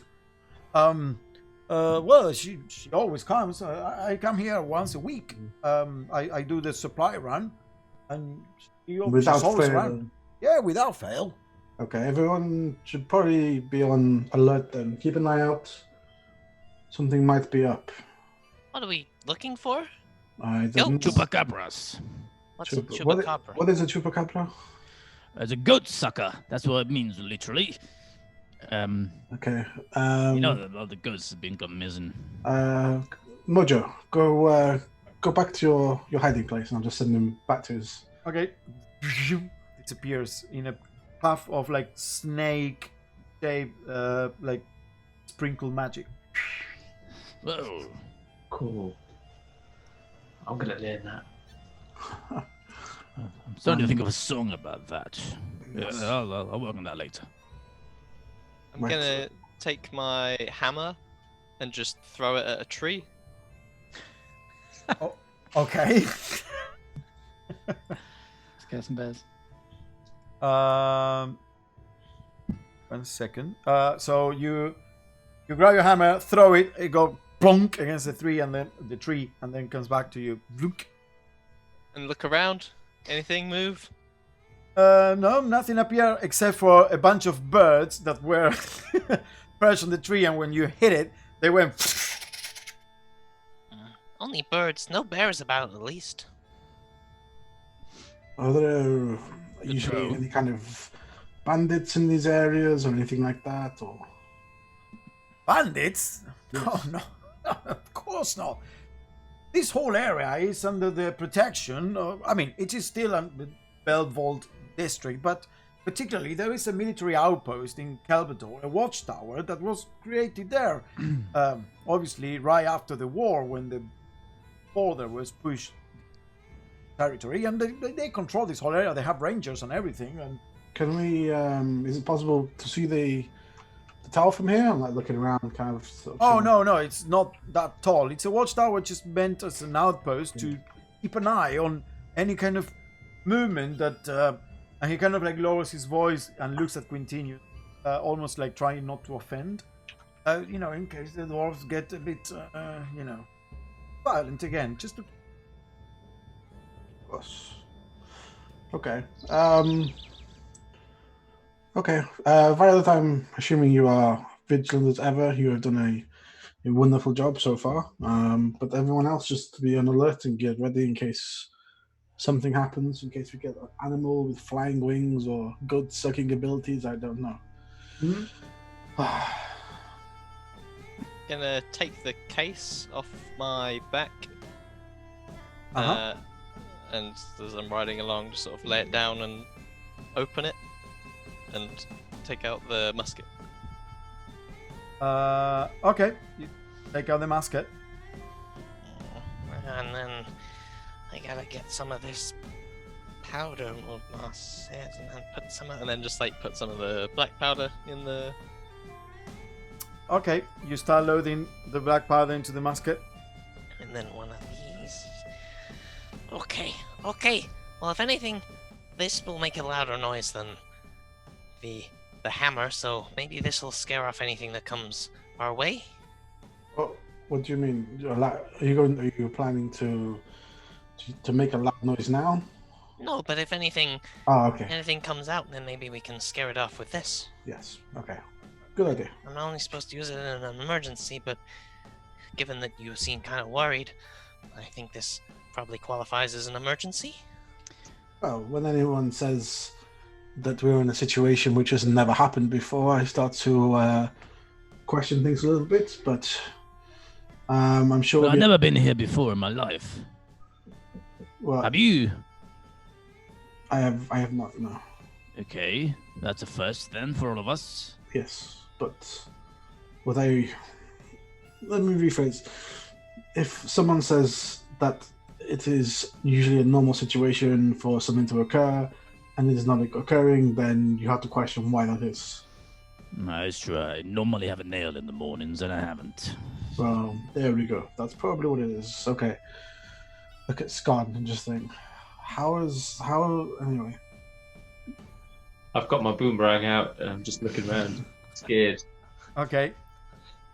As you turn, there's like a bend in the road and the mountainside is kind of like blocking your view, but as you turn, the road dips down a bit and then there's a small valley and you see the smoke coming off the chimneys or what appears to be a very quaint and small town of around 20 to 30 buildings, and there are some farmland that extend into the distance.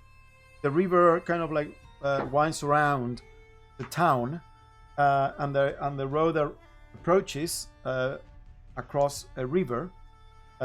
With a bridge across the river, and further down you see now a stone watchtower, 3 stories tall, and another big building near the watchtower, but on the opposite side of the river, that appears to be some kind of like stone barracks. The rest of the town, though, it's mostly smaller buildings. And what you find interesting is that there is a bit of a mismatched architecture here. Some of the buildings look like Allenheim style, and they look a bit more modern, whereas others look of different make or style of architecture. You immediately recognize these Quintinius as dwarven. It feels like this was originally some kind of that dwarven town based on the old buildings. And then as it was taken. It was repurposed and now rebuilt, and some of that stone was essentially used to build the newer buildings in the more traditional Allenheim style. So it is a bit odd, but it has its own very unique charm. And as Alphonse kind of like, Kelvador, there it is. You see the bridge leading into like a small town square with a bigger building that you can imagine is some kind of like town council house or hall. And you see a bunch of people there, like maybe 30, 40 people, all kind of like gathering in the town square. And Alphonse looks, that's odd. What is everyone doing there in the town square? You can see. Is this some kind of local celebration or something? Is this the day of the first moon of the month or something? No celebration. That's quite odd. They should all be working. It is 10 in the morning.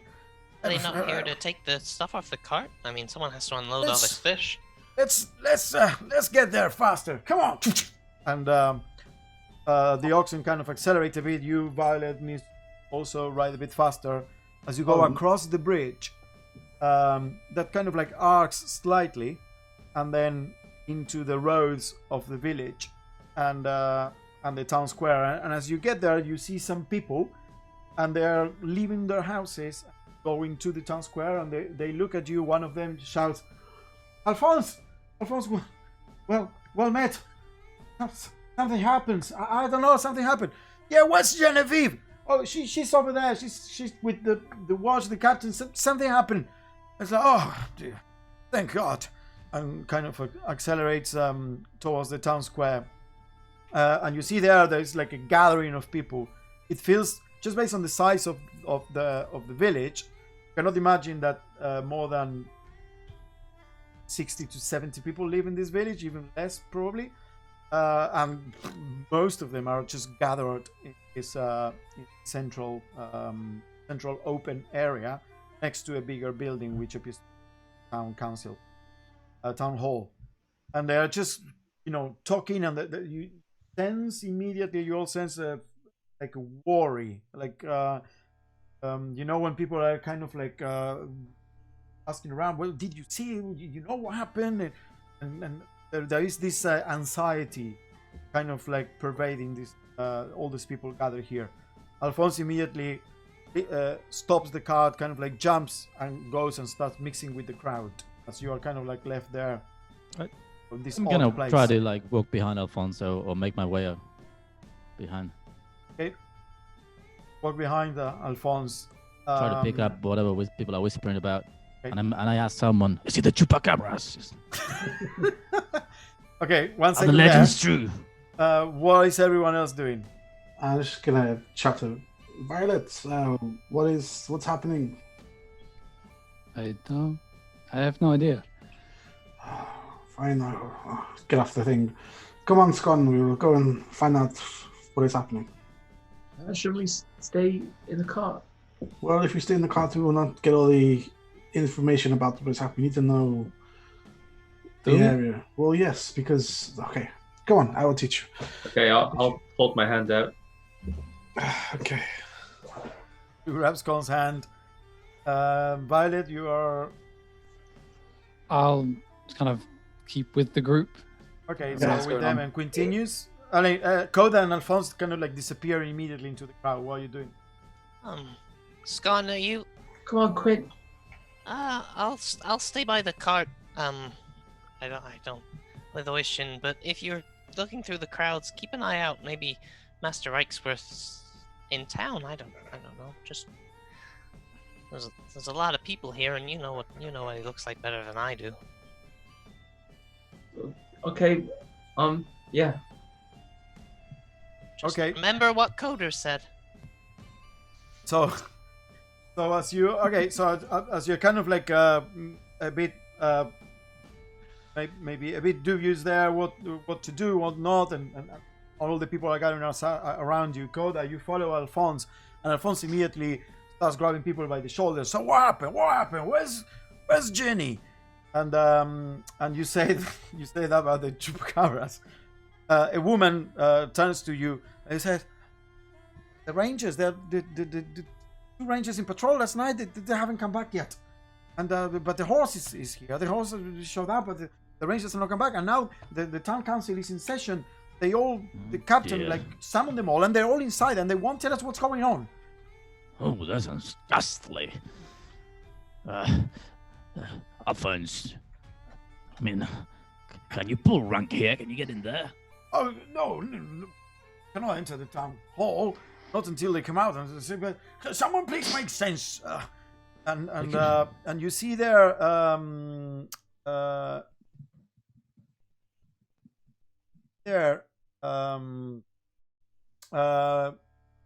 what appears to be a man in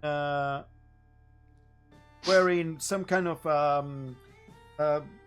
leather apron with a lot of it looks very used and it's grease, and he's kind of like all fingers, has a bit of brown skin and longish hair on the sides, combed very neatly, the receding hairline, and immediately approaches Alphonse. Alphonse, where's my fish? Where's my fish? Bring it.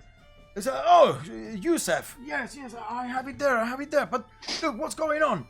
Oh, the Rangers. Apparently, Captain Colbert have been sending out Rangers, to see what was going on, who was taking the goats, and the goats have been inside in the shed, spending the night, so they couldn't be taken anymore. But now the two Rangers have disappeared. One of them is Bannon. That's what one, and then we don't know. The horse is back, but the Rangers haven't showed up yet, and they were out near the retreat last night. How is Ginny? Is Ginny okay? Oh, yes, no, Ginny's fine. Ginny's inside with the rest of them. Oh, okay, well, I guess we have to. Well, you know what? I need to get the fish back to you. So, yeah, let's go there and get the fish out of the cart. And you see Yusef walking back with Alphonse as you all kind of approached the edge of the crowd, and Alphonse and Yusef come out, and you see Coda that are still lingering about there, kind of like mingling with the locals, asking questions. So how long have these goats been taken, eh? Another one appears to be some kind of farmer. Well, they've been disappearing for the last 10 days. Well, that's a hell of a long time. I mean, what kind of ghastly creature eats that many goats? How many have disappeared?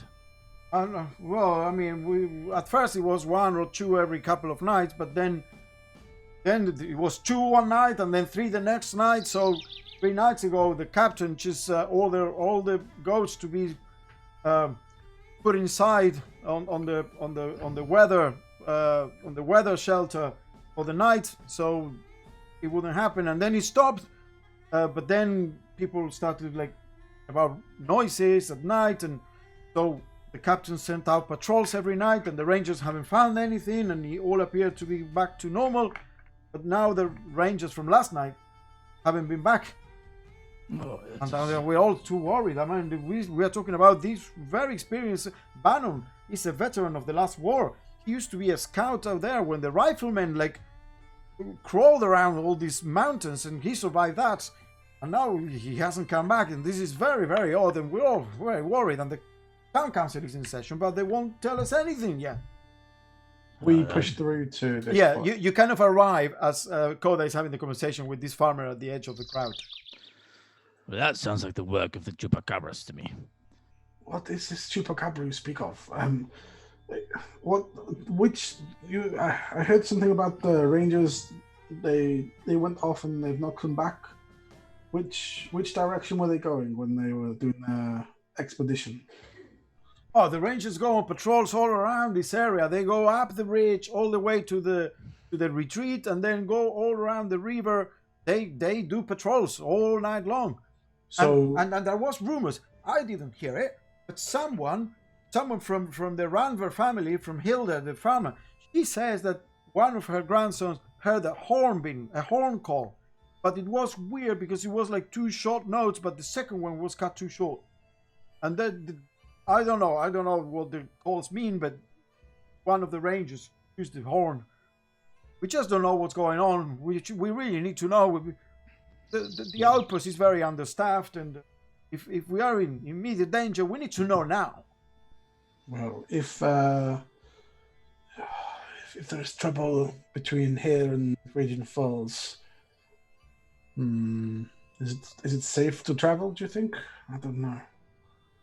Well, I don't know. No one has gone up there this morning. It's only a 20 minutes walk. It's about a mile to the Radiant Falls retreat, but they have guests and everything, and the captain says they're going to send a ranger to make sure everyone is okay up there. But why didn't the captain send for help to Belvold? It's been 10 days with ghosts disappearing. She's been stubborn. She hasn't sent for any help. Are you the help? Where is this? Where is the captain now? We've They're come inside. They're inside the town hall. Which one is the town hall? It's the big building. Is it quite obvious, like close Yeah. by? Yeah. Is it, how far away is We're it? all outside it. No, everyone is outside. The whole Oh, crowd outside, is okay. gathered outside. Does it look like there's a kind of quieter part of town that's like on one side? It is a small town square of a town of about 20 to 30 buildings. Right. It's very small. Does it look like there's a spot where you could kind of like sneak to kind of have a peek and listen as to what's going on in there, maybe? Or Well, I mean, not immediately obvious. We'll have to go and look for it. okay. What is everyone else doing? Wait, I got an idea. And I'll let go of Otsil's hand. Go on. Where are you? Oh, dear. I kind of disappear into the crowd and reappear on something that's higher up. Like, I don't know, maybe there's like a statue on like a stone plinth or something. There is a well in the middle of the crossroad of the square, and you can probably climb to the top of the little, hat thing the well has. Yeah. Just a position where I can see most people's faces. Yeah. This crowd. I'll just be looking around. Okay. Yeah. Okay. So you're looking around. You have climbed there on top of the well, maybe 20 feet away from the group. People have open up space, by the way, because of, I assumed you, Violet, and you walk with your horse and Ocean. Oh, I stayed by the cart. Okay, you set them by the cart. No, I stayed by the cart. Oh, you stayed by the cart. Sorry, and Violet? I followed Otzel. But on horse or back? Or... I kept my horse with me. I got off my horse, but I walked with it. Okay, so you're holding the horse. Yeah. Okay, by the reins. Okay, so yeah, people kind of like make a bit of space. So there is a bit of open space around you as you approach with the horse, and you see there are halflings, humans. There are a couple of orcs, half orcs. There is a motley crew, as it were, normally in this area, in this part. So no one is paying particular attention to your group. It doesn't look weirder than any of the other people there. I'll say to Otzel, what are we doing here? This is none of our business. No. I'm worried something has happened to some of their rangers somewhere, possibly between where we are right now and the place we're going. And I'd like to know what they know before we head out. I don't want to walk into a trap or some kind of danger without knowing what it is. They don't seem to know. Well, the people inside, I think, do. I'm going to try and get some more information. Just gonna try and sneak over there. Looks like a good spot, and just wait here. I will be back in a moment. Okay, just one more thing. You have not paid me for yesterday. Oh, of course. Just here and sort of do like the sort of handshake kind of coin off. Smooth. Okay. Yeah. I'm going to try to stand right in the middle of everyone, the crowd, and say, "Gentlemen, ladies, everyone, please calm down." I'll take out my lute and I start singing. In every life we have some trouble. When you worry, you make it double. Don't worry. Be happy. And I'm gonna say calm emotions. You can hear the ukulele. Goddamn. No. No, it's impossible. You're gonna cast calm emotions. Yeah. Okay, so. Okay, so there you go, guys. Coda sings in falsetto. Every time. It's not falsetto. It's just that, you put a different voice when you sing. You attempt to suppress strong emotions in a group of people. Each humanoid in a 20-foot radius centered on a point. Charisma. Okay, it's a bunch of people. So I'm gonna say, yeah, most of them are frightened. So you start calming them down. You almost feel like everyone starts looking at Coda, and kind of one of them starts bobbing their head and don't worry. And yeah, you Azul are gonna try and sneak to where exactly? Try and like sneak around perhaps the back of the town hall where everyone's now distracted by Coda, thankfully, and summon up Mojo and try and send him, see if you can find somewhere I can sort of slip him in. Okay. So as you go there and you sneak to the side. In fact, yeah, you can sneak to the side. But you hear suddenly the crowd kind of like grows a bit louder as you're about to do that. And Scone, you are first to see, thanks to being on top of the well, and you, Violet, just because it's tall, that the doors to the town hall open.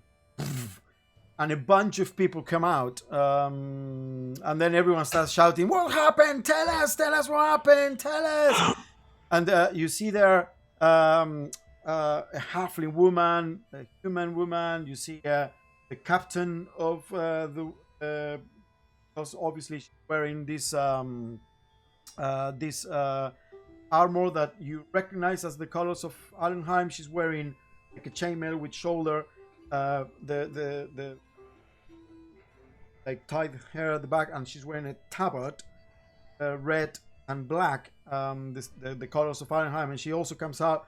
You see there also an orc and half orc man. You see a bunch of people, and maybe 7 or 8, followed by what appears to be soldiers, 2 soldiers and 2 that are obviously rangers, just based on what they're. Just as you were about to sneak up to the side of Zul, so you kind of like stop there, and they kind of you see the captain kind of like lifts her hands.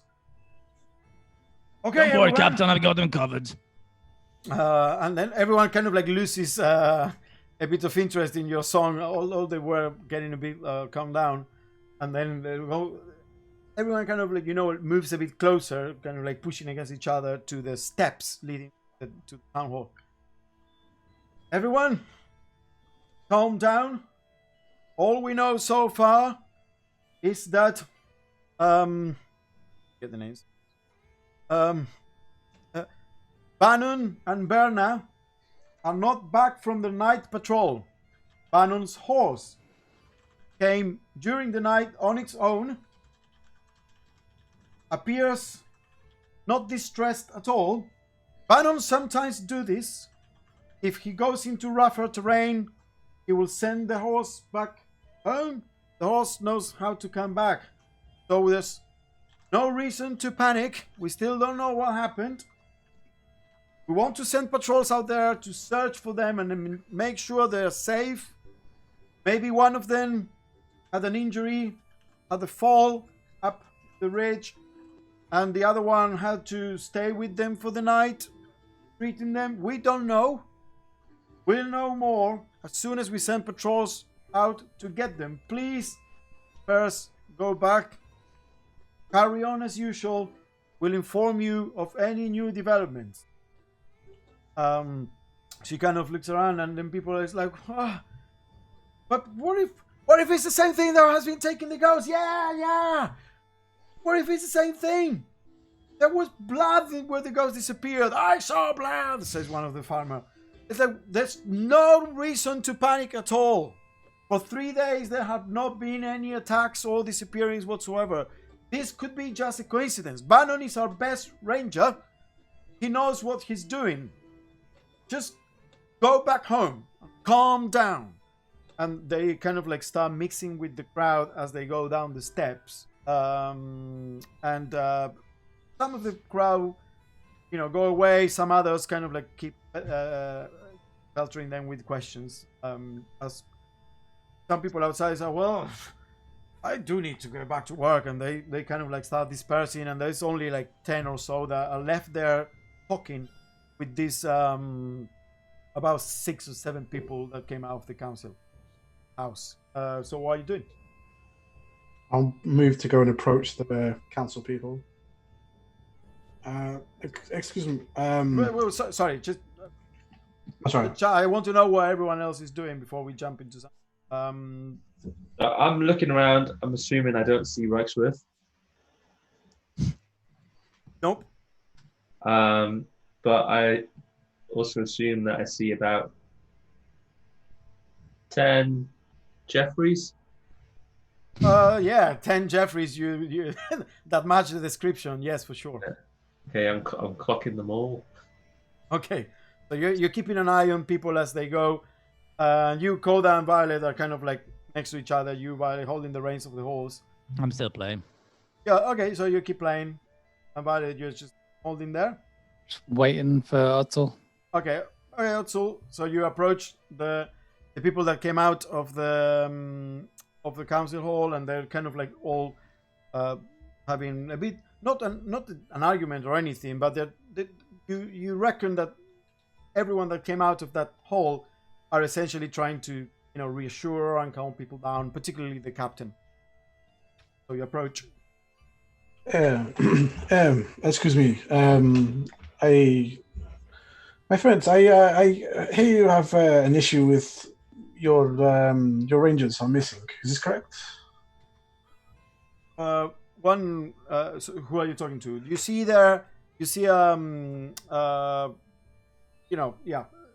humans, orcs, halflings.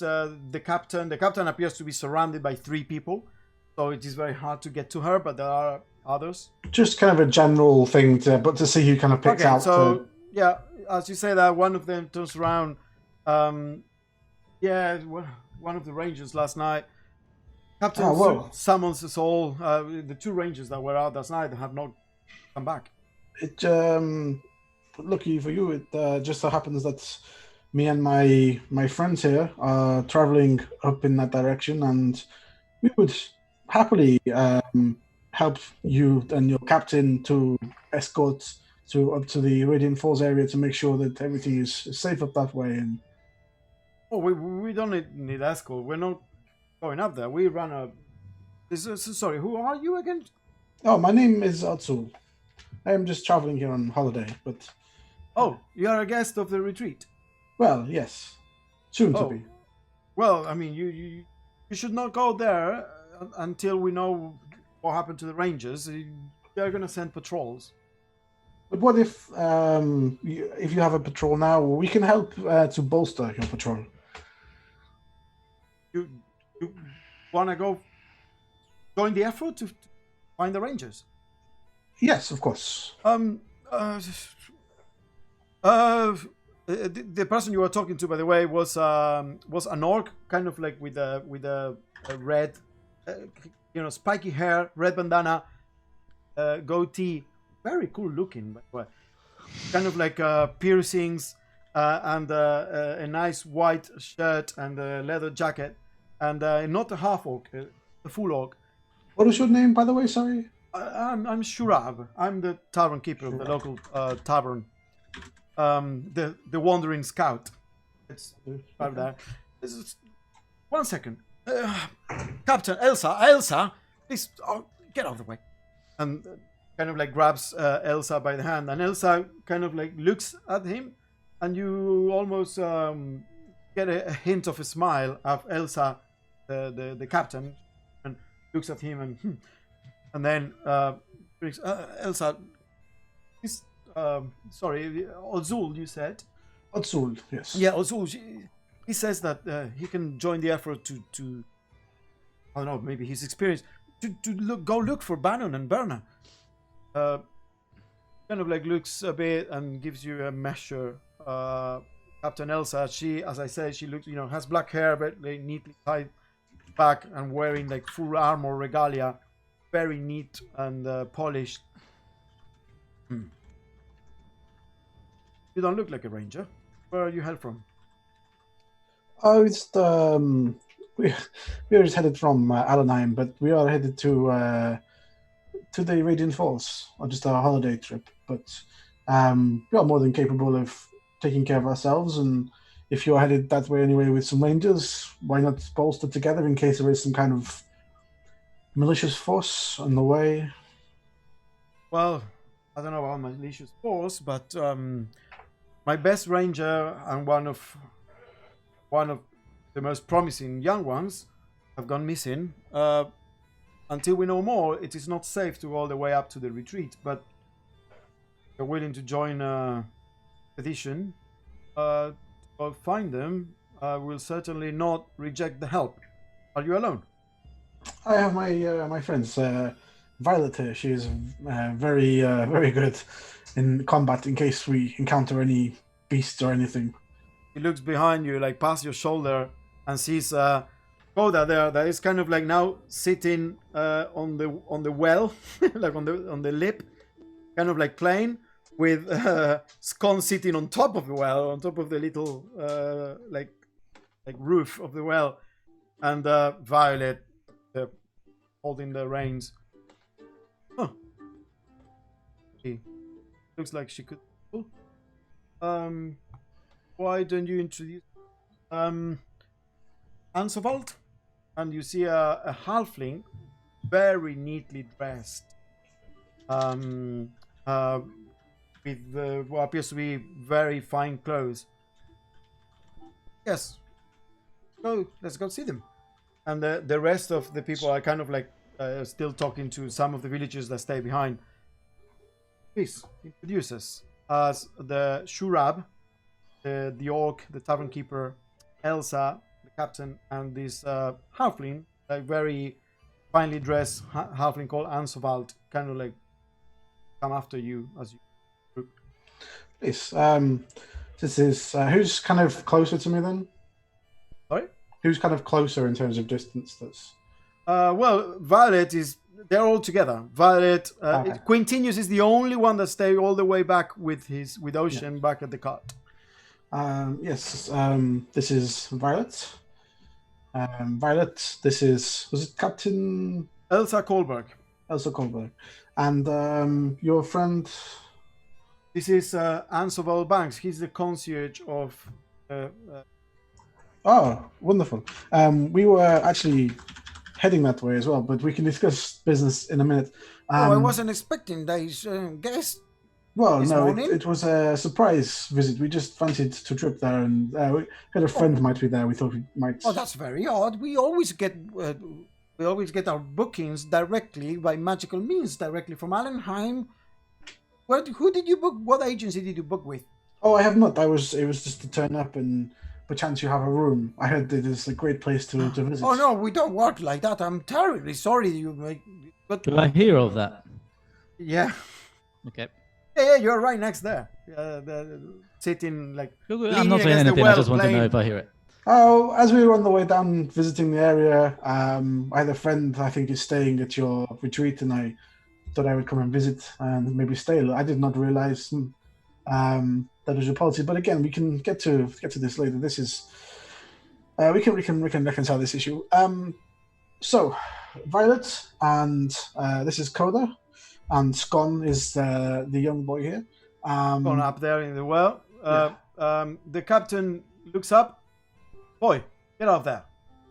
But, okay, Get down. I was looking for someone. You need to hide. What? You need to hide. He died. Yes. You can't whisper from other.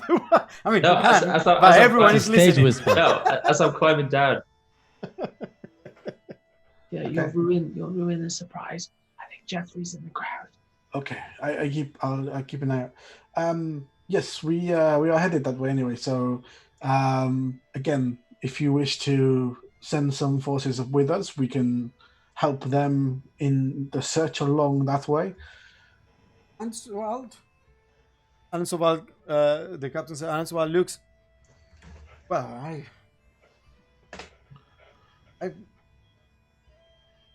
are we doing? What do we discussed?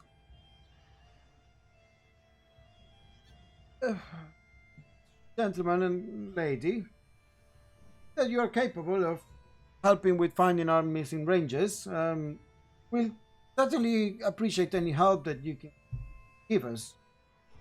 Um, why don't we go back into the town hall? We can discuss things there. Yes. Would someone like to tell Quintilius? I'll go speak to him. I'll meet you inside a town hall in a minute. Ah, very good. And I walk to Quintinius. Says, "Go on, come with me." Okay. Oh, Scott can stay. It's fine. He can. That's all right. Yeah. Need to keep on practicing that song, Scott. You haven't got your cheek clapping quite on time yet. So, I mean, you go fetch Quintinius. What? Hey, Quint. In the meantime of this, I've climbed like onto the top of the cart because it's got like a canvas top. You said, and was kind of watching. I guess from a distance, would have seen like the people kind of come out. I assume it's not like hundreds of meters away. No. It was probably 30 meters away. Yeah, so I guess would have heard kind of roughly their announcement, like quite quietly. Yeah, for sure. But just been like tinkering with some bits. I was also looking around at the sort of architecture, obviously a lot of dwarven stuff. Doing two things, trying to work out what this would have been, maybe based on the architecture as when it Make was a history check. under dwarven occupation. It's not very good. That is 8. 8.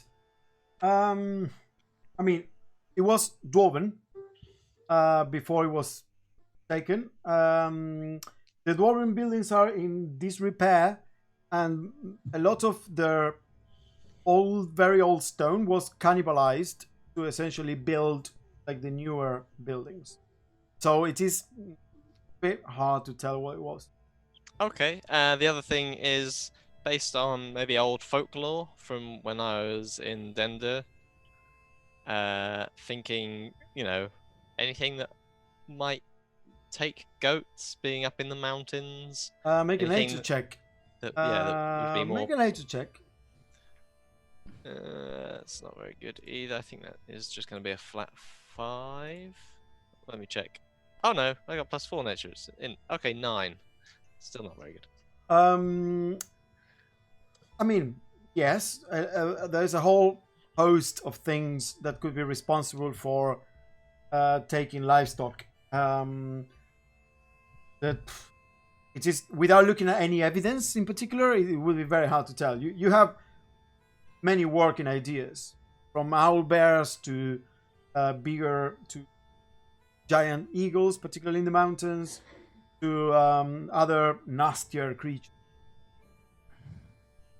Okay. Then yeah, I'll just be sort of sitting on the top of the canvas, a bit sort of disinterested now in what's going on. Okay. Sort of lost in whatever I was tinkering with. Yeah. I mean, Coda approaches. Hey there, boy. Quint, sorry, not boy. That's okay. Well, the crowd seems to have dispersed a little bit, I assume. Yep. And we Everything's apparently okay? have been roped into go and help this. I mean, go find whatever took these rangers. What? It appears the Otsul is the biggest grifter I've ever seen or heard in this north of the river. But this Blimey, that guy. this could be anything I mean, owlbears, giant eagles, there could be anything up in these mountains. We don't want to. We did so well to avoid those bears before. We don't want to go. I think the reason he's doing it is because he knows that it's going to be hard to get to the Radiant Falls unless we find an excuse to go in that direction. But anyway, he doesn't Like have a any means blockade? to. Like a what? Like a blockade? Have they created a blockade? Or are we not? No, I'm not sure if it is. I mean, I'm not sure they got that kind of manpower to stop people from simply going. But let's play along for now. But just be aware. I mean, he's not gonna get us in the Radiant Falls. I mean, he's not gonna be any help at all. Oh. Well, what's our plan then to get in? Same as before? Oh yeah, we'll do our own thing. Don't you worry. I mean, we'll pretend to play along with him, see if he can get us in, but we'll play our own cards. But be careful. I mean, he seems to now he's taking it upon himself to speak for all of us, and Oh, that's strange. He was very dismissive of us yesterday. exactly.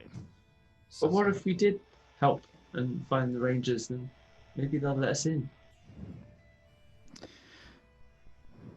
I guess that is a possibility. I suppose, but I mean, we're not rangers, And are those, we? those people do need help, and Violet seems like she could do it. We just go with and watch. Yeah, she's definitely looks like the most capable of all of us by a long distance.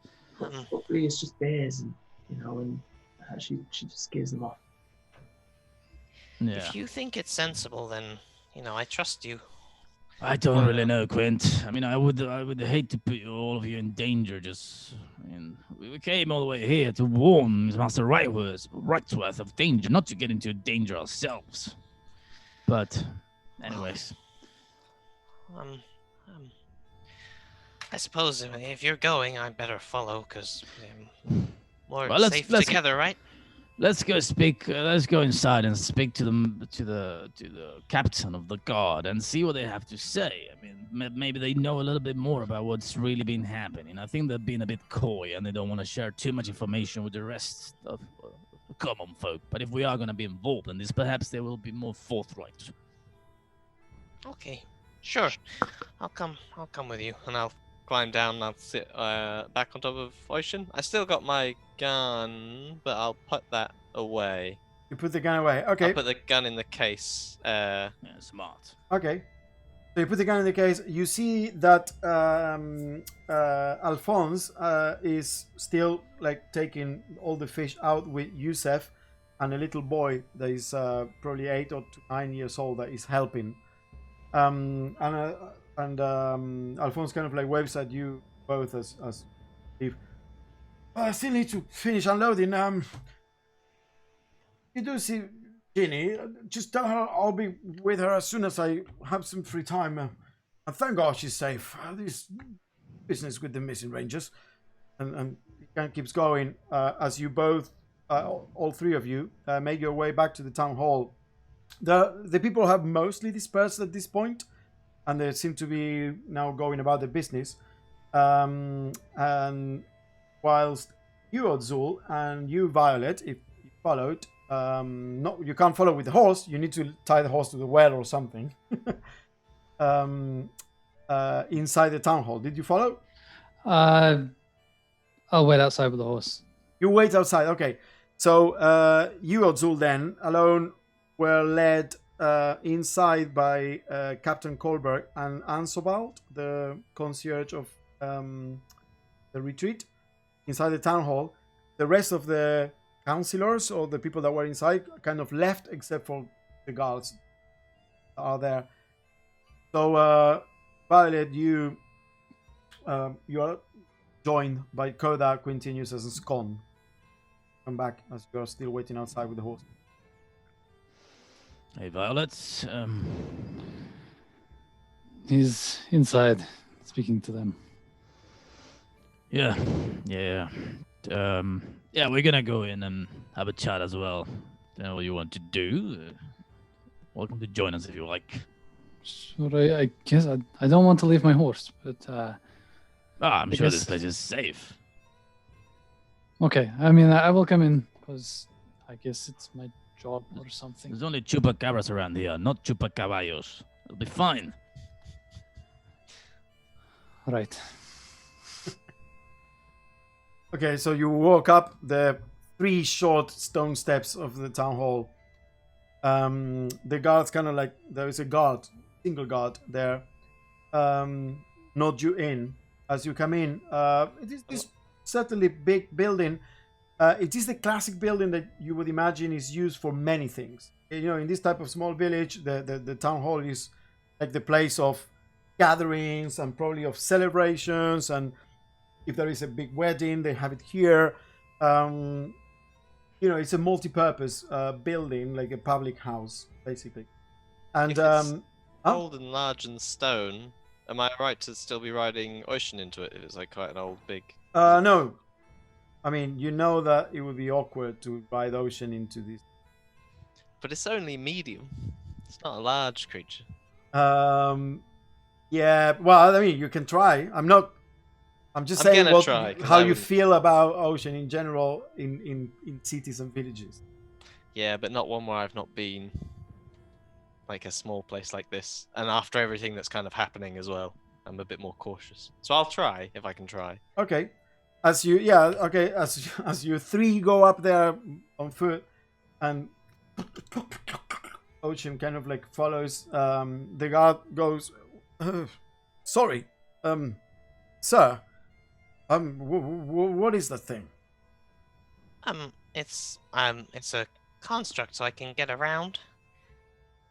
Apparently we've been asked to help deal with Coda. What we're helping deal with the... Oh yeah, we've been enlisted as aides in a quest to discover the location of the missing rangers and to end the plight of the chupacabras. Ah. Wait, is that a chupacabras? Is that confirmed? Well, I mean, between you and I, but don't spread the rumors, all right? Okay, go in. Kind of like waves you in as you all go with Ocean and everything. Thank you. As you go into this place I was describing, you see there near a table the halfling, Captain Colbert, and they're having a conversation with Odzul. Whilst this was happening, they were explaining to you, Odzul, that basically they want to send someone up into the mountain area, the area between here and the retreat, where the rangers were patrolling last night, or where they should have, to go search for them or search for clues, but they don't have the manpower, as Colbert explains. Look, this place has become so peaceful that they pulled off almost all of our forces. We had 5 rangers, of which 2 now are missing, and just 5 soldiers. This is a tourist retreat. We are very understaffed, and I understand your situation, which is why I have offered the help of myself and my travel companions. But I have to be quite frank with you. I need to know that you are actually capable of helping. And what's your... And Ansoval interrupts.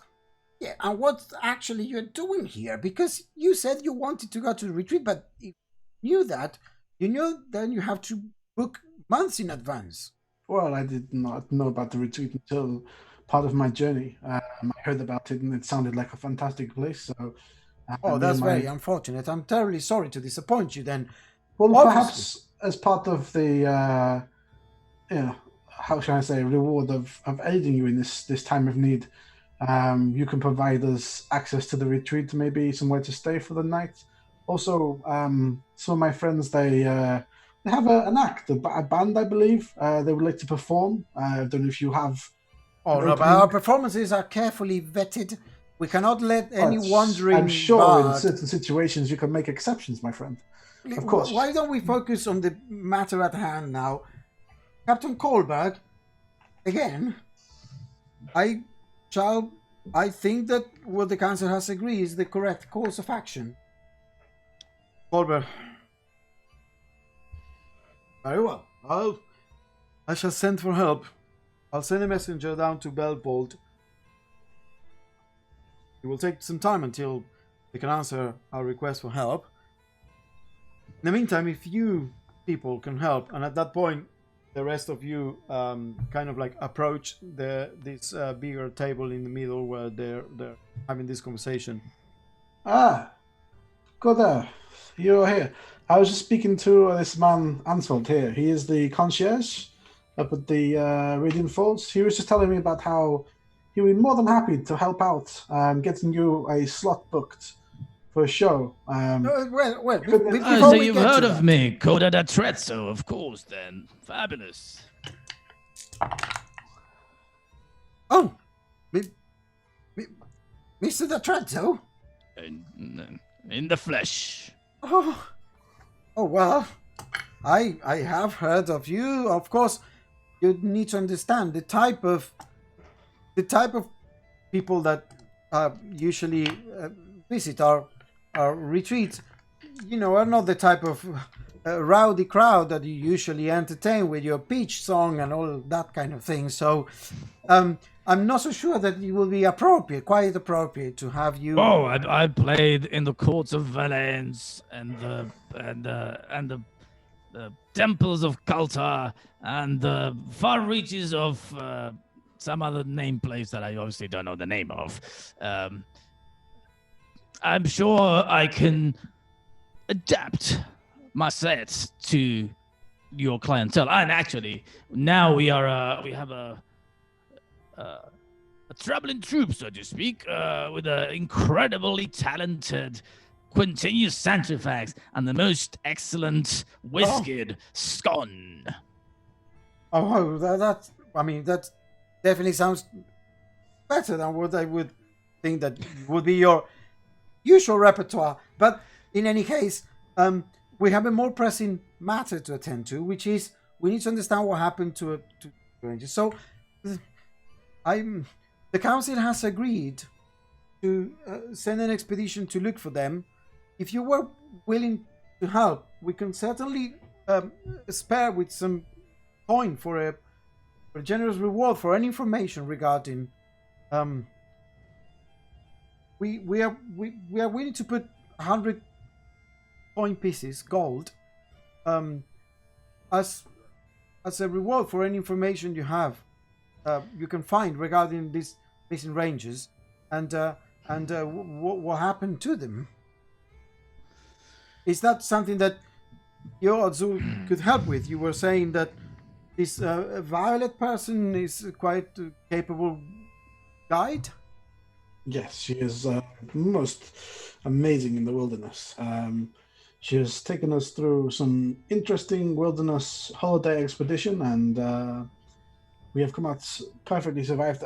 We got attacked by a bear, and we have survived. And yes, she saw it from a mile away. No one else saw it, but she saw it and she scared it away. I'm sure if any animals or anything that is a problem, we can deal with it. If it is something else, then we are a very capable bunch. Let us. Well, in that case, Captain, why don't we do it? And the captain goes, answer all. Very well.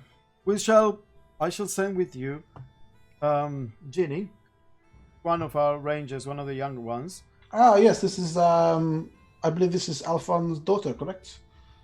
Yeah. Yes, we've been traveling with your father. He is a very nice man. She's not there. Oh, she's not. Okay, so. She pointed far back out into the other, outside. Fine. She's a capable ranger, and she can lead you down the patrol routes where the rangers normally go to, and they follow and see if you can find any clues about our missing people there. And if you come back with enough information about what happened, then we can spare the reward Anseval was talking about. And of course, rooms for the night at the falls, retreat, and a spot for them to perform the act. Yeah, we'll talk about the performance, but let's just stick on it now because we can certainly no. We can certainly give you a room at the retreat to spend the night once you've helped us. Very good. Excuse me,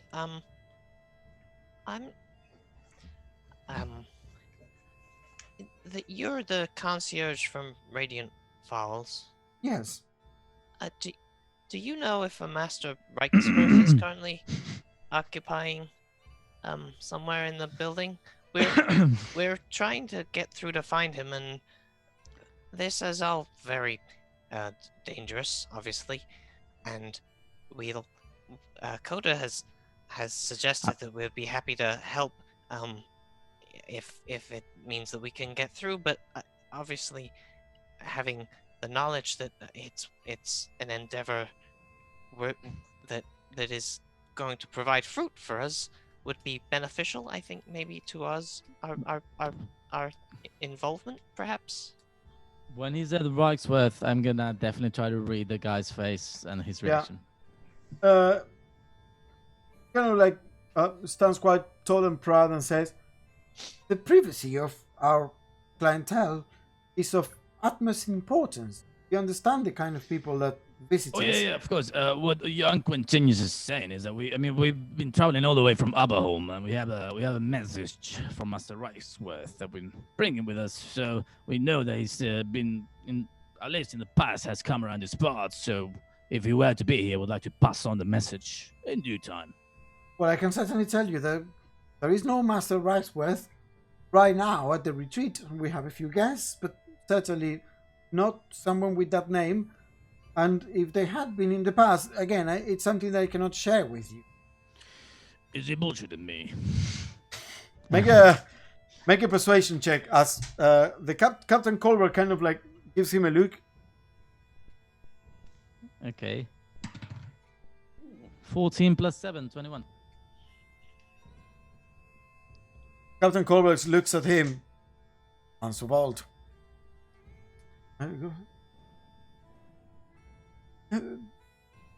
Master Reichsworth, yes, someone with that name, spent 3 days here about 2 weeks ago. Oh, okay. Well, I guess we're gonna have to pass him the message later on. Do you know where he went? I'm afraid I don't. We respect our clientele privacy too much to ask about their future travel plans. Well, I guess. Suppose we should be on our way then. Do you know if he left alone? Was he by himself? He was staying here with 2 other people. I believe they were his assistants. And that's all I know. We don't ask. We pride ourselves in not meddling in other people's affairs, particularly our guests. Would I know who these assistants are? Do I know any? I mean, other... you know, he had 2 journeymen with him. But from the shop, would I know? Yeah. So in the shop, it was Master Reichsworth, 2 journeymen, and the apprentice Chiara. Okay. What's their names? J1 and J2. Yeah, write down names of journeymen. I'll give you later. Okay. Oh, that must be Dean and Jim. Mr. Black. Dean and Dan.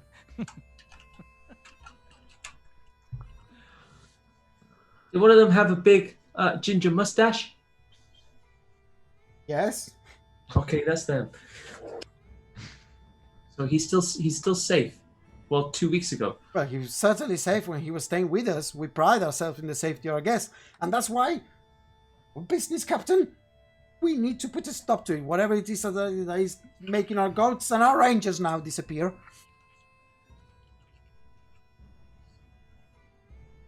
So are you gonna do this? Right, friends, are we agreed? We will help these people. What say you, Quintinius and Scone? Well, we know he's not there now, so I know. It means he gets further ahead and he could be in more danger. But his rangers could be in danger, and it doesn't feel right. No, we lost the track of him. Maybe someone up there knows something. I don't know. And of course, there is 20 gold each in it for you. Ah, what's money to us? I suppose we still have. We know that Goret was, of course, asking. Maybe he's still at the retreat. I guess the trail's cold, and that's all we have to go on. So there's still some purpose to go up there, although. Well, if the trail is cold, finding a ranger might be a good idea. I mean, I'm scared. If it's something that can take a goat, then it can certainly take me. I'm smaller than a goat. But you see the size of Violet. We'll be fine. She has, I imagine, killed much bigger things than a chupacabra. Is how you say it? Yes. What, What do rather they ghastly look like? creature, but What do they do? well, What do I they're look like out for? I guess a very large bipedal, like claws, like a huge mix between a wolf and a bear, and a mouth like a gigantic reptile. You haven't put me much at ease with that. Violet, can you scale one of those? Yes. Yes. Okay. If I think we could do it. Good work, Scott. You're on The board. captain looks at you, Violet, and kind of like gives you a measured look. Do you belong to some kind of army? No, I'm a guide. Guide? Yes. Very well. He is paying me for help. I'm a bit skeptical about your group. Not about you. You seem quite capable, but how are these others gonna help find my missing rangers? You have a kid with you, and I'm 15. He's the And most this- talented of this us all. performer. I'm not entirely sure what help can you all be here, except of course you, lady. What are you Well- asking for, like a CV or something, to a list of qualifications here? I mean, are we just going to waste time, or do you want to get on with this and us go and find Guinea? Is it Ginny or Guinea? No, Ginny's here. Ginny's here. She's fine. It's the other two we're after. No, but we go and find her and then we go on our way. Do you want us to sit here and talk about it more? I thought the talking was done and we were going to move to the action part now. I'm just asking about Captain, listen. I mean, it who I'm is putting the life of Ginny on the line with for. it is a well-known fact that music tames the beast, and if that's not enough, I've been trained on the arts of a healer of the healers. So if one of your men or women are hurt, I should be of assistance in that regard. And here continues central facts. Here is he's got a brain like a clockwork. I mean, he will just see the pattern in things that most mortals overlook. Anscon, well, I don't want to get started with that kid, but whew, I've heard he's the enough. most talented of us all. Yeah, and we saved Quint, so we can save people. It's true, some men tried to kidnap me. Okay. I think I've heard enough. Ansevald, if course of action, it is the town's money, of course. I'll send the messenger. I'll speak to Genevieve. She'll be waiting outside. Turns around and kind of with a, you reckon, with a skeptical and an annoyed feel at probably not being you can understand that this is her job essentially, protecting this peaceful town or part of it at least, and having to rely on a stranger because of how understaffed they are is not something that she's taking on very well, as she turns around and kind of like frustrated walks away.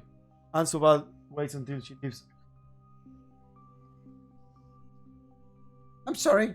I do believe that we need to take all the help we can find now. It's a peaceful town and we don't have enough of an army presence here, unfortunately, to deal with this kind of thing. So please bring back information about what happened so we can make this area safe again and the economy can resume. Make capital safe again. Got it. Check. I like it. Maka, Has- you'll find Genie outside. Put it on a hat. Wonderful. Also, do you have what's the word, a weapon storage maybe area we can borrow some weapons from? Weapons? No. I'm afraid that the garrison of the outpost, they only have the only weapons in town, and they certainly use them all and keep a tight control over it. This is a peaceful tourist destination. Just as I thought. There is a smithy, but they mostly deal with all the metalworks that we need to operate in our local economy. Although I'm sure they're good enough that they could probably work something out for you if you need simple weapons. No, not for me. I was just thinking Violet wanted spears for fishing, but it's fine. It's not. Oh, there are fishermen though. You should speak to Yusef. He is the fishmonger, Yusef Al-Misani, and has a stall at the food market, and he knows quite a few fishermen that work up and down the stream. Okay, thank you. We were going to find this. His name Genevieve. Genevieve. Yes. I'll leave you to it then. Please find our missing rangers. And leaves. And then you see that the doors are open, and then walks, kind of like have a quick talk with a woman in her early 20s. Has kind of like short auburn hair, maybe all the way here, and she's wearing a green cloak, leather armor, bow, quiver, sword, and she looks like your classic ranger. Kind of like nods as Answa leaves, and then looks at you all and walks inside. She has a scar on her right cheek, going all the way from the eye to the cheek. And but she looks quite young for a ranger, as it were. Looks at you all. I'm Ginny. Supposed to lead you down the trails that we usually patrol for. We're gonna look for Bannon and Berna. I hope you can help with that. Of course. My name is Odzul. This is my traveling companion Violet, and these are our new friends. This is Scon. He's quite young, but I think he has quite a lot of talent potentially. Quint here, he is some kind of mechanical genius, I think, maybe. I don't know. He has a mechanical crab you might have seen outside. And also... A spider, and also I'm on top of it. Oh, are you? Okay, sorry, I did not see it there. The chair was in the way. And this is Coda. Everyone thinks he's fat for some reason, but anyway. This is Coda, a fat man. Remind me not to get you to present the band, please. Wow, that's a cool scar. Did you get that on patrol? I did. Was it a bear? Yes. Was it the thing that we're looking for? This was an owlbear. Owlbears take goats. It could be an owlbear. I don't think it is an owlbear. We have working theories about it's something different, something strange, something new. What about a giant eagle? Do you have? We would have seen information? them. We would have seen them. Bannon would have seen them. What is your working theory? It's chupacabras, right? Could be the chupacabras. I thought so. But there's something odd. The blood that was left, last splatter that was left after the ghosts were taken on the early days. There wasn't a lot of it, but it was violent. It was vicious and quick attacks, and then the bodies are just gone, taken up the mountains, but we're not entirely sure where. But then the trails just disappear. It's odd. We don't know what it might be, but it is something coming from the mountains. It is not an owlbear. We know how they attack and the type of trail they leave behind, and it's not an eagle. We would have seen those. So what trail was it? Did you see footprint? Well, Albers? No, No, the creature. you said there was a trail. No, the trail stops. The creatures don't leave any trail. We just follow some of the blood along the way, and then it just stops when it reaches certain spots in the mountainside where there are rocks, and then it just stops all of a sudden, and we haven't been able to find anything beyond that. Does it look like the goat was dragged or lifted up? If you checked for the higher they the weren't droplet dragged. of blood, it will make There weren't enough. There weren't enough tracks of bodies being dragged. They were somehow lifted and left a blood trail for a while until it stopped. Did you examine the size of the blood splatter to get an indication as to whether it was rising higher as the blood trail decreases? Didn't look like it. It looks like it was the same kind of blood trail all the way through until it just stops. Strange. Maybe it hovers just barely off the ground. Well, you said continuous. You said eagles hover exactly. No, eagles cannot hover. I don't know where you heard that, but are you Wait, sure you are you said that. equipped for Pretty this? sure that eagle doesn't hover, my friend. I learned that at homeschool that they hover. Yes. If you've not read a book about eagles, then you should not talk about eagles. Well, that's Okay, are we gonna follow the trail? Is the trail still there? You're gonna take us there, and then we're gonna go up. Yes, Violet, what do you suggest? You are the experienced one in this area.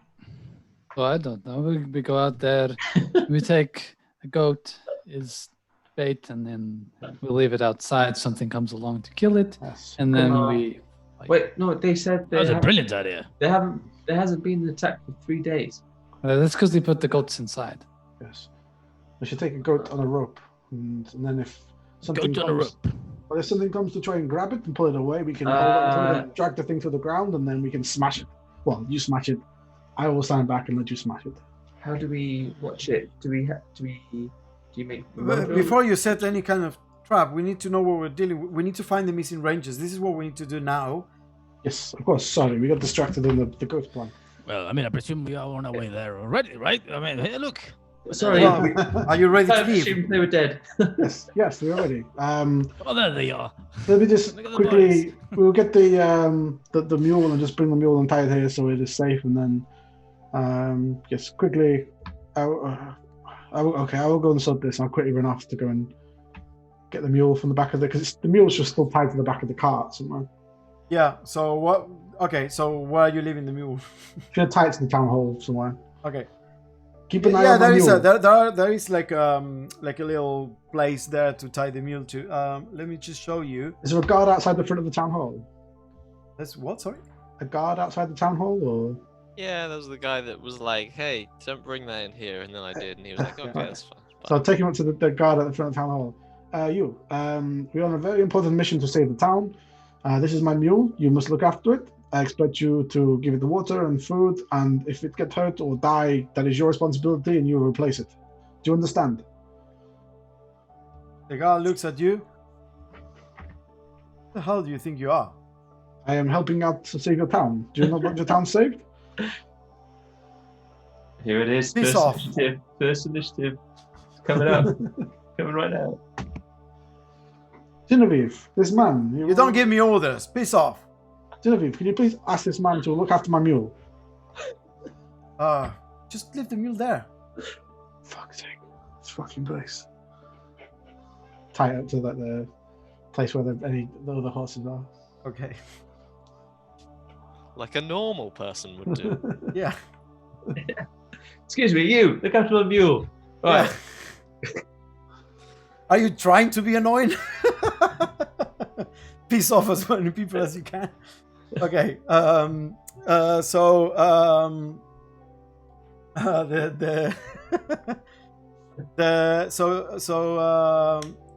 Genie kind of like guides you. So if you look at that little map that I put just there, you see the big building there where it says number 3. That's the kind of like the town hall. and you see there is a tavern that you see there, which is number 7, and then this is essentially the main square of the place. It's actually a very small town, and Ginny will jump on her horse, and with you, Violet, also on your horse, so only 2 of you on horseback, and you start riding south out of town, which is in the small road that leads south all the way, probably general direction, the retreat, following the river. The river here on the west. So you start following the road for a bit, while Ginny explains that it's only there's only 10 people that essentially work at the that staff the watchtower and the military outpost that was scaled back massively after the war, and it is of those 5 soldiers and 5 foot soldiers and 5 rangers, of which 2 are now have now disappeared, and the soldiers are doing mostly maintenance today. This town doesn't need security. It is, a tourist town these days, but they keep this very small outpost just because it is in the border with the Dwarven Kingdom, so it makes sense. But then eventually they lead someone. They lead you all down the road until eventually she stops and ties the horse to a tree. You need to leave your horse here. We're going up the trail now. The horse cannot follow. Going down up the trail on the mountainside. He will not like this, but I leave him. Tie down next to mine. That'll be fine. Sure. Okay.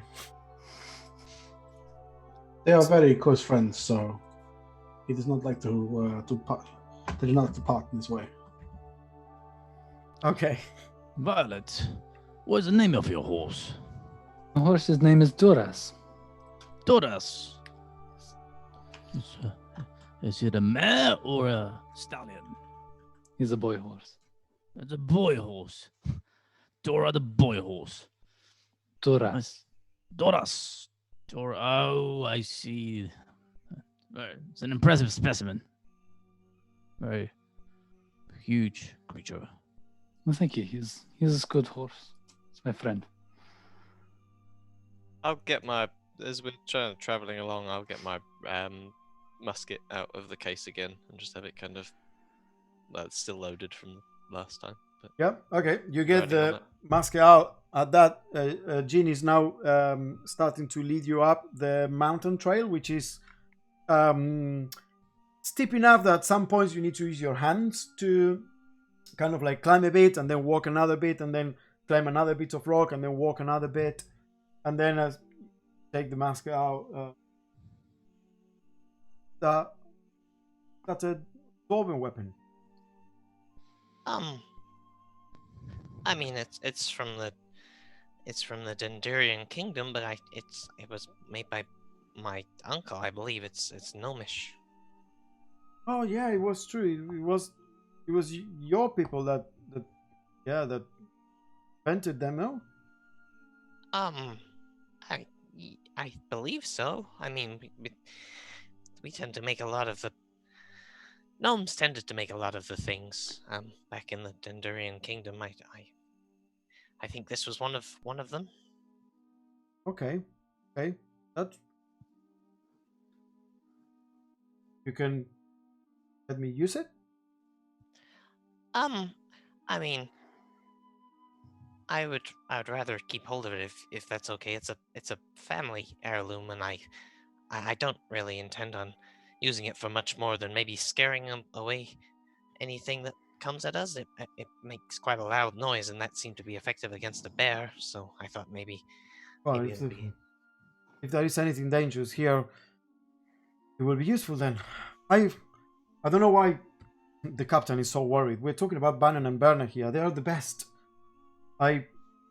I look up to Baron a lot, and I'm sure we'll find them. They must be still camping out there for some reason. Maybe they found the nest of whatever animal has been killing all the goats, and they're just still burning them. They only been missing for like 6 hours, and sometimes Bannon likes to be out in the wilderness. So have you seen any smoke climbing up from no, the but trees? Bannon can be good at dealing with that. Smoke is fires. They have no way of sending messages. Well, that's the thing. We heard horn calls. Those are warning sounds. Although the captain says she's worried because the second call was cut short, almost as if the middle of sounding it, something stopped.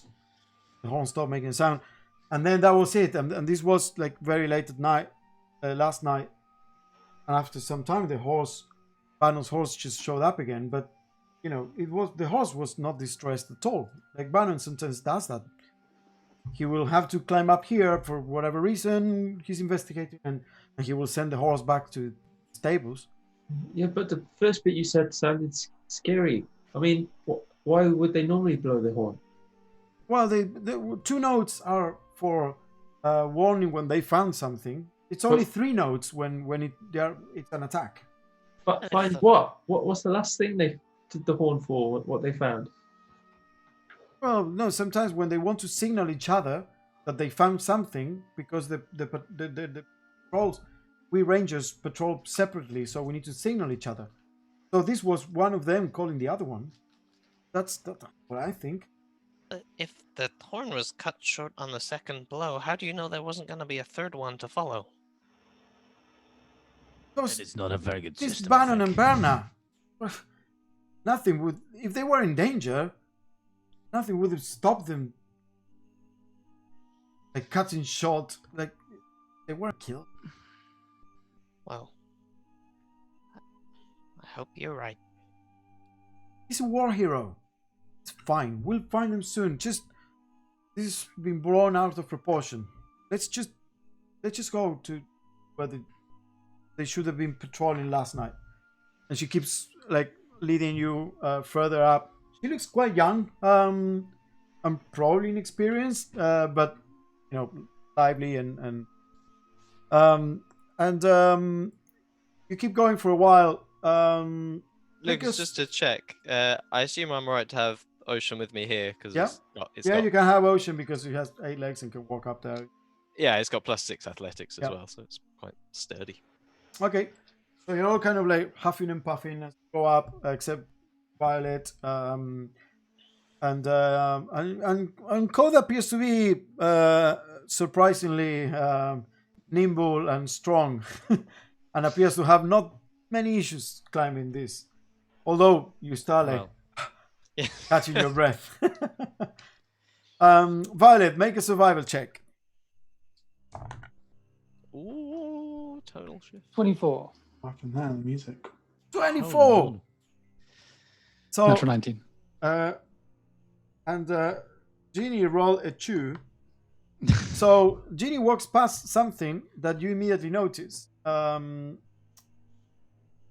is a horn broken, like in 2, but still joined, so not entirely broken, just like almost half of it, kind of like lodged against a big boulder onto the side of this mountain trail you're following. And no one saw it, but you notice some tracks, some like disturbed grass and whatnot, and then the horn there broken. I'll just snap my fingers and say, "Hey, Ranger, I found your 3rd note." Nice. He looks behind. What? And she kind of... That's Bannon's. No, sorry, that's Berna's. She grabs it. There is a bit of blood in it.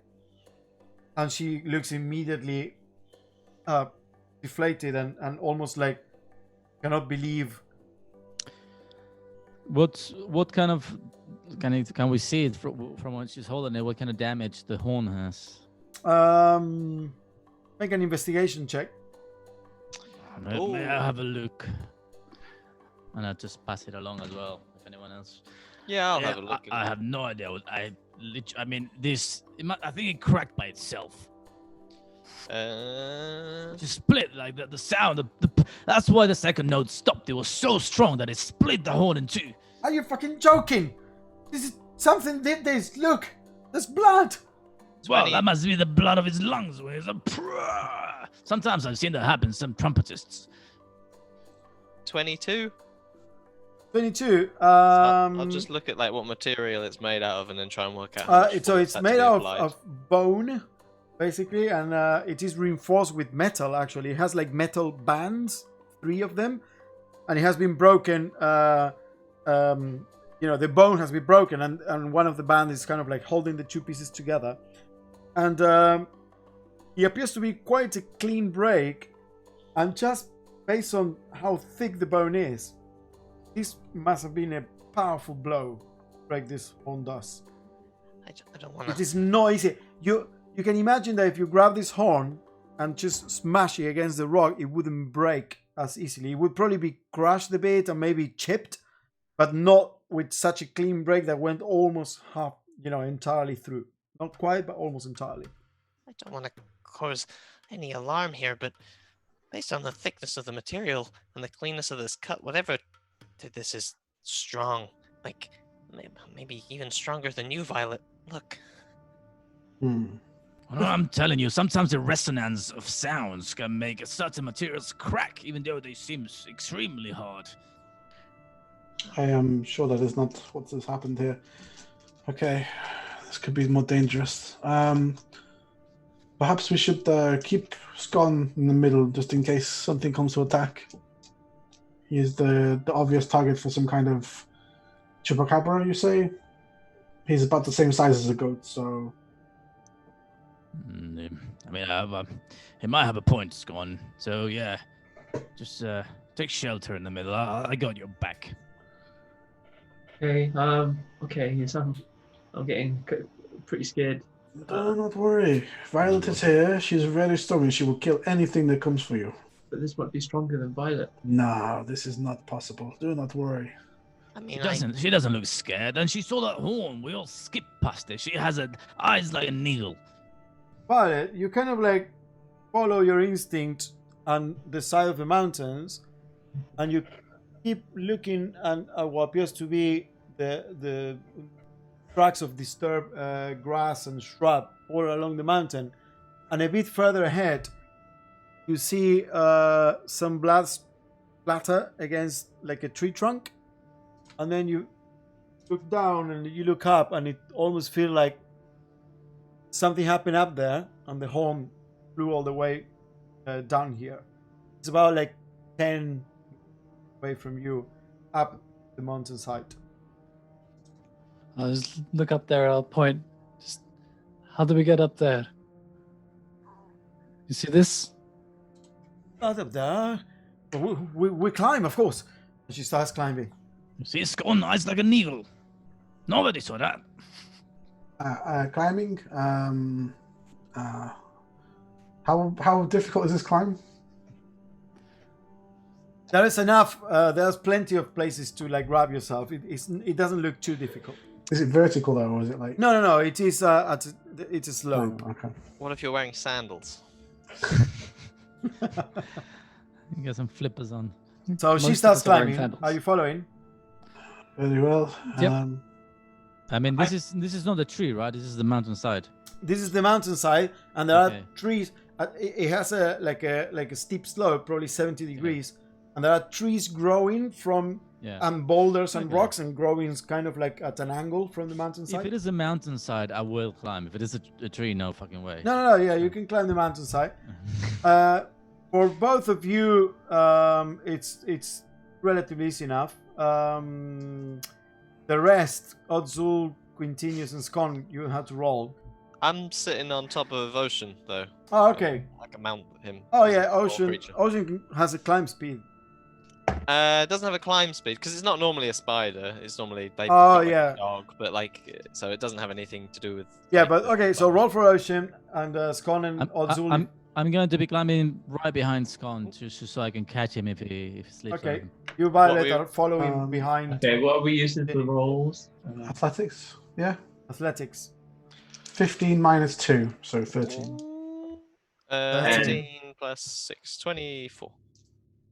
24. And Scon. 10. That's what you needed. As you all manage to make your way up, and then you reach another area that kind of like flattens out a bit. What appears to be the trail that the one of the rangers was following, because once you finally go past the bit of blood that was visible on the tree trunk and you reach there, Violet, you see Ginny kind of like kneeling,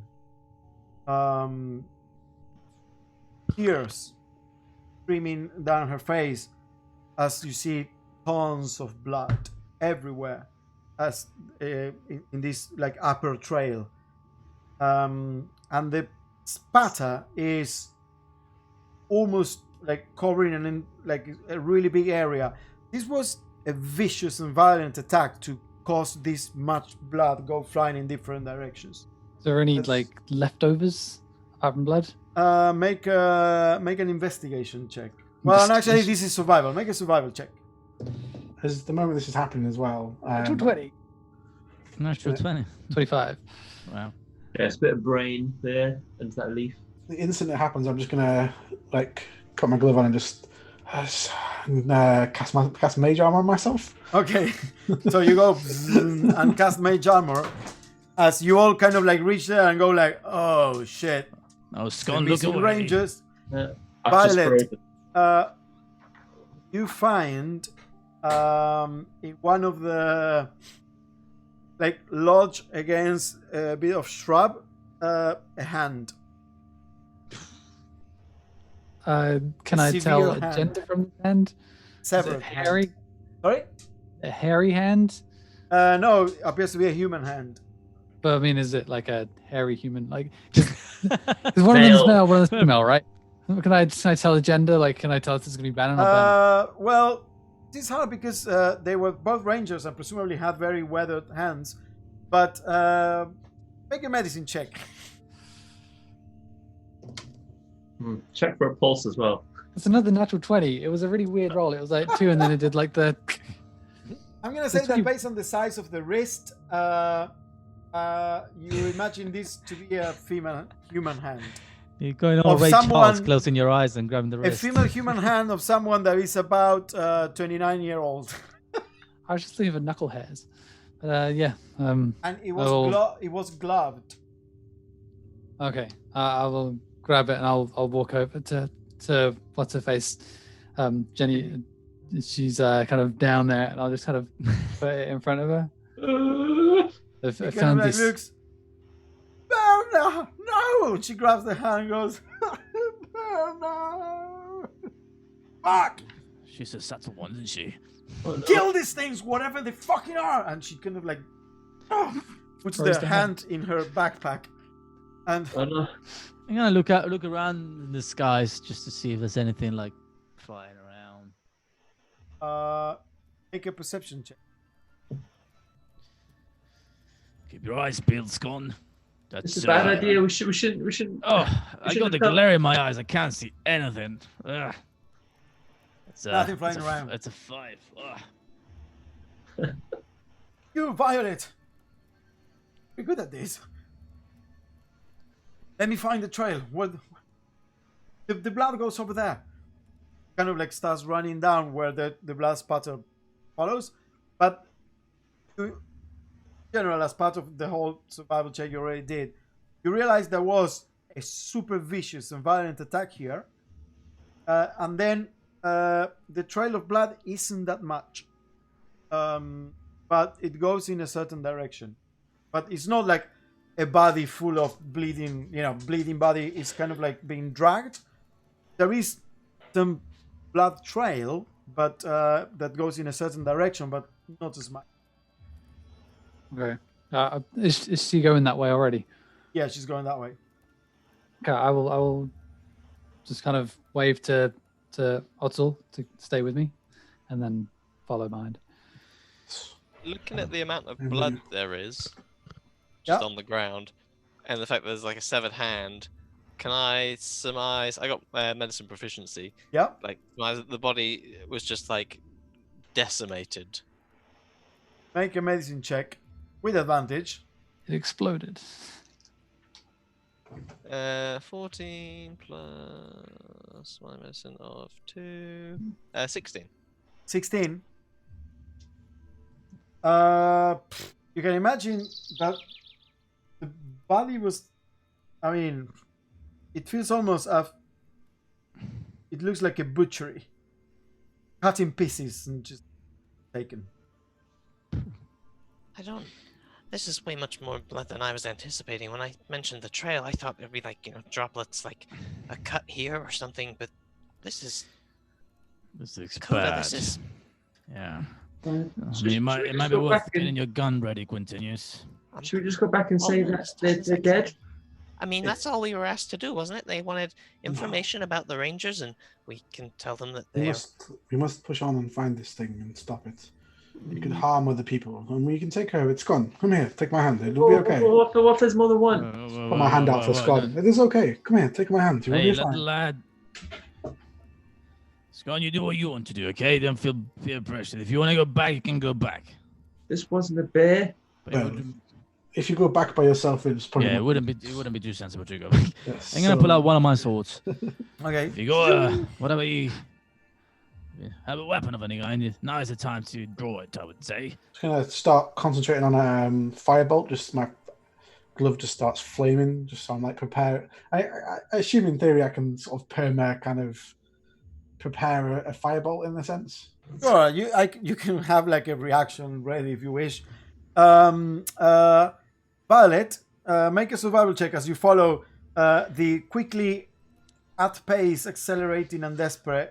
Before she does that, I'm gonna say she's most impressive, isn't she? Look at her, like she's been finding things left, right, and center, and I'm just gonna try to inspire her in that way. Okay. 18. What? 18. 18. She doesn't even need it. It's fine. You notice as you are going that there was movement, footprints that came from a different angle of another set of footprints that essentially almost like climbed onto this trail from below in the same way that you did. You climbed up onto Humanoids? Huh? Humanoid? Yes, humanoid that joined this trail and this blood a bit further up ahead, and then there you see the disturbances, not tracks, but signs of something having broken, like tree branches or having like kind of like torn like a small bush aside. Something converged. There are things, signs of several things converging on this new set of tracks, almost like it came from different sides, and then another set of very bad blood splatter there. And you see Jeannie there, kind of like looking in every direction. No, these are Bannon's track. So Bannon came here and attacked too. And she's kind of like looking around. I'm going to walk up to her, put my hand on her shoulder, and just, we need to wait for the others. You can't run off like this. What happens to you next? What is this? Have you ever seen this? What is this? I don't know. I've not seen anything like this before. But I'm worried that there could be more than one of whatever it is. Okay. As you're kind of like looking around, and as you can almost form a picture of what happened here as a body was being dragged or like of it. And then the second set of tracks kind of like rushing up, and then several things converging from different angles, attacking this second person. Clever girl. What? Clever girl. It's a Jurassic Park reference. And at that, everyone else arrives from behind you, like gleaming mage armor, sword at the hand, Ocean. With Oh my god, another one of these pools of blood. As more details emerge, I've become more scared, and I've got like my boomerang in one hand. I got a dagger in the other hand. Violet, what? Sorry, Kind of trembling a bit. Also, the white side of my hair starts to react a bit differently to the wind. It stops looking like hair, and it looks more like sort of mist. Almost like wavy mist. Yeah, just the white side of my hair. And I'm just like, You okay? Here, look, if you want to come here, you can stay with me. I will look after you. You'll be fine. Be careful, Scone. You've got fire on your hand. Sorry? Your hand is on fire. Yes, it's just ready, so if something attacks, I will shoot it. What do you make of all these violets? What is going on here? There seems to be many of these things. I don't know what. I've not seen anything like it before, but it's not just one, I believe. So it's the chupacabrae, plural, right? Perhaps, yes. What else could it be? I've not seen these things before.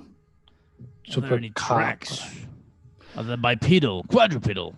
No tracks, but there are signs of disturbances. I see where they go. I don't know how they get there, but there are signs that they go this way.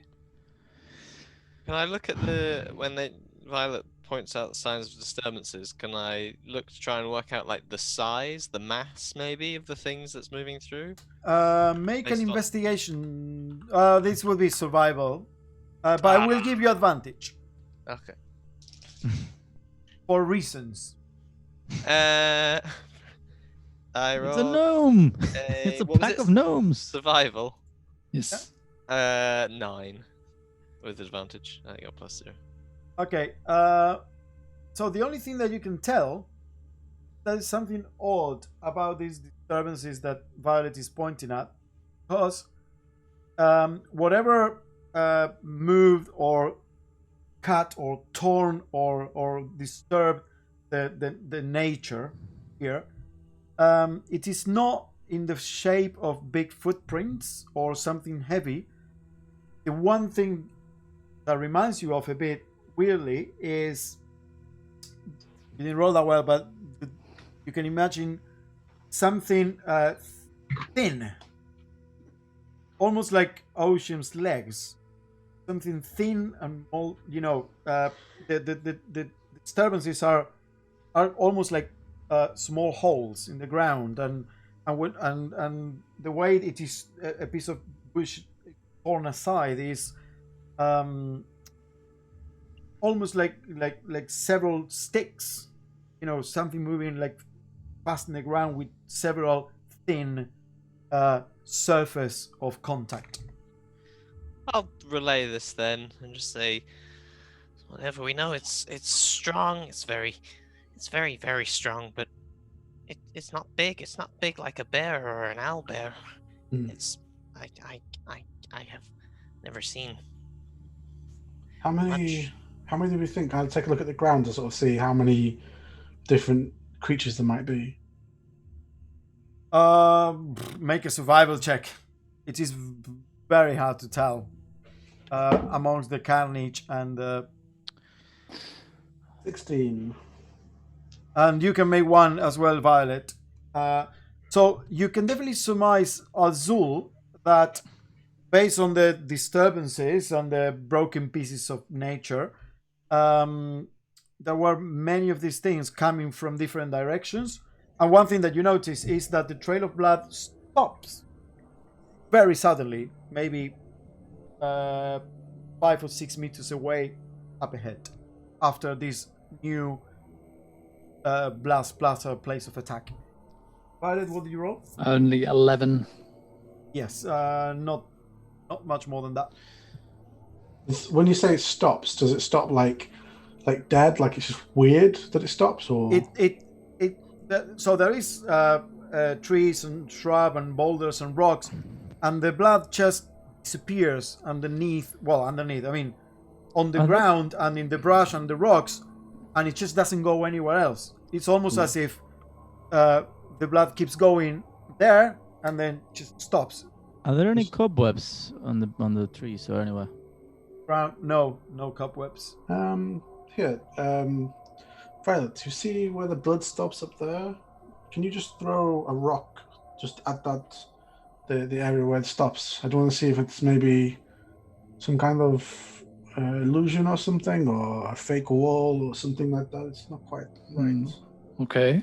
I have a sling, but it's on your mule. I pick up a rock. Just chuck it. Chuck the rock and you go, dong, dong, dong, dong. Looks like a rock. Interesting. Okay. Just gonna maybe we slowly approach that area. Could be a trap though. I don't know. Can anyone see? Take a look at the trees. Is there anything like obviously out of place or? Based on like what we've seen so far. I mean, already what I already described. Nothing. But make a make a nature check. 8. Nothing that catches your attention. You, Violet, and you, Coda, can also make a nature check.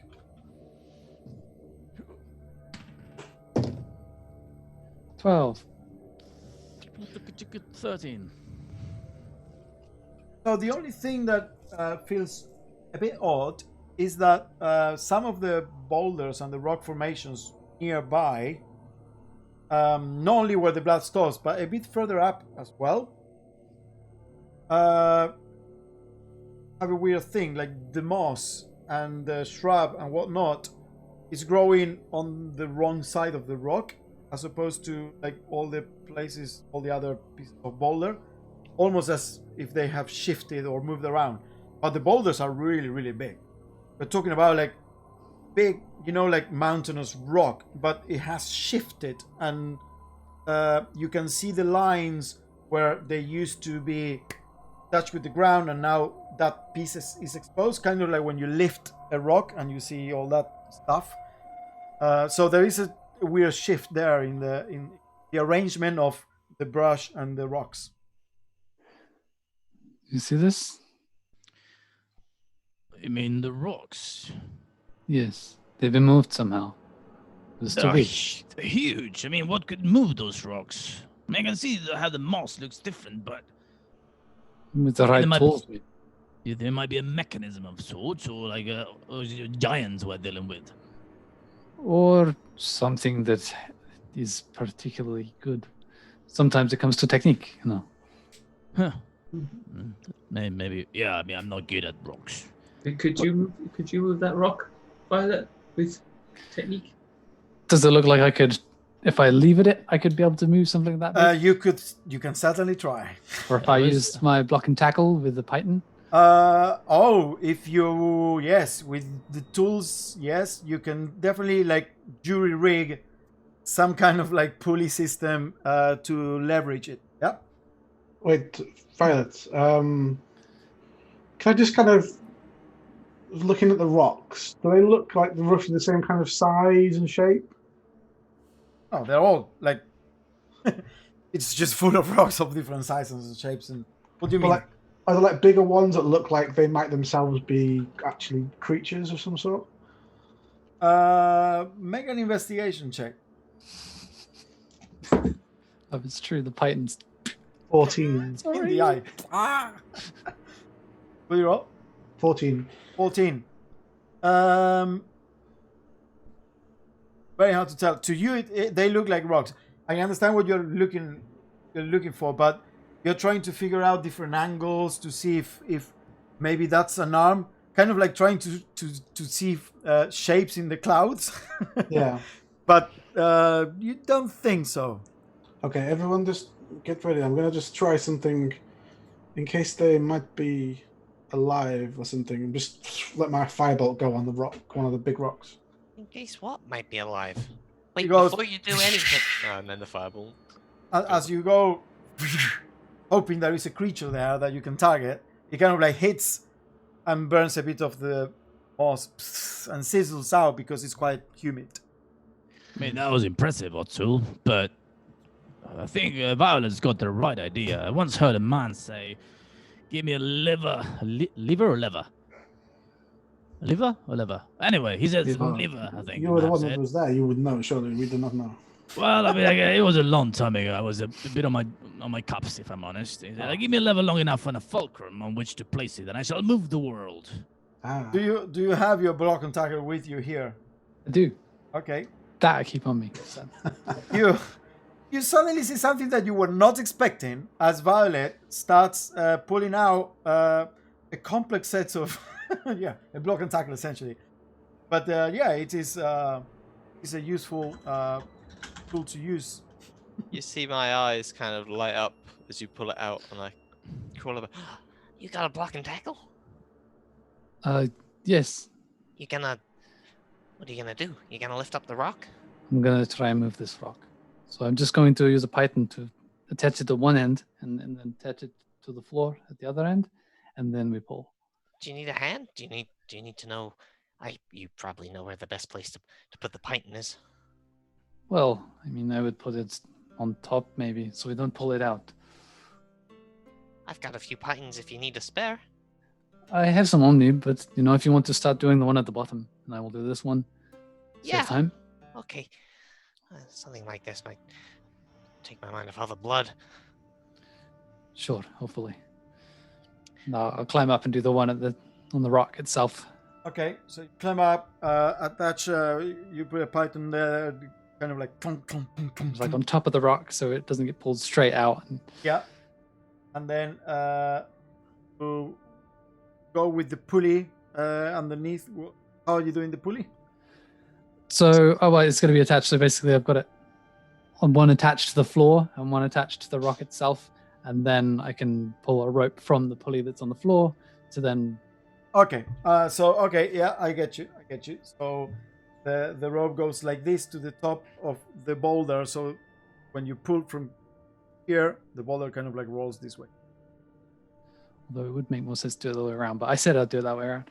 That's what I'm doing. Okay, cool.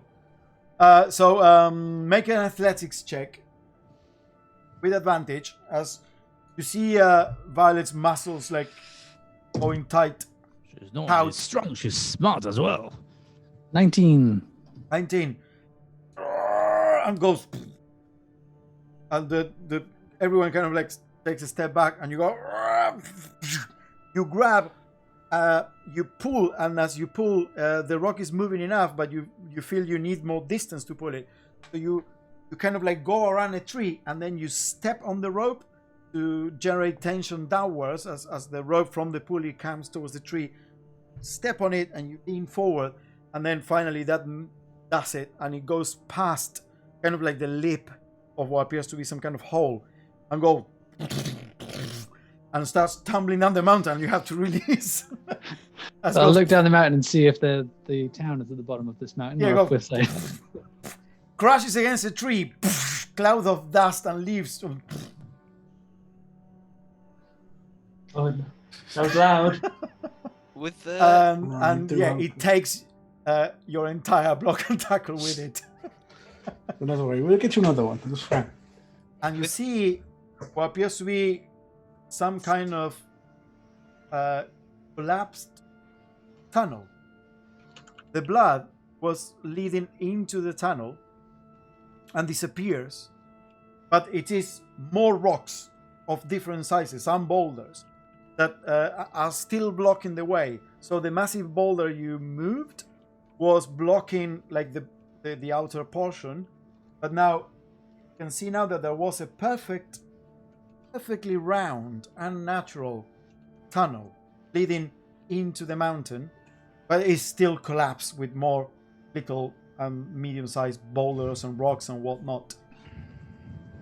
With this new knowledge of, the creatures maybe having spindly legs, and now that there's sort of rocks and tunnels and stuff, can I think back to anything more specific dwarven-wise in the mountains? Make a nature check. That, like, I'm gonna give you advantage. oh, thank God, because I rolled a 2. Oh, that's off the table. I rolled another 2. I don't know nothing.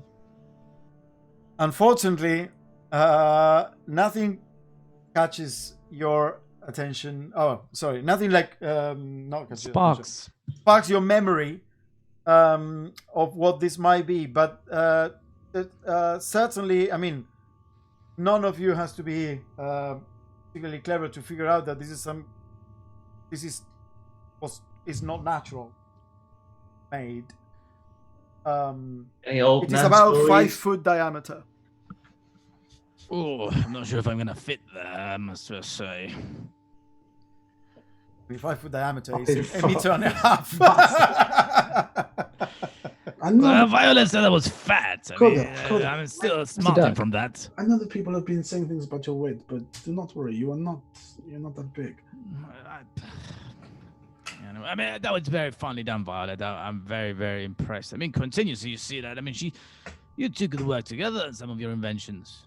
I mean, the only thing that's obviously worth considering, I'm sure we're all thinking it is, I mean, obviously we know it's not an owl bear or giant eagles, but whatever it is, it's smart enough and strong enough to move rocks and hide its presence. So, I mean, do we call it a day here? Do we get the rest of the rangers? With the Rangers, this is Genevieve is all they can spare. Look, this is the first time we've found much about this.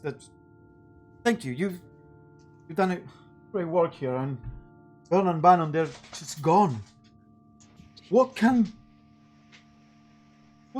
barrow like this? Do you do two blows of the horn, maybe? You've done a discovery? Is that the procedure? Yeah, then I don't want to. We should go back. We should go back and plan. Now that we know, this is how they wherever they came from and they attacked. Now that we know, we should go back and make a plan. We need to wait for reinforcement from Belvold. We cannot tackle this on our own. How long between the attacks for the goats being taken? How long? The goats started disappearing about 10, 12 days ago, until 3 days ago, finally, the captain made the order to keep the goats sheltered overnight. And then the attacks obviously stopped. And then we sent out the rangers to patrol to see what was out there. 2 nights, nothing happened. And then last night this happened. Well, if... I mean, wouldn't want to take too long, I mean, for those reinforcements to come all the way from Belworld. Yes, I am just worried that some of the people in the town might be at risk if whatever this thing is, it makes its way. But then you need to help us. You are obviously capable. You, Violet, you need to help us. Right. The way I see it is, finding the hand in the horn, we have already earned our gold. That's fair. Yes, sure. I mean, I don't give a shit about that. I want to avenge Bannon's and Berners' deaths and make sure my regiment is safe. And so what? We go in the tunnel? No. Let's go back. And we go back. We get the gold. We get a new block and tackle, and then we talk about the tunnel. That sounds like a good plan. You can get your reward, and maybe we can convince everyone to send. We can convince the captain to send all the soldiers. There's one other thing that comes to mind. Coda, didn't you say that you weren't interested in the money? That was exactly the words they used, yes. I assumed at that point that if we were taking the money 50-50 between me and Violet, and you three were not interested. Do you hear that, boys? But is that, unless did we misunderstand this, or? We talk about money back in town. I am joking, of course. It's hard to Okay. tell. Look, Can you there is enough money. The retreat is Well, then super the- rich. And look, I'll tell you something. Student, there is a reason why the retreat kept the disappearances of the goats a secret. It is because they didn't want all their bookings to be scared and cancelled. They are willing to pay, I'm sure, a lot of money. You're willing to help deal with this now, before we need to wait for reinforcement from Belvold. You can go speak to Ansoval Banks. He's the concierge. And where is the retreat from here exactly? The retreat is 10 minutes that way. We already walked half a mile. It's only half a mile that way. Well, we should keep going to the retreat to make sure they are safe then. Yes, just negotiate your rate, whatever it is, and I'll join you. I'll convince Captain to send help, join you, and let's deal with this together. Just go and get money from Mr. Banks. I don't care about whatever much they pay Got you. it. Go get money from the bank. No worries. Mr. Banks, Ansoval Banks, he's a concierge. Okay, let's go. And then she thought, oh, the bank, oh.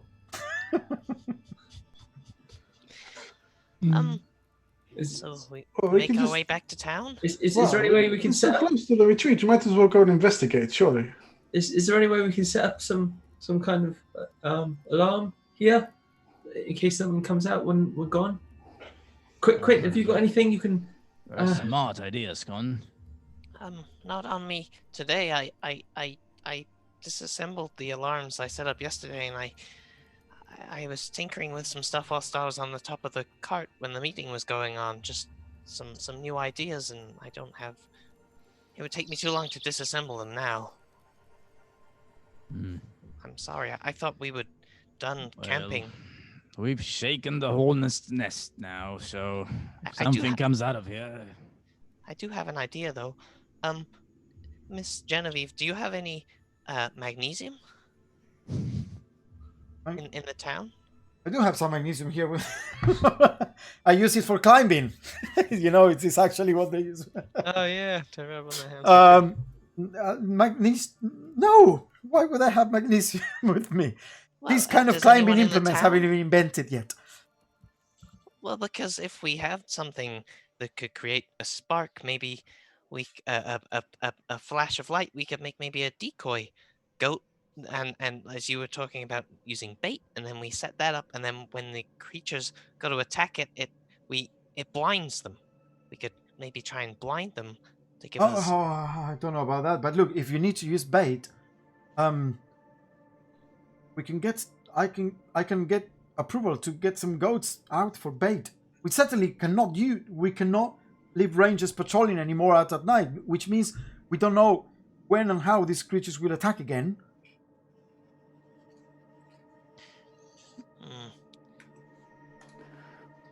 Well, let's head back. I mean, we are sitting ducks here.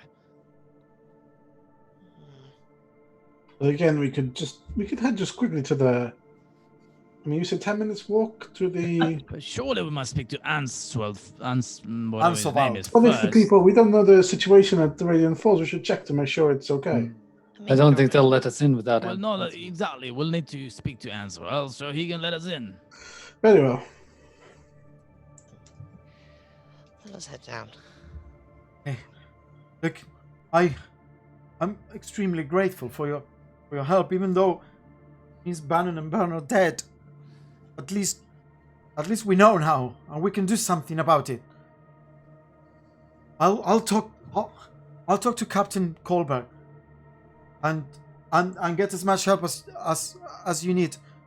I'll meet you tonight at the retreat. I'll get there. We'll get soldiers. We'll go down into the mountain if needs be. Open this tunnel. I'll get you your block and tackle. I'll bring it to the retreat tonight. Sorry, Miss Genevieve. I don't mean to tell you how to do your job. I've never dealt with any kind of situation like this before, but all evidence points to the fact that this creature is likely nocturnal. So if we're gonna go into its cave, I suggest we do so during the day, because there's a chance it may be asleep. If the attacks have been happening in the nighttime and we go into its home in the nighttime, the likelihood that it is awake is magnified. And we're in far more danger that way. I think. So this what is do you just bad. suggest? Will you tell everyone to stay inside tonight? Yeah, keep the goats inside as you've done. Don't send rangers out. Keep everyone in, and if we're certain that we want to go into this, or anyone, maybe send the soldiers in. They go in the day when the creature may be asleep. Okay, I'll report all our findings and your working theories to the captain, and I'll let her decide. She's clever. She's smart. She knows. She knows what we have to do.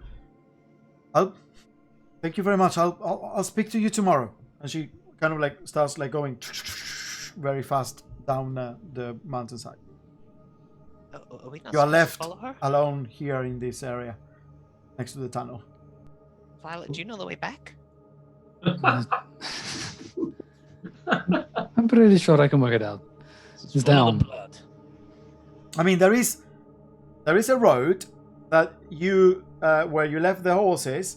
So to climb up the mountainside, and that road is straight between the retreat and the Kelvador. So it's quite simple. Okay, we haven't just been like left on a mountain. No. No, you only climb about like 20-25 minutes into the mountains, but it is a matter of following the mountainside until it kind of like slopes down into the flatter area where the road and the river runs, essentially the center of the valley, and then it is just a matter of following the river up and down via the road. That's it. Possible to. Let's go. Let's get out of here quickly. So you're gonna. I mean, you you go all the way down into the road, and you see there now the ruin of the massive boulder that took several trees and branches and totally destroy the block and tackle. You can still recover your rope if you wish, Violet. Ooh, I'll do that. But the block and tackle are totally gone. And the boulder is now in the middle of the road. It's kind of like blocking the way, but you can like walk around it. And then the river, the stream, kind of like flows nearby. So because you are heading down in that west, if you turn left, you'll go to the retreat. If you turn right, you'll go back all the way to the town. Back to the town. I mean, Do what we're told. Yeah. To the town. What do you Very think? well. What his name again? Ansevald Banks. Ansible Banks. Where do you think he'll be? Will he be at the retreat or in town? She said town, did she? He was in the town earlier. Yes, you. Look, he's not going to have gone very far in 10 minutes that we've been walking up here. Yeah. Well, Especially let's head back and find him. Okay, so you start walking back. You grab your horse, and you go all the way back to town, where you see the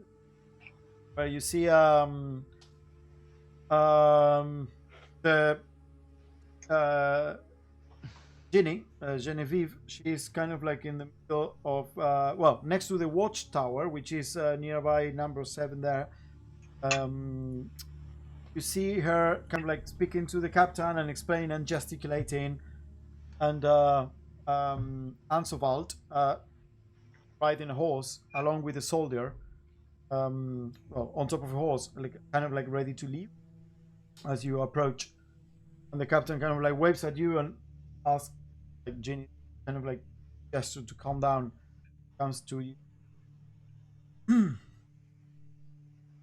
Ginny has informed you of your findings. This is certainly more troubling development. Some kind of burrowing creatures. Seem quite capable after all. Do you have any idea of what this might be? Spider mole?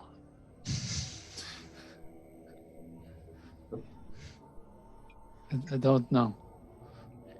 Well, I mean, based on all the things that we saw, the various small indentation footprints, some kind of large insect creature maybe with lots of legs, or lots of little things with two, I don't know. I've never seen anything like this in my entire life. Whatever it is, though, it took yeah, two of your best men. the holes in the ground, when I say was thin, they were like still like this big. They weren't like tiny. It's just way smaller than like a person's foot or like an owlbear. Like Was it actually like a foot shape though? Or was it like no, completely like a circular? cylinder, kind of like almost like a Yeah. hole in the ground. Yeah. In kind of like in a almost the same shape as when the pole Yeah. is left in the ground. But because of the depth of it, it implied when I did the roll that the weight was kind of like divided, right? It wasn't like Yes, it Yeah. was, and it was many of them. You can certainly imagine some kind of multi-legged, thin leg creature. It's as strong as an ox. You need to tell everyone to stay in tonight. It might come out of the hole. Calm down, boy. We are handling that. No one is leaving tonight. The ghosts will be sheltered overnight on the storm shelter. My rangers and soldiers all now. We are sending Mr. Banks with 2 soldiers, all I can spare, back to the retreat. Oh, well, we should accompany him to make sure he's safe. We Yeah. didn't want to get. Yeah, we need to have a word Banks with him kind as of well. like goes the halfling with his horse, and it is like a really nice horse. And kind of looks, well, seems that you already proved your worth. So takes out the pouch, as approved by the council of the town council. Here you are, and kind of like hands you Odzul that you negotiated. Yeah, thank you. Pouch. I'll just take out and start distributing it between everyone. You are welcome to stay at the retreat on our expense, of course, tonight. And hopefully tomorrow we can arrange how are we going to deal with this new problem now with the pound. I'm pretty sure that we can maybe entice your help to deal with this with further coin. But for the time being, let's be on our way. I'm sure you'll find the retreat wonderful and most welcoming. Thank you. I'll get the mule. Be a moment. Yeah. When you get the mule, you still see the same soldier standing there that looks at you. Hey, still there. Good work, idiot. Thank you. I approach Violet and I give you my 20 gold. I think you were right. I mean, you did most of the work up there. You can keep my part, but let the kids have theirs, hey? Sure. I mean, I was kind of joking, but I'm happy to take your money. Yeah, I didn't do anything. I mean, the goals was still with Odzul.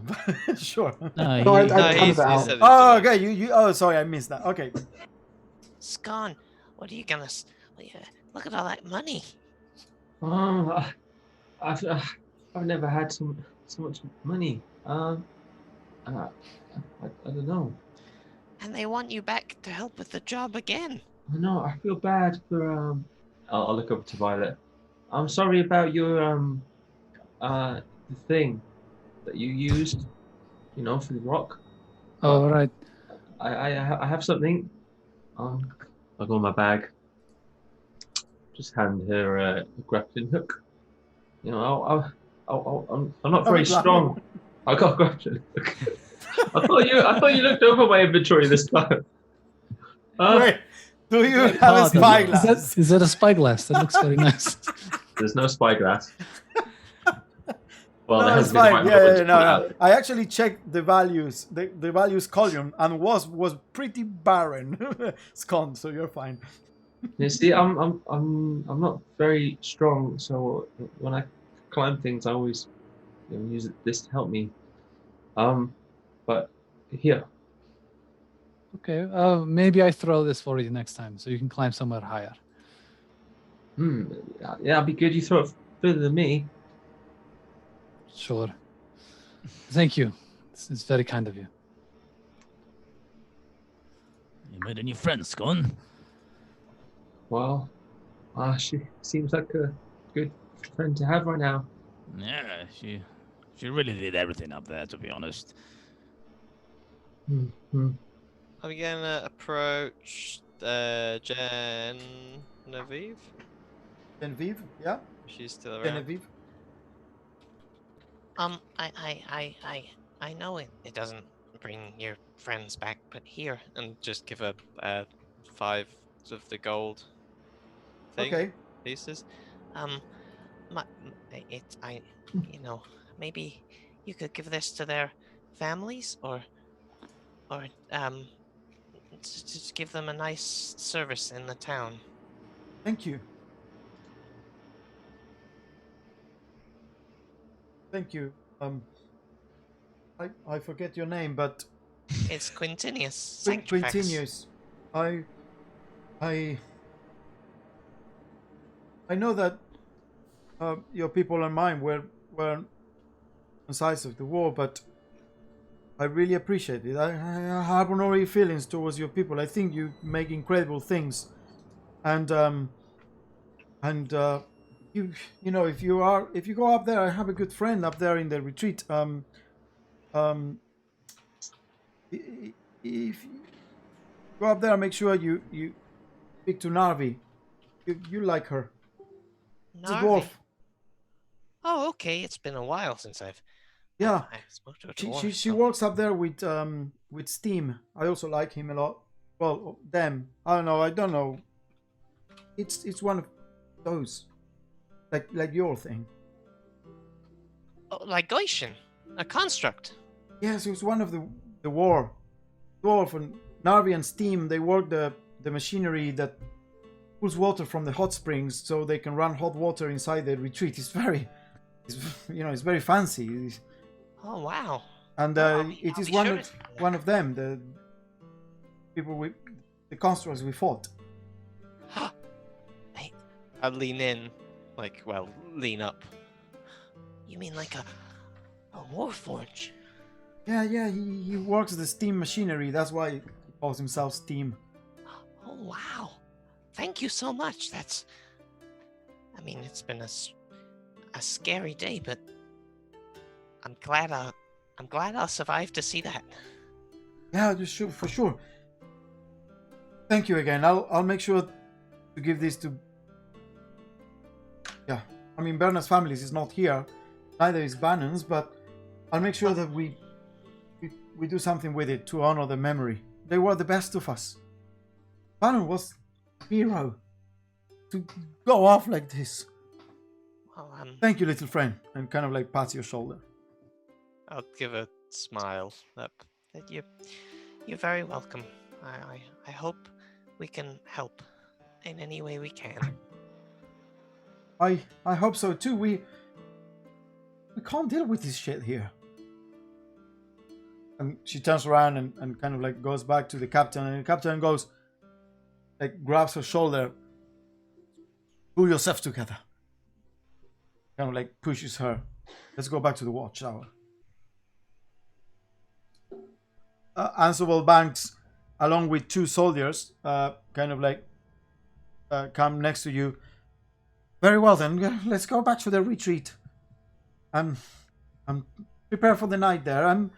We'll get your rooms ready, and Mr. D'Atrezzo, I'm sure maybe it is after all a good idea to lift the spirits if your troop could perform tonight. What do you say, boys? Are you up for it? I think it'll make me feel better. Keep everyone in. Yeah, I mean. Yeah, we'll make some friends. We'll have a good laugh. It'll be fun. Sure, Coda. Just turn to Coda. Let's see. I came through for you. I got you a gig after you wanted, after all. No problem at all. Masterfully done, Master Otsul. Masterfully done. How much gold have we got, by the way, each? Well, you got 20. Then Coda gave 20 to Violet, and Quintinius gave 5 to Ginny. But yeah, you got 20. Scone. You got 20 on Zul. I think Violet is the richest of the lot now because she's been getting paid for all her work. Wowee. Anyway, so you walk the 20 minutes that it takes to get to the retreat. It slopes upwards, and in the distance you can see the waterfalls and some steam rising from the distance, or what you think it might be the famous, the legendary almost hot springs, and a beautiful stone and wood building, obviously built for the rich and the wealthy and the powerful and the tourist of this age. It has the stables itself are amazing. It has a whole big building to park carts, and a little kind of like a roundabout with a fountain to kind of like stop and leave, like unload the guests from carts there. And you see quite a few people that are sitting outside, kind of like enjoying the early spring day, having drinks being served by staff. You see there what appears to be a human and half orc, another halfling, another human, a woman of a heritage you are not entirely sure what it might be. And as you approach the the Radiant Falls retreat, to check in essentially and spend the night, and hopefully with the performance and what new business this deal with the Baron creatures might land you tomorrow. Gonna stop 10 to 8, so time I think. And that's our first session. We did it. We survived. Yeah. It's better to stop now instead of a whole host of new cast of people to introduce. Yeah. No, definitely. Yeah, I think that pace was kind of good. Wasn't as bad as our prologues. Definitely travelled further. Yeah, than the first one, certainly. Cool. Well, welcome to Tales of Voria, and what this first adventure, this assembly of the team might lead to. Hopefully, assembly of the team. Maybe you're just here for 2 days, hate each other guts, and just run off into the sunset. I might get a job. Yeah. We gotta protect Scon from Otzel as well and his creepy advances. Hold my hand. Touch my pants. Yeah, play with my snake. Hey, he didn't say no, so That doesn't make it consensual. I hope you you're enjoying your characters. I certainly am. The interesting dynamics. The second part, obviously, our first session was a bit faster, more eventful. The first one was more introductory. But yeah, we'll see each other on Sunday. Mm-hmm. Yeah. As you explore what the retreat has to offer and the strange creatures that come at night. Third session in, might finally do an... Oh no, fourth session in, might finally do an attack roll. have you not had a battle yet? I was Yeah, paralyzed for but- the entirety of our fight.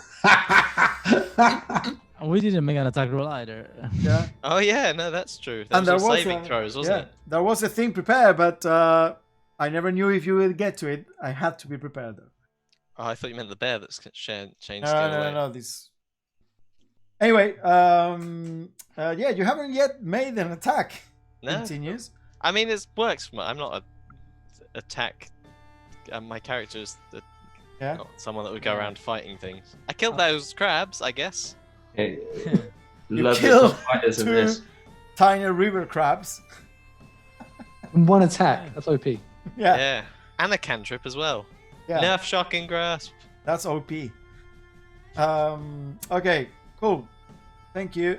And see you next week. See ya. Oh, You have to think about your party name. Nimble fingers. Oh, nimble. We're not good at that. Yeah, you're not definitely not good at that. The blade fangs. Art Souls 11 minus 6. Ocean. We have ocean. Oh yeah. Oh yeah, you have Oceans 5. Oceans. Okay, there you go. Perfect. It's pretty good. Bye. Yeah. Hey, up. Oh.